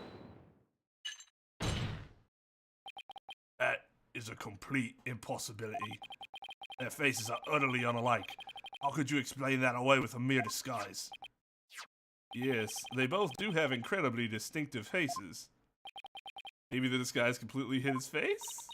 I think Jinxie would have mentioned if she couldn't see her father's face. And if it was that sort of disguise, wouldn't she have removed it?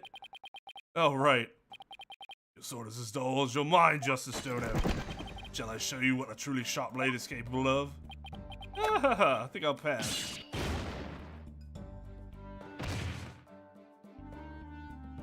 Did he actually murder him? You okay, Apollo? I'm not fine, am I? Well, now that we have that little fairy tale out of the way, it won't this your verdict, if you will. Oh, Damn, they literally gave you one chance. Mr. Justice, I believe it's time for a verdict if you have no further arguments. Even left for me to do. Apollo, remember what Mr. Wright always says. When you're stuck in a tight spot, turn the case upside down. Case upside down. Does say that, doesn't he? I don't quite see how it applies here. Still, never hurts to give it a try, I guess. Let's see. Rather than Jinxie didn't remove the disguise, maybe she couldn't remove it. And rather than she didn't tell anyone about the disguise, maybe it was she couldn't talk about it.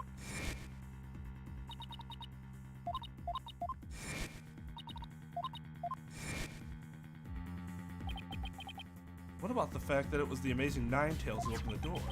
Mask that can't be removed in front of others? When these facts turn things around...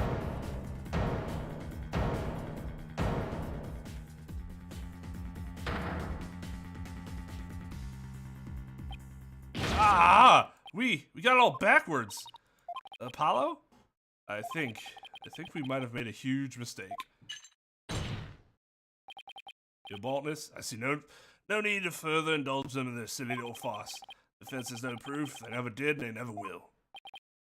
It seems I do have proof. Do you now? Alright, but this better be good, Mr. Justice.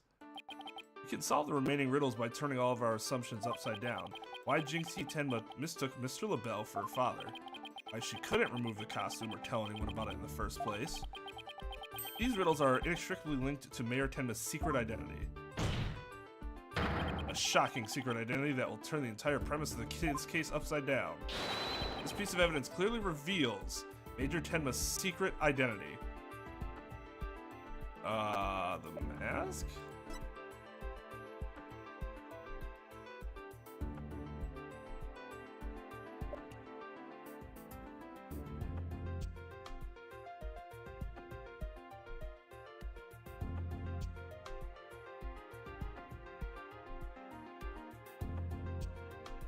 Huh.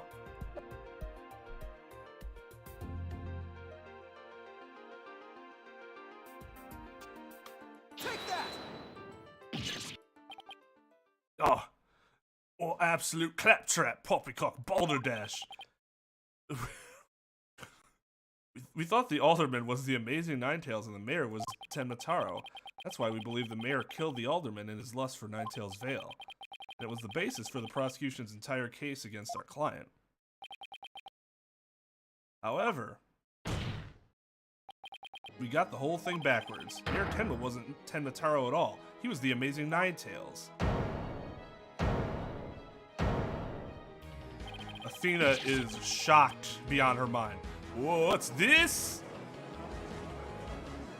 I mean, he do got the physique. You best explain yourself, Justice Donor. From where you derive such a far-fetched conclusion.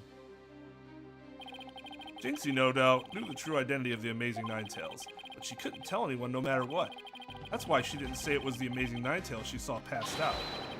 Even though, unbeknownst to her, it was really Florent LaBelle in disguise. Silence! Accused and that deceitful dandy are utterly dissimilar in physical build and voice. The scamp would have seen the difference. Objection! Remember, Mr. LaBelle has his very own brand of cosmetics. Why couldn't he fake a different build, too?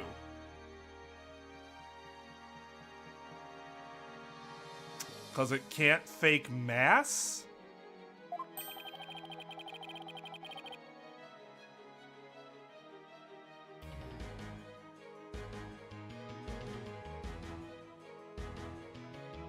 Jesus fucking, are you kidding me? Whoa.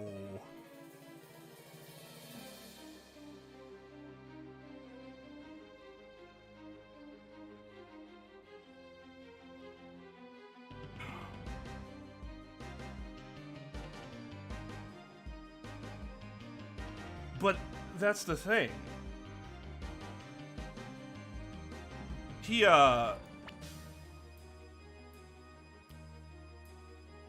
They're not saying that his fake shoulders, that his ability to create fake shoulders are the thing. They're saying it's his cosmetics.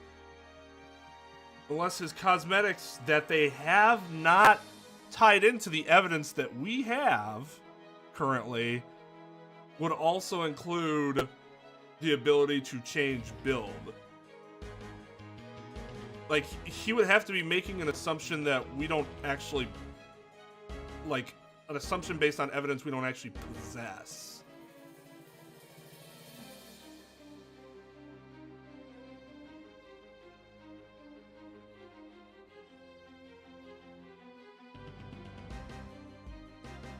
Right, and cosmetics are not the same as prosthetics.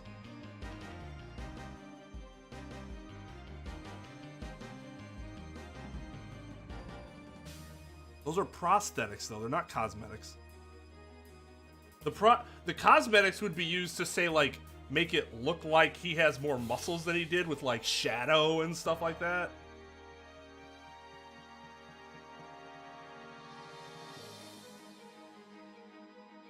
It's not impossible, but it is...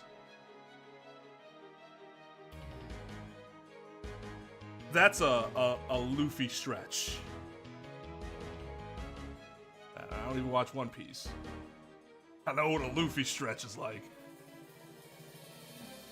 Yeah, yeah.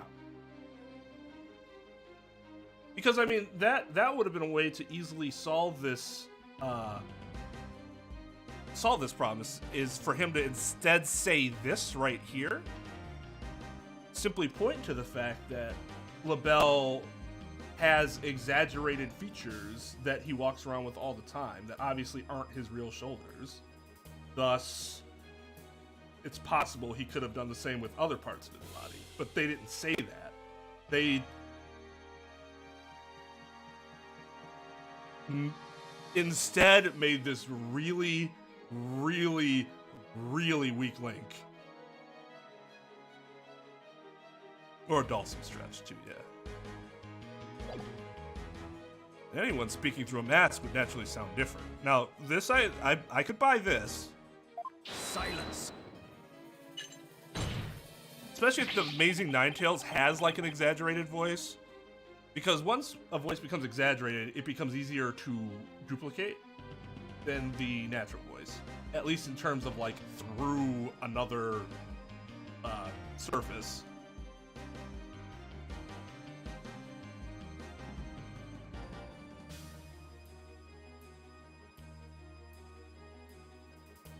It's a real sailing term? I did not know that.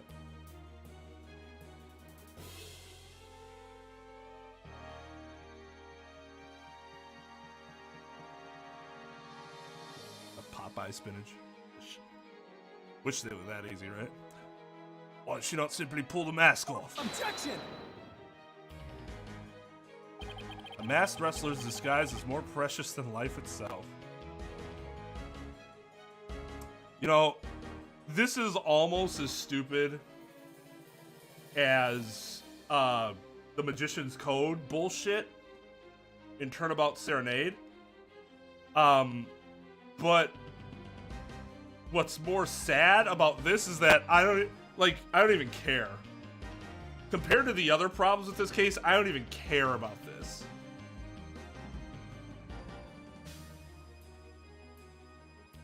Like, okay, fine, let's go with it. Masked wrestler's disguise is more precious than life itself. As a huge fan of the Amazing Ninetales, she would never dare unmask him. Ugh. Ugh.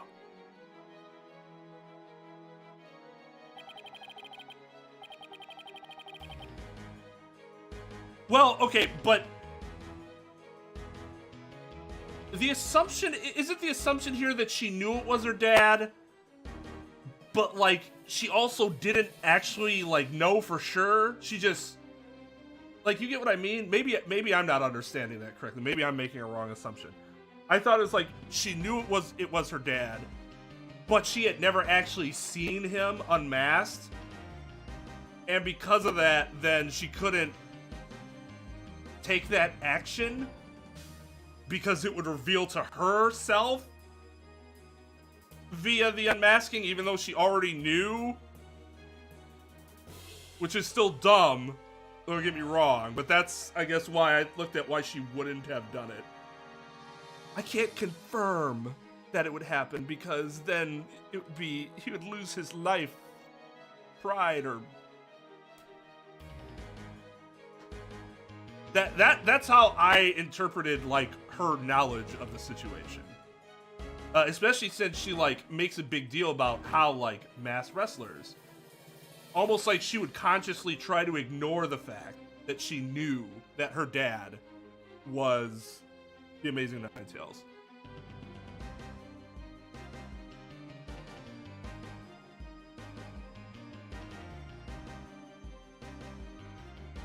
Right, because if she just knew it was her dad, what would have been, and she just trusted that it was her dad, why would she feel the need to unmask? If she heard the voice and thought it sounded similar enough, the build looked similar enough, like, I guess you could argue that you would still want to unmask him so that, like, if he's knocked out or whatever, that he can breathe better?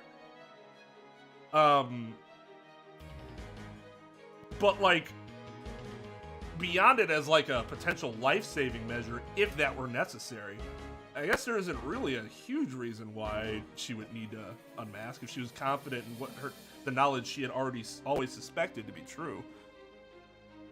Even beyond the, you know, the whole identity.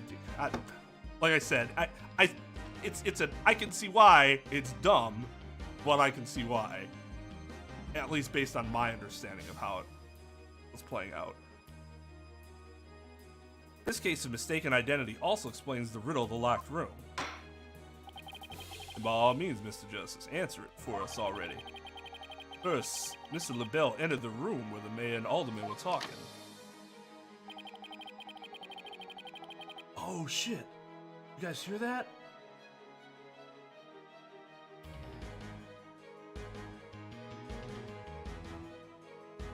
Go back to it. Go back to it.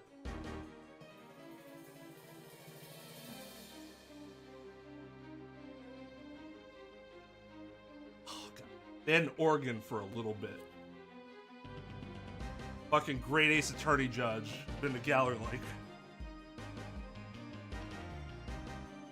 There it is.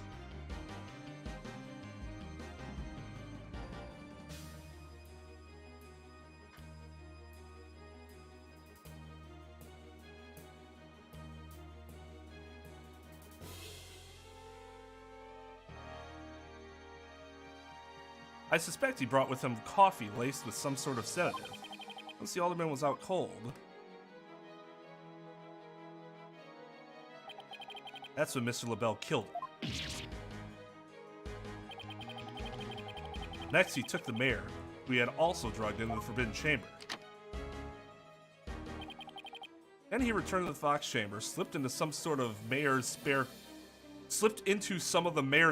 clothes,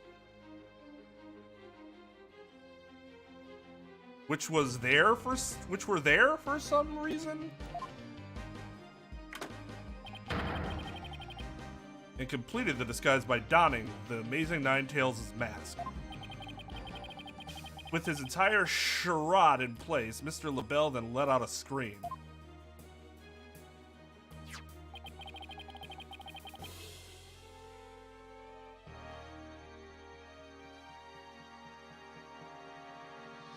Yeah, I suppose that makes sense. He would have been, you would think he would have been in charge of the mayor's wardrobe. The scream that led Jinxie Tenma to the scene. Ah, so then... It's just that they could probably say that, because the way he says it is so, like, glossy. Just like, put on some spare clothes. Like, just the way he says it makes you think to yourself, like, well, how the fuck did he get a hold of those?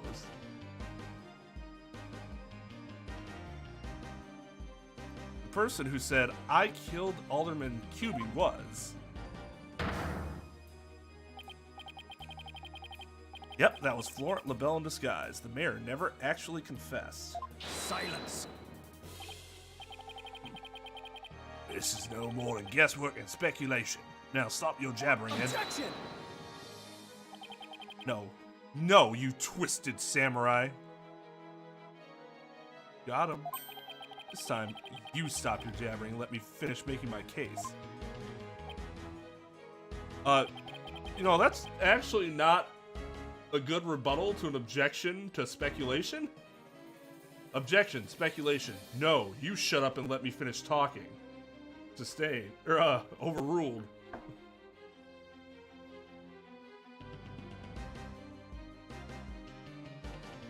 Once Miss Tenma left the scene, Mr. LaBelle, still wearing the mayor's clothes and mask, opened the forbidden chamber so he could drag the mayor back out of the fox chamber. Oh, so the amazing nine tails the mayor we saw was... Right, it was LaBelle opening the forbidden chamber. Second time Mr. LaBelle opened the door to the forbidden chamber, he happened to catch the thieving Mr. Filch by surprise. Startled, Mr. Filch in his Tenmataro disguise ran as fast as he could away from the room. As he did, he left behind him a trail of feathers and tracks. He gave Miss Tenma the scare of her life in the hallway. No one left to witness the events that had occurred. Mr. LaBelle then proceeded to drag the sleeping mayor back into the fox chamber. I see. Well, that all certainly does make sense.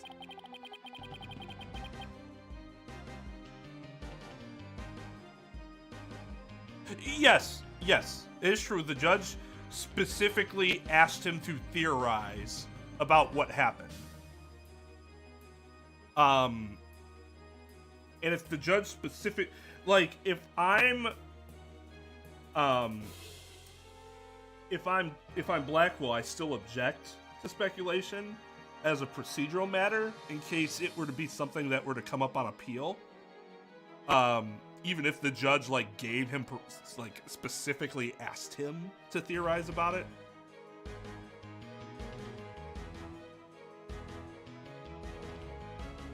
Then, after dragging the mayor back into the fox chamber, Mr. LaBelle threw the mask out the window and fled the room. Silence.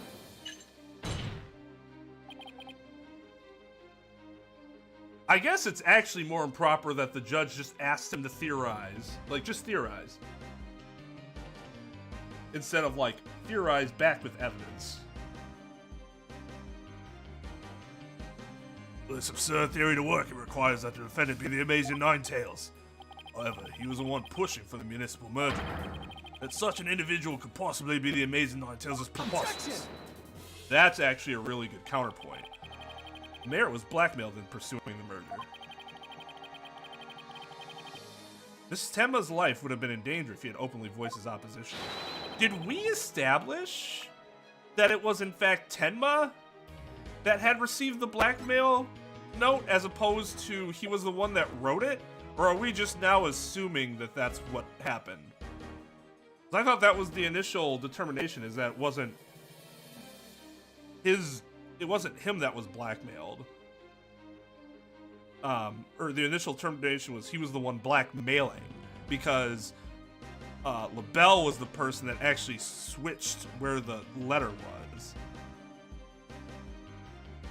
Right, Tenma told us he received the blackmail letter, but does the court know that? Because as far as I remember, the court believed that it was him that wrote the letter.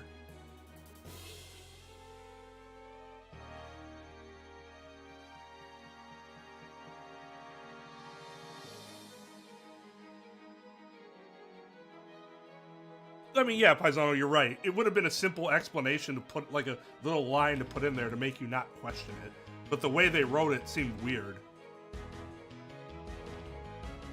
So, like, now we're just saying that it was him that was blackmailed without actually establishing that that was a fact that the court got incorrect.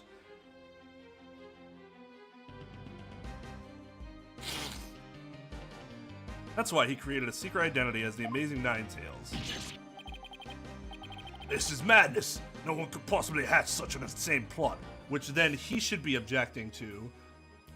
Because, or he shouldn't, like, acknowledge that, because as far as he's concerned, he established that it was, or at least put the use the evidence of the blackmail letter being found in his in Tenma's pocket to suggest that it was him, or no, in the in the alderman's pocket to suggest that it was Tenma that was blackmailing the alderman, or somebody was blackmailing the alderman, as opposed to Tenma being blackmailed.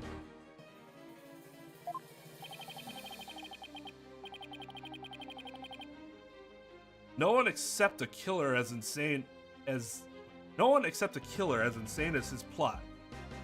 No one except a killer as insane as his plot. And I'd say Florent LaBelle more than qualifies. Foolish mortal, is at your own peril that you forget who I am. Shut the fuck up! It's okay now. Jinxie will be safe just as soon as Mr. LaBelle's arrested. You are the Amazing Ninetales, aren't you? I... You mean Jinxie? No, don't make him tell! Oh. You have quite the active imagination. Ayrton was not the Amazing Ninetales. Objection! What do you mean? Well, has the mayor admitted to it yet? Well, I mean, he was about to before you, interrupted him. But that's just... Dude changed his hair during Tenma's testimony. Even if he did admit to such nonsense, I would reveal the truth behind Tenma Taro right here and now. What? Why you would dare reveal the secret. My good friend the alderman told me all about it. But it wouldn't be good to expose the truth. What with the superstitions now, would it? Truth behind Tenma Taro? What's he talking about? So go ahead, say it. Say, I am the Amazing Ninetales. I dare you. This is actual blackmail. He is actually blackmailing him in open court. No, this would not fly. You were right.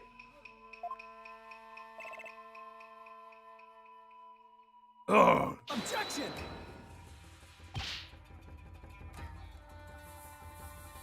It did happen in another case. Was it Apollo Justice? Was it also Apollo Justice? I don't remember. It was either Apollo Justice or Trials and Tribulations, I think. It might have been Trials and Tribulations. Because I remember it coming up, like, sort of recently when I was editing VODs. Which means it would have either been TNT or AJ.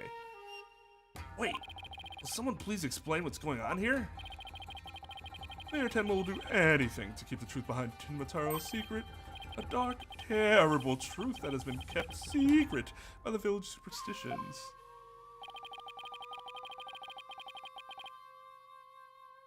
Oh yeah, Gant did it. Didn't Gant do it in a little more subtle of a fashion though? Or was that what he did to Phoenix?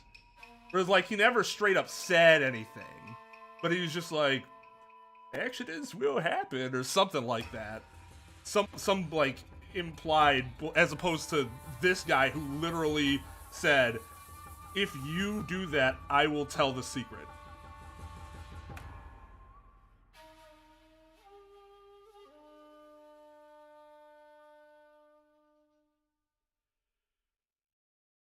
In court? He said that?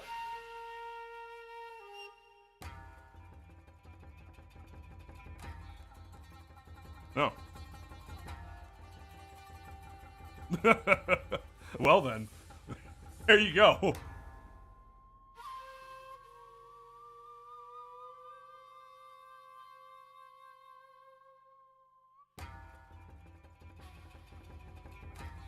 Maybe I'm thinking of Blaze.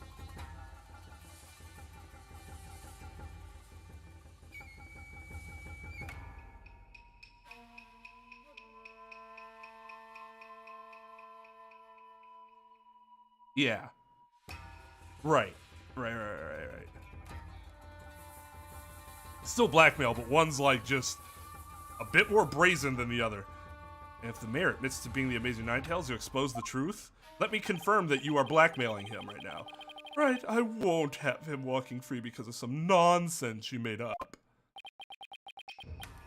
So what now, Justice Turner? Without the mayor's admission, your theory is as useless as you are in battle.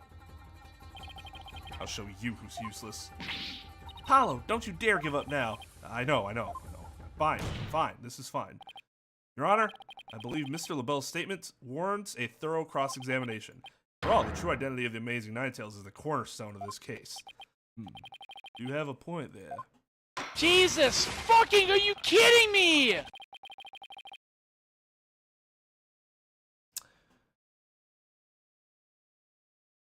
Yeah. Yeah, that did happen. But then didn't Red White, like, immediately turn around and threaten to blackmail a whole bunch of other people? Like, you're just like, oh, this is just a whole hell of a whole hell of a lot of blackmailing going on there.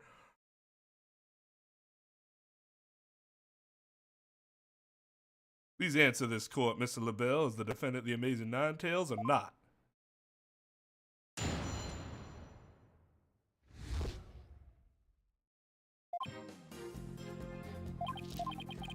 I'm not giving this guy the time of day. Yeah, was the truth. And that would bring ruin upon Ninetales Vale, just as the superstitions say. Talk about out of the pot in the fire. At this rate, the mayor will be found guilty for sure. Honestly speaking, if Mayor Damien Tenma is not the Amazing Ninetales, I'm afraid I don't see how the defense has much of a case here. And let's just leave it at that, shall we? We all know Alderman QB was the Amazing Ninetales anyway. I mean, that's how Ninetales Vale made a comeback. The Alderman was so popular. There's gotta be a hole in that testimony somewhere. I don't even know where to start. We don't have any proof that the mayor is the Amazing Ninetales. We'll just have to get him to admit it himself. If he admits it, LaBelle's gonna expose the secret behind Tenmataro. Oh, we're so close, and I know it. The defense may cross-examine the witness.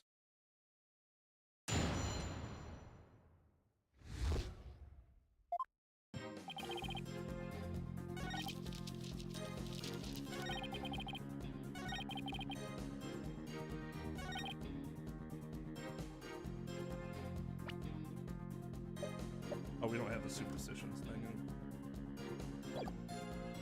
Hold it!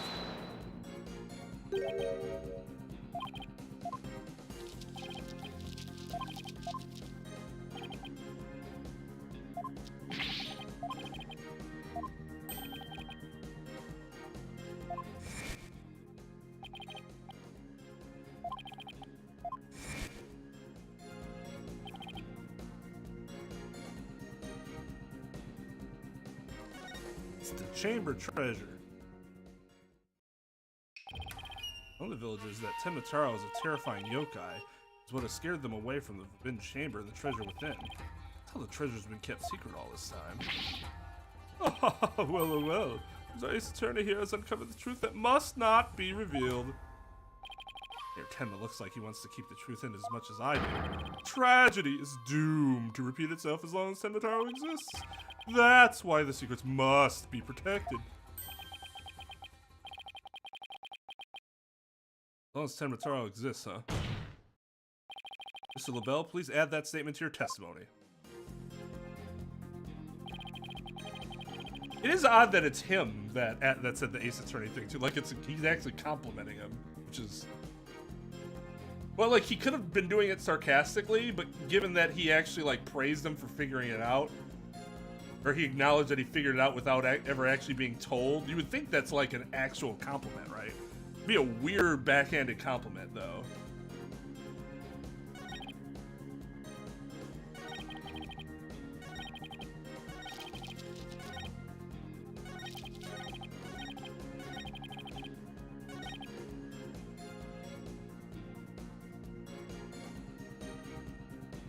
Tragedy is doomed to repeat itself as long as Tenmataro exists.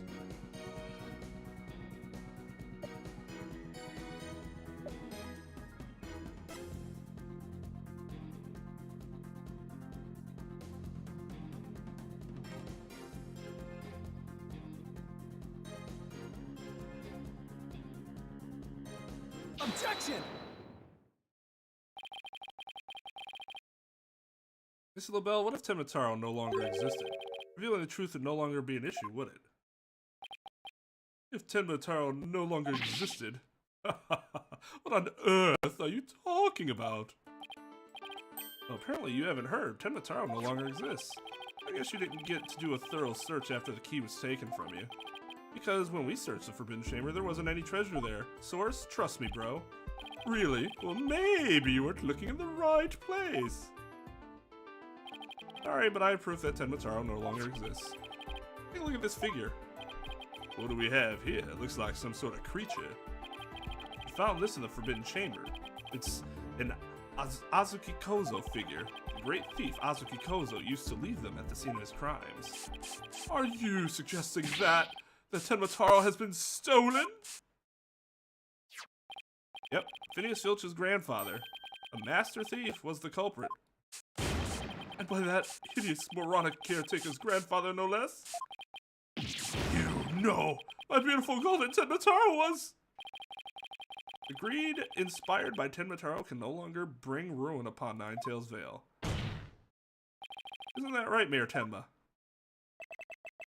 The root of tragedy would indeed seem to be gone.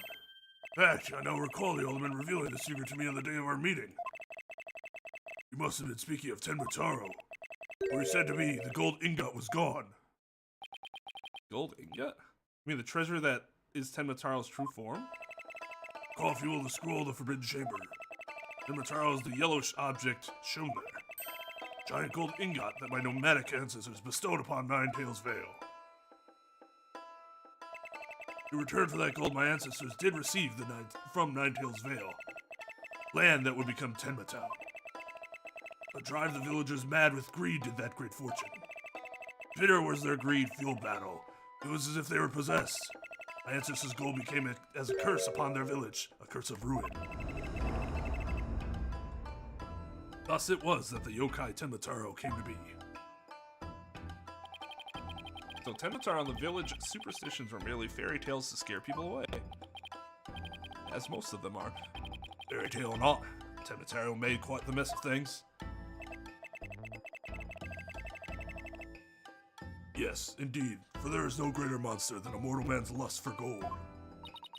Or sex, quite frankly. Well, you know what they say, love of money is the root of all evil. My ancestors did bring a terrible thing here to Ninetales Vale, a thing so terrible that Tenmataro, a monster just as terrible, had to be created to keep it a secret. Yet we have naught but love for the little village for which we owe our very existence.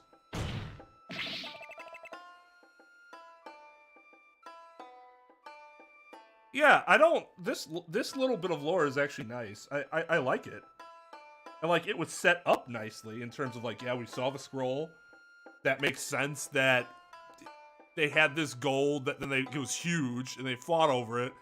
And so in order to make sure that that never became a thing again, they created this whole fairy tale. Like, okay, sure, that sounds fun. Tenmatown would never seek to take over Ninetales Vale in a merger. Oh my, that was quite a shocking lesson in history. Mr. Mayor, now that we know Tenmataro no longer exists, are you ready to admit your secret? You are the Amazing Ninetales, aren't you? No, don't do it. Please, no!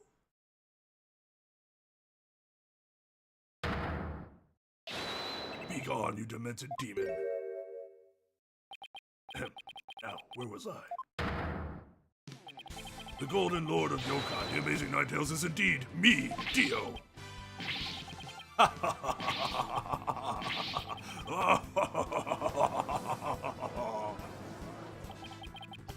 that means Jinxie. Yes? The man wearing the mayor's clothes who you saw collapse in the Fox Chamber, was he wearing the Amazing Ninetales as a mask? Uh-huh. That's what made me think it was Papa. He said he was going to reveal his secret identity to Alderman QB that day, so... Okay, so she did know. She like actually knew it. It wasn't just like a suspicion so strong that it was, she figured out that it was the truth. But it really wasn't Pop I saw there, was it? It's Florent's idea from the start. It advised me to reveal my secret identity to all of them. Eesh. Rube Goldberg machines have less elaborate setups than LaBelle's scheme. You may rest easy now, little Jinxie. That monster's deception is through. True facts behind this case have finally come to light. Mayor Tenma did not kill Alderman QB. But Florent LaBelle did. How dare you, peasants! Ah! No! Silence.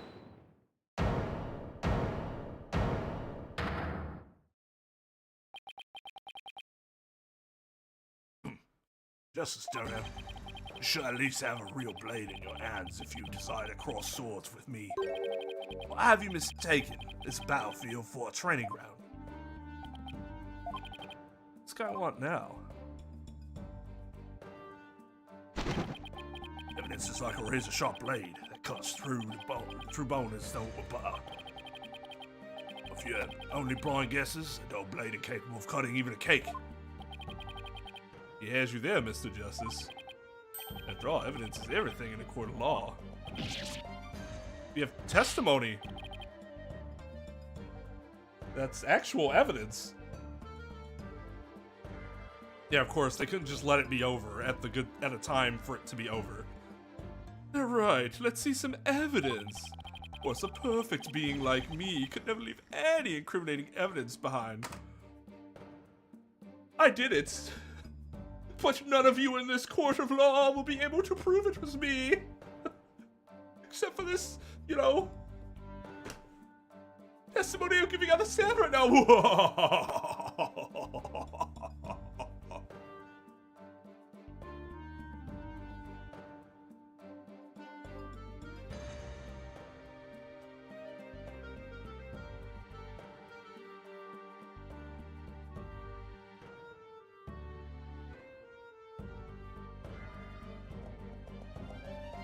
Ah, close Ventus, but you misspelled.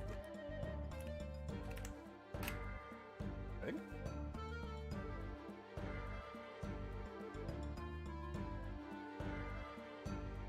Judgment lights up. Oh God, that's loud.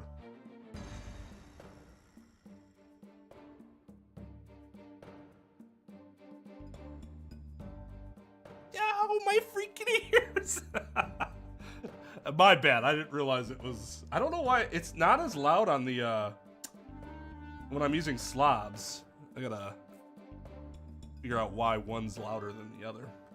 That's my beat.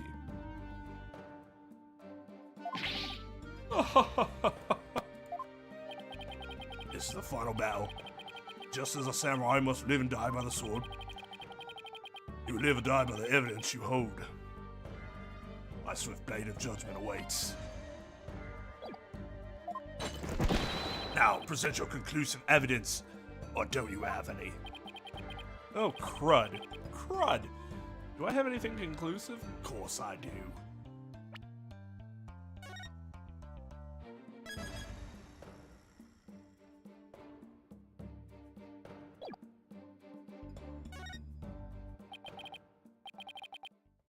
Evidence? Oh, I have evidence.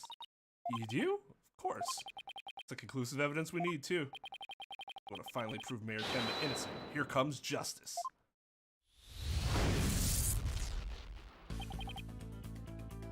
Oh, I like this. Well, let's review the facts. Most damning evidence against the mayor was the crime scene itself. The mayor and the victim were the only two people found in the room. Also, we all thought the alderman was killed because he was the Amazing Ninetales. As we know now, of course, we were way off. Amazing Ninetales is really Mayor Damien Tenma. That's why his daughter, Jinxie, saw the Amazing Ninetales collapse at the scene. He mistook him for his father. Those are the facts as we have revealed. However, Mr. LaBelle asserts that he did not leave any evidence at the scene of the crime. He didn't say anything about evidence outside the crime scene. Maybe he isn't as clever as he thinks he is. Any of the evidence found outside the crime scene provide any clues?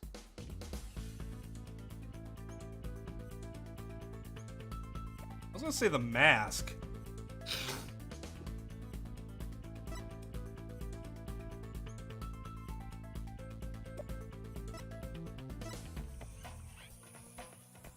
Because this was dropped by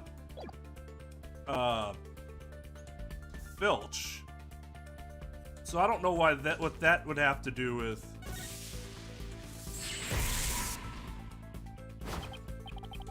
Oh, I know, the Amazing Ninetales mask. It was found washed up along the river. Who does the mask hold?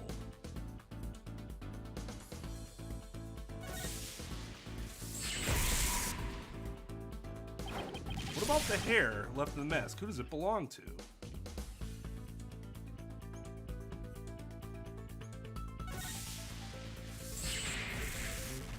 That right? Right.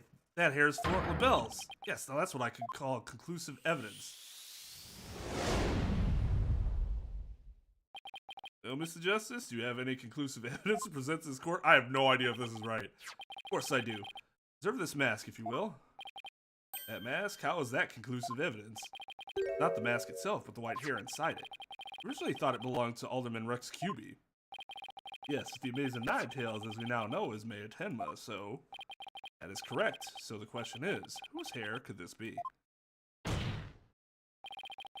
And the answer to that is the last person to have worn it before it was discarded. That would be you, Mr. Florent LaBelle.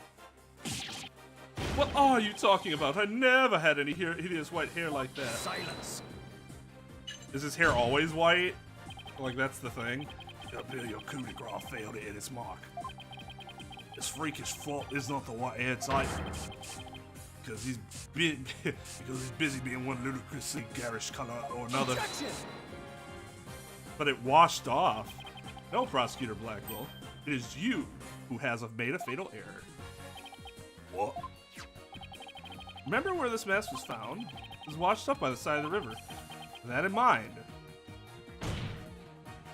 this last piece of evidence will solve all the remaining riddle. Take that.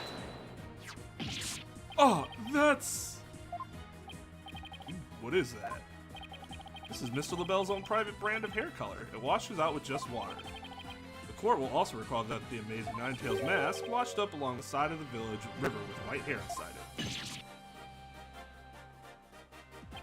What's this? Are you saying that preening peacock's hair color is... That's exactly what I'm saying. Mr. LaBelle's hair color is a freaky work of fiction. Thanks to the river flowing through Ninetales Vale, we now have a real-life expose. Ah! The white hair in this mask is conclusive evidence proving you're the real killer. DNA test is all we need to prove it, and we both know we'll get a match. Admit it. Lord LaBelle, you were the one who killed Alderman Rex Cuby. You peasants. How dare you! Ah! You profane my beauty of putting exterminate you into the Alderman! Ah! My makeup! Well, yeah, you're doing that to yourself. Huh?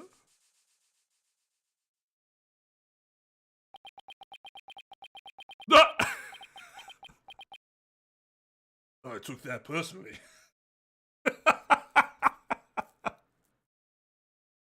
Oh, there have been many Jordan memes in our time. That might be my favorite one.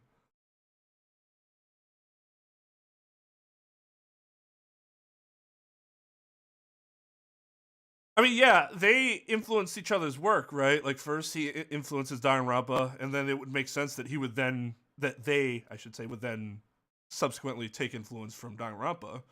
I think it's good that they have a breakdown like that. That is a good way to help summarize a case and a good place to do it without feeling like it's hand-holding the player, because you are actually going all the way back to the beginning of your line of logic.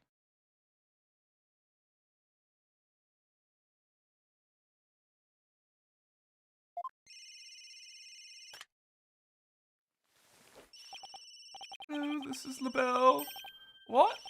The project is off? This is LaBelle. Sponsors have pulled out. LaBelle speaking. I'm fired? You mean I'm no longer Mayor Tenma's aide? No. Hello, this is LaBelle. What is a stratospheric damages claim against me? $100 million? I'm finished, washed up, stick a fork in me, I'm done.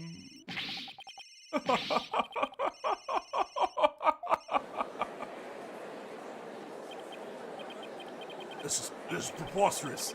My son of Blackwell defeated. Well, I mean, just like you were when you were put in prison. Order, order, order in the court.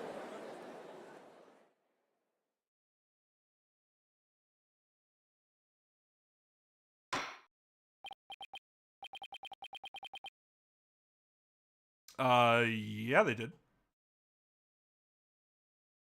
Danganronpa arose like partially because of Ace Attorney, because the Danganronpa dev knew the Shu, what's his face?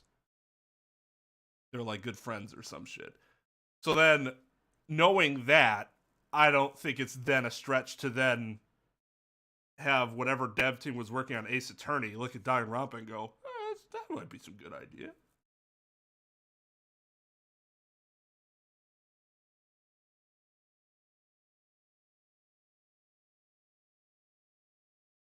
I'm not, no. At least not from what I'm told.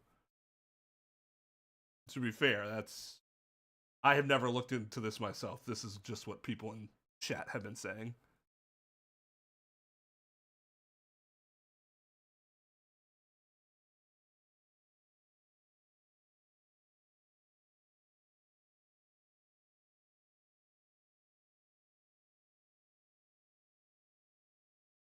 To some extent, yeah.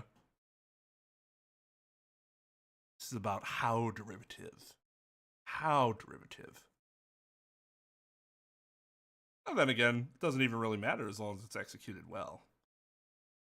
So this is quite the unexpected outcome. I must hand it to you, Mr. Justice. Really turned this case on its head, just like that other lawyer, Phoenix Wright. Ha ha ha. Wait, that was a compliment, right? Prosecutor Blackwell, what have you done with Fort LaBelle? The faced man was withered like a flower out water. One of the officers is currently tending to him with a sprinkler. Wouldn't that just wash even more of his makeup off? I'm going to explain the actions of the guilty party in detail. The motive, of course, was to steal the gold ingot known as Tenmataru.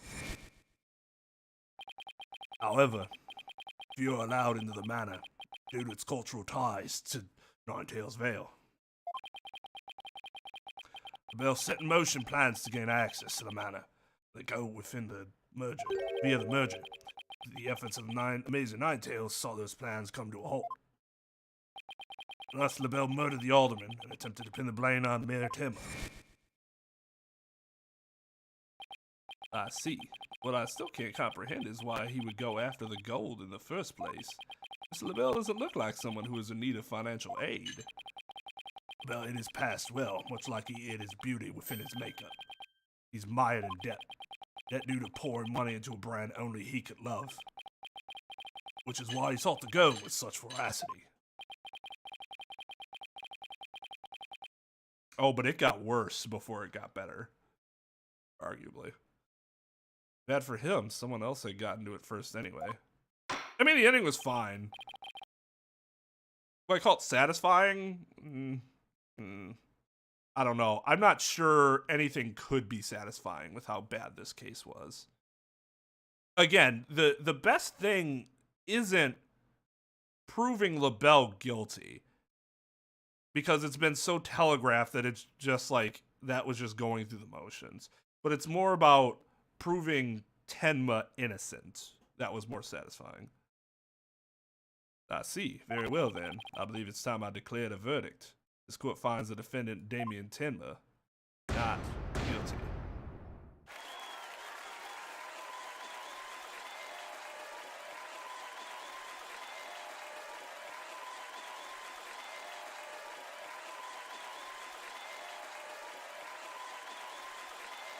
I do enjoy when the confetti rains down. Court is adjourned.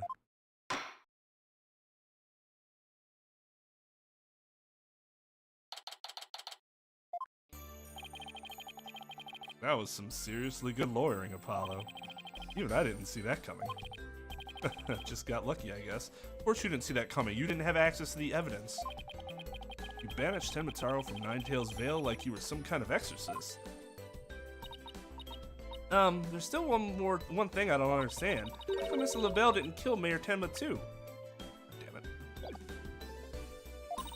He could have set it up so the mayor murdered the alderman, then died from a counterattack. That would have removed at least one possible fly from the ointment. I was wondering about that too. But I have a hunch LaBelle was biding his time. He was planning on exposing the Amazing Ninetails' true identity himself. Huh? But why? Because the mayor was the Amazing Ninetails. And LaBelle succeeded in framing Mayor Tenma for the alderman's murder. God damn it.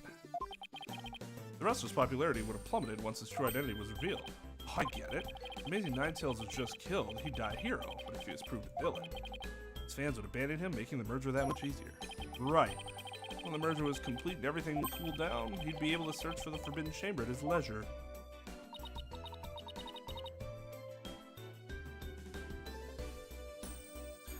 What an insanely intricate plot. A most excellent job clearing my name. A feat worthy of the Demon Lord's approval. Why are you acting like Tenmataro again? This be of no concern to you. Not concerning me. Tenmataro, be gone! Gah! Jinxie, seems like ages since I've laid eyes on you. Papa, you're finally back. That fucking... Yes, it would seem Tenmataro is no match for you. Ha ha ha. I'm not scared of that silly yokai anymore. Fuck him. Father's a free man now, Jinxie. Isn't that great? Thank you for all you've done. Seeing you guys in action, it made me feel like I don't have to be afraid anymore. Oh. Seeing her smile is the greatest gift of all. Wait, is Jinxie actually smiling? It was like when you finally got to see Gina smile. It was like, my heart skipped a beat.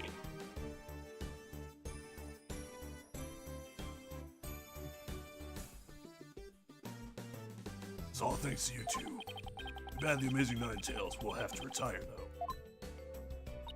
Aw, how come? As everyone hears on Amazing Ninetails, my fan base will nosedive. After all, I'm not the most popular people. Another reason for my secret identity. I don't see how I could possibly continue. Or your popularity will skyrocket. Yeah, I think you've misjudged yourself. Take a look outside. Say, now that you mention it, what's all that noise out there? Big crowd gathered outside the courthouse once the news broke, because they want to get a glimpse of Mayor Damien Tenma, the man behind the mask, and a root for your return to the wrestling ring. Rooting for me? But I thought I was nothing more than a male factor in their eyes. The only one who really matters is Jinxie. Show her how cool you really are. Yeah, you're the coolest when you're out there fighting in the ring, Papa. Hey! Another good father figure. There's so few and far between in these games. Jinxie. Here, I think you'll be needing this. Take that! Thank you. Now, if you would excuse me. I don't want to keep my fans waiting.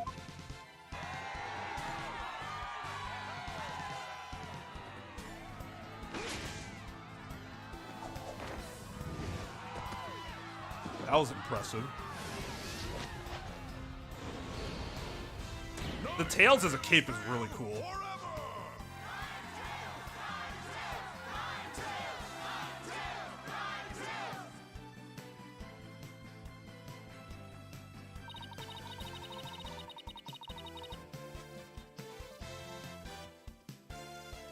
I sure hope they can settle the problems between Tenmatown and Ninetails Vale. Me too. I'm sure they'll be fine, after all. The blackmailer slash killer is behind bars and the merger's no longer an issue. Plus, the Amazing Ninetales is obviously still a hit, and I suspect Ninetales Veil will be too. It's all because we believed in our client. It's all because we believed in our client, just like you said.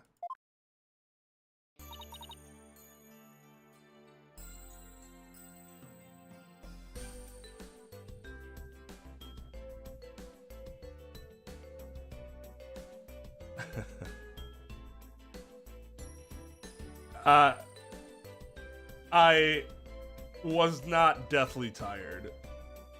From a physical sense, I was deathly tired mentally.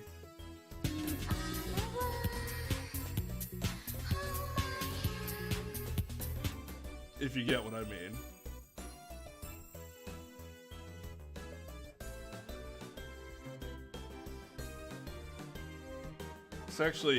It actually turned out a little better than I thought it would, at least for being on cam. If I went out in public, I'd look like a moron. Now I just only kind of look like a moron that's just doing a bit. Yeah, it has the DLC, which we're doing next, right?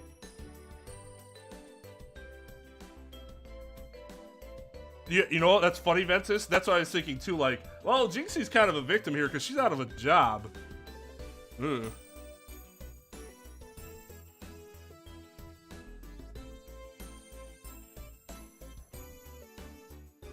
All right. Well, let's finish up here. Okay, people. Now that we've got that one in the bag, let's go get something to eat. I'm starving. Sounds good. I've been so nervous. I haven't eaten since yesterday. Better keep eating, Apollo, or you might have to start looking up at me. Huh? I've definitely passed my growth phase, and I'm definitely past my growth phase, and you should be about past yours too. Are you kidding me? I'm just getting started. No, that's not how that works. Ready or not, it's face stuffing time.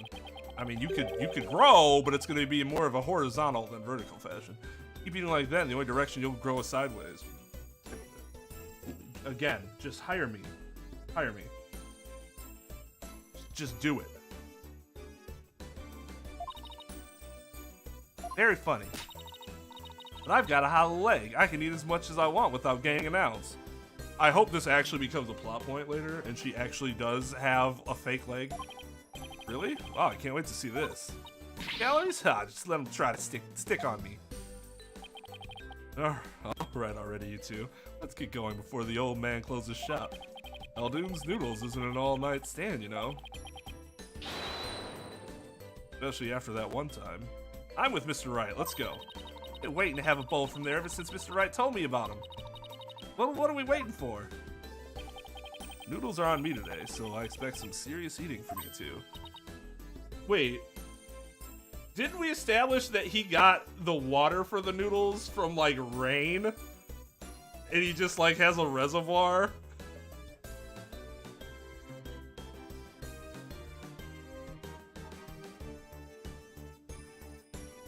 Yay, thanks, boss. I won't let you down. Tina has no idea what she's getting into. And? Yeah, it fills me with disgust too. Mr. Eldoon's noodles are so hot and salty. 2 bowls would kill a man. Did that collector look clean to you?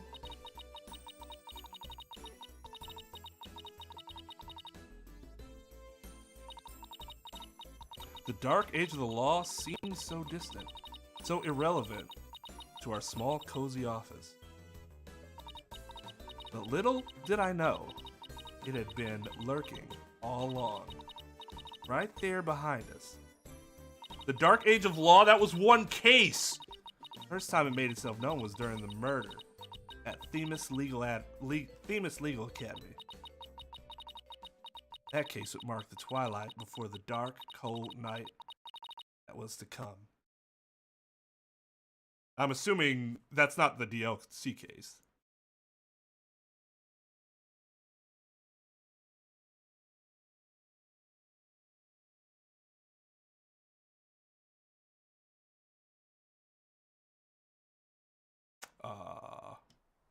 Themis Legal Academy. a prestigious high school with alumni in the highest echelons of the legal world. Stop?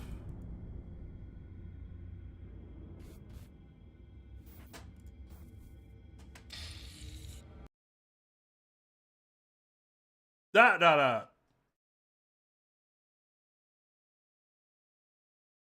Abort. Abort.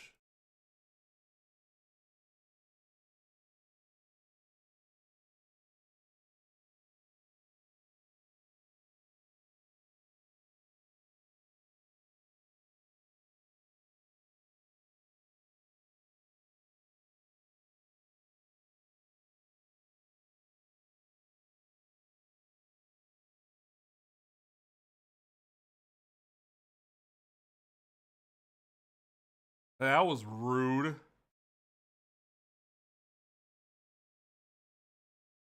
They didn't even ask to save first before they threw you in there.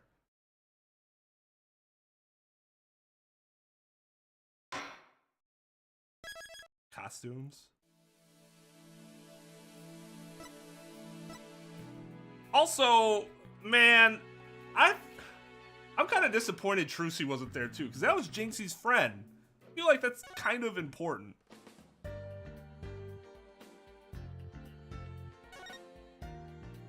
Boo! God damn, this is so much better.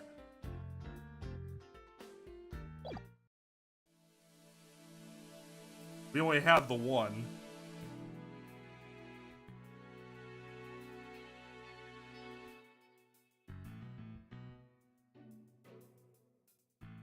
I saved it. I saved it myself. Or Capcom. Because now I can just go to here and start. Oh, I gave him Spike Spiegel hair. Spike Spiegel if he... Oh. It doesn't look like there are, though. At least they're not available to me yet. Like Phoenix has one. Oh, I see.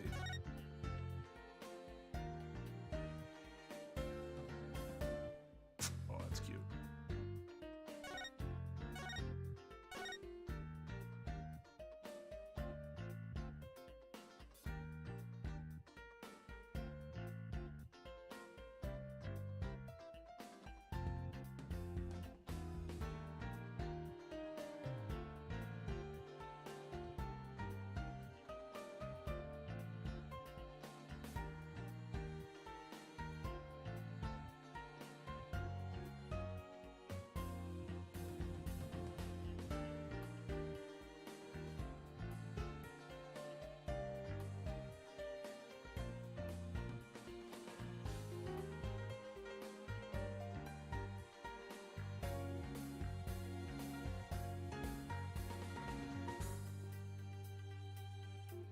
Well, even before the opening cutscene, the end narration of 2 said something about Themis Academy. The fact that she went there wouldn't be any big surprise. The fact that they fucking included the goddamn the sailor suit outfit thing. Oh, come on.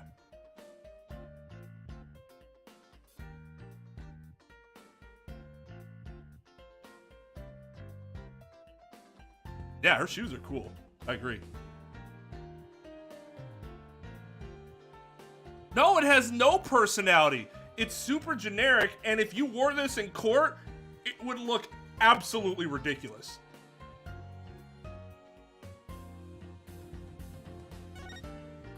This is better for court than this is, though. Even if you don't like this. She should never go into court with this. Teenager co-counsel. I will never do that because I will feel like I'm being an asshole. Just because I made that decision. I was just a complete tool for doing that. I mean, at least Apollo is kind of interesting. I mean, it's interesting because it's less interesting but that makes it more interesting. Like, Phoenix should have Phoenix. It shouldn't be this. Like, he's past this. He's past this. Let's not dredge up bad, or I should say bad. Let's not dredge up mid-Phoenix. We don't need to dredge up mid-Phoenix any longer.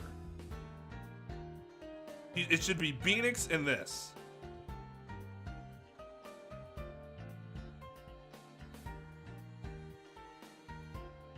Would I wear what in court? Japan, why you gotta be like this? This? Would I wear this in court? No. I would be reprimanded.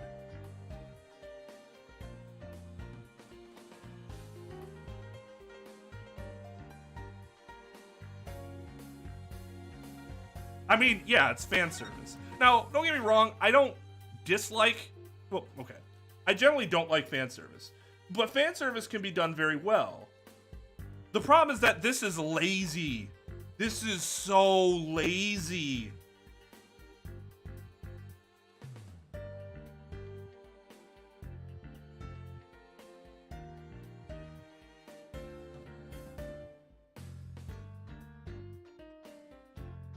Would I dress like Phoenix? No, again, I'd be reprimanded.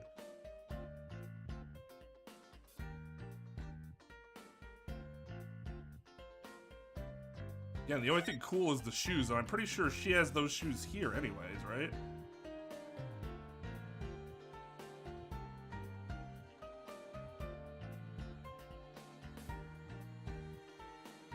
Come on, zoom out. Oh, no, she doesn't. Okay. So, she does have kick-ass... This outfit does have kick-ass shoes, but you're never going to be seeing them anyways, outside of when they zoom out in this particular, you know... Like, it's such a generic-looking sailor outfit. There's nothing interesting about it. And it's like the easiest thing to do with a girl. What's her alt? Oh, a school sailor uniform. So lazy. So fucking lazy. These shoes are fucking bomb, though. Good for her. No!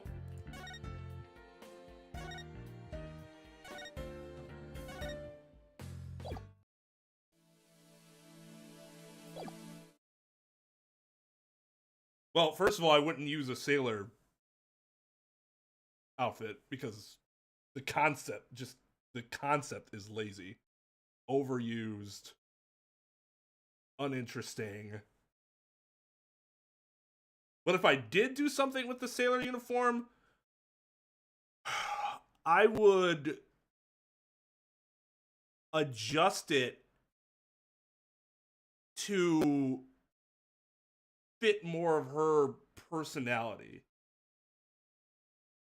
Like, she personally did some modifications of it. So she still has, like, the taste from her school, but it's also more appropriate for, like, her current exploits and, like, not current exploits, but who she has developed into as a character. You could have a sailor outfit that is athletic based. There's nothing saying you have to use a skirt. That is pigeonholing oneself. She could have used, even if you went with her school gym uniform, and I don't mean the t-shirt and then they basically just wear panties. I don't mean that, but like the more modern ones where they have like, it's like a track suit with like shorts, track shorts, and track jacket with like t-shirt or whatever. And it had like the school swag on it. That would have been more interesting than the sailor outfit because at least that's something that not everyone does. And why don't they do it? Because you can't get into your fucking Japanese high school girl fetishes. Put Apollo in the girl's sailor uniform. At least that would have been different.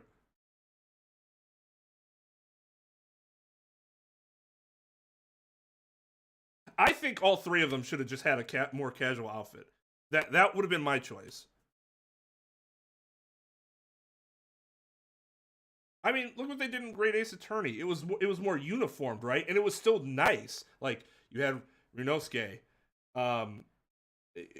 The people from Japan had a British alt costume. The people from Britain had a Japanese alt costume. And then fine, if you want to charge people to put them all in bathing suits, then fucking whatever. I don't.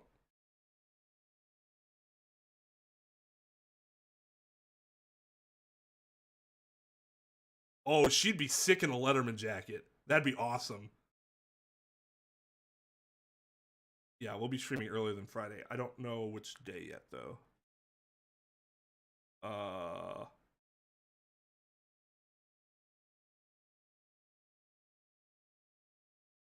Let's say probably Tuesday, but there's a chance it could be Monday.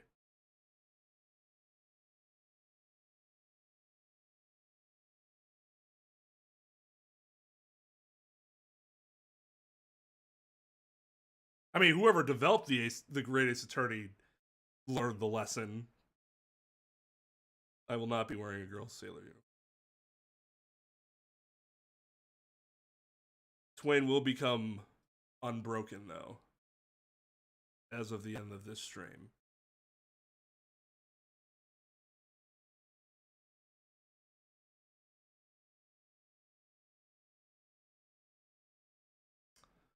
So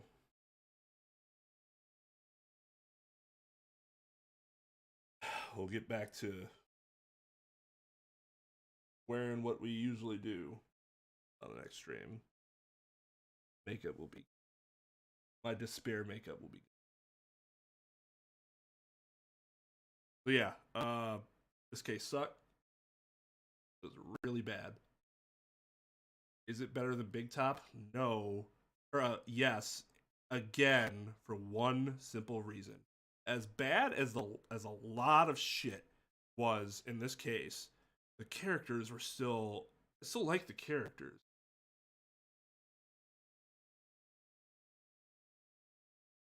The worst thing you can do is have a bad case with bad characters, because I don't even have anything that, like, I'm really emotionally invested in. I like Max, kinda. Even though he had his own issues. But other than that, I literally cared about none of the other characters. None of the other characters in Big Top. I like a lot of the characters here. We didn't even meet the Alderman, and I liked him. I just liked his design. No, I didn't like Mo. Fuck Mo.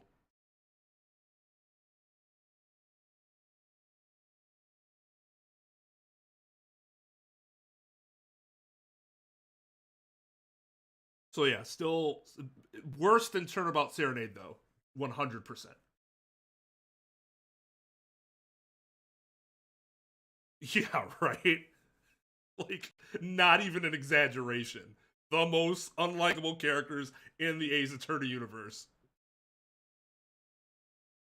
In a horrible setting.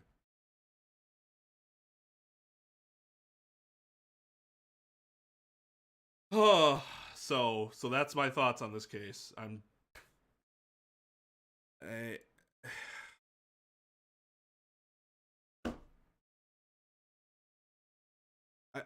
don't even know what else to say. I've pointed out so many issues already. I can't regurgitate them all. There were too many of them. You'll just have to rewatch the VOD when I, piece all my analyses together.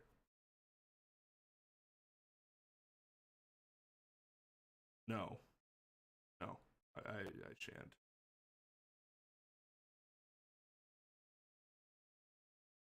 Okay, but you can make circus characters that aren't happy-go-lucky, but also aren't utter trash, unlikable trash.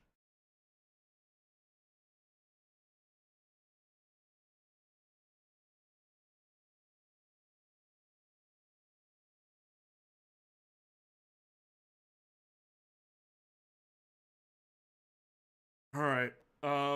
Yeah, so I'll make an announcement Monday as to whether I'm going to stream on Monday or Tuesday. So be on the lookout for that. We'll stream multiple times again next week. Actually, that's a good point. by that point, I'll probably be paying somebody to put the VOD cuts together for me.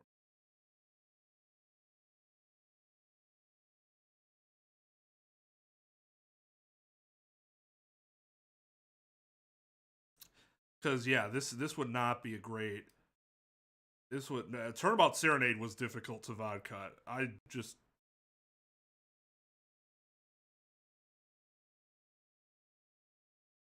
like, meditated into a, like, sense of, that you have, like, an out of, like, your soul leaves your body, and your body does all the work, and your soul doesn't feel it, and then it comes back in once it's done. So you just like, oh, I don't even remember that happening. It just uploaded. Trep, what the fuck are you talking about?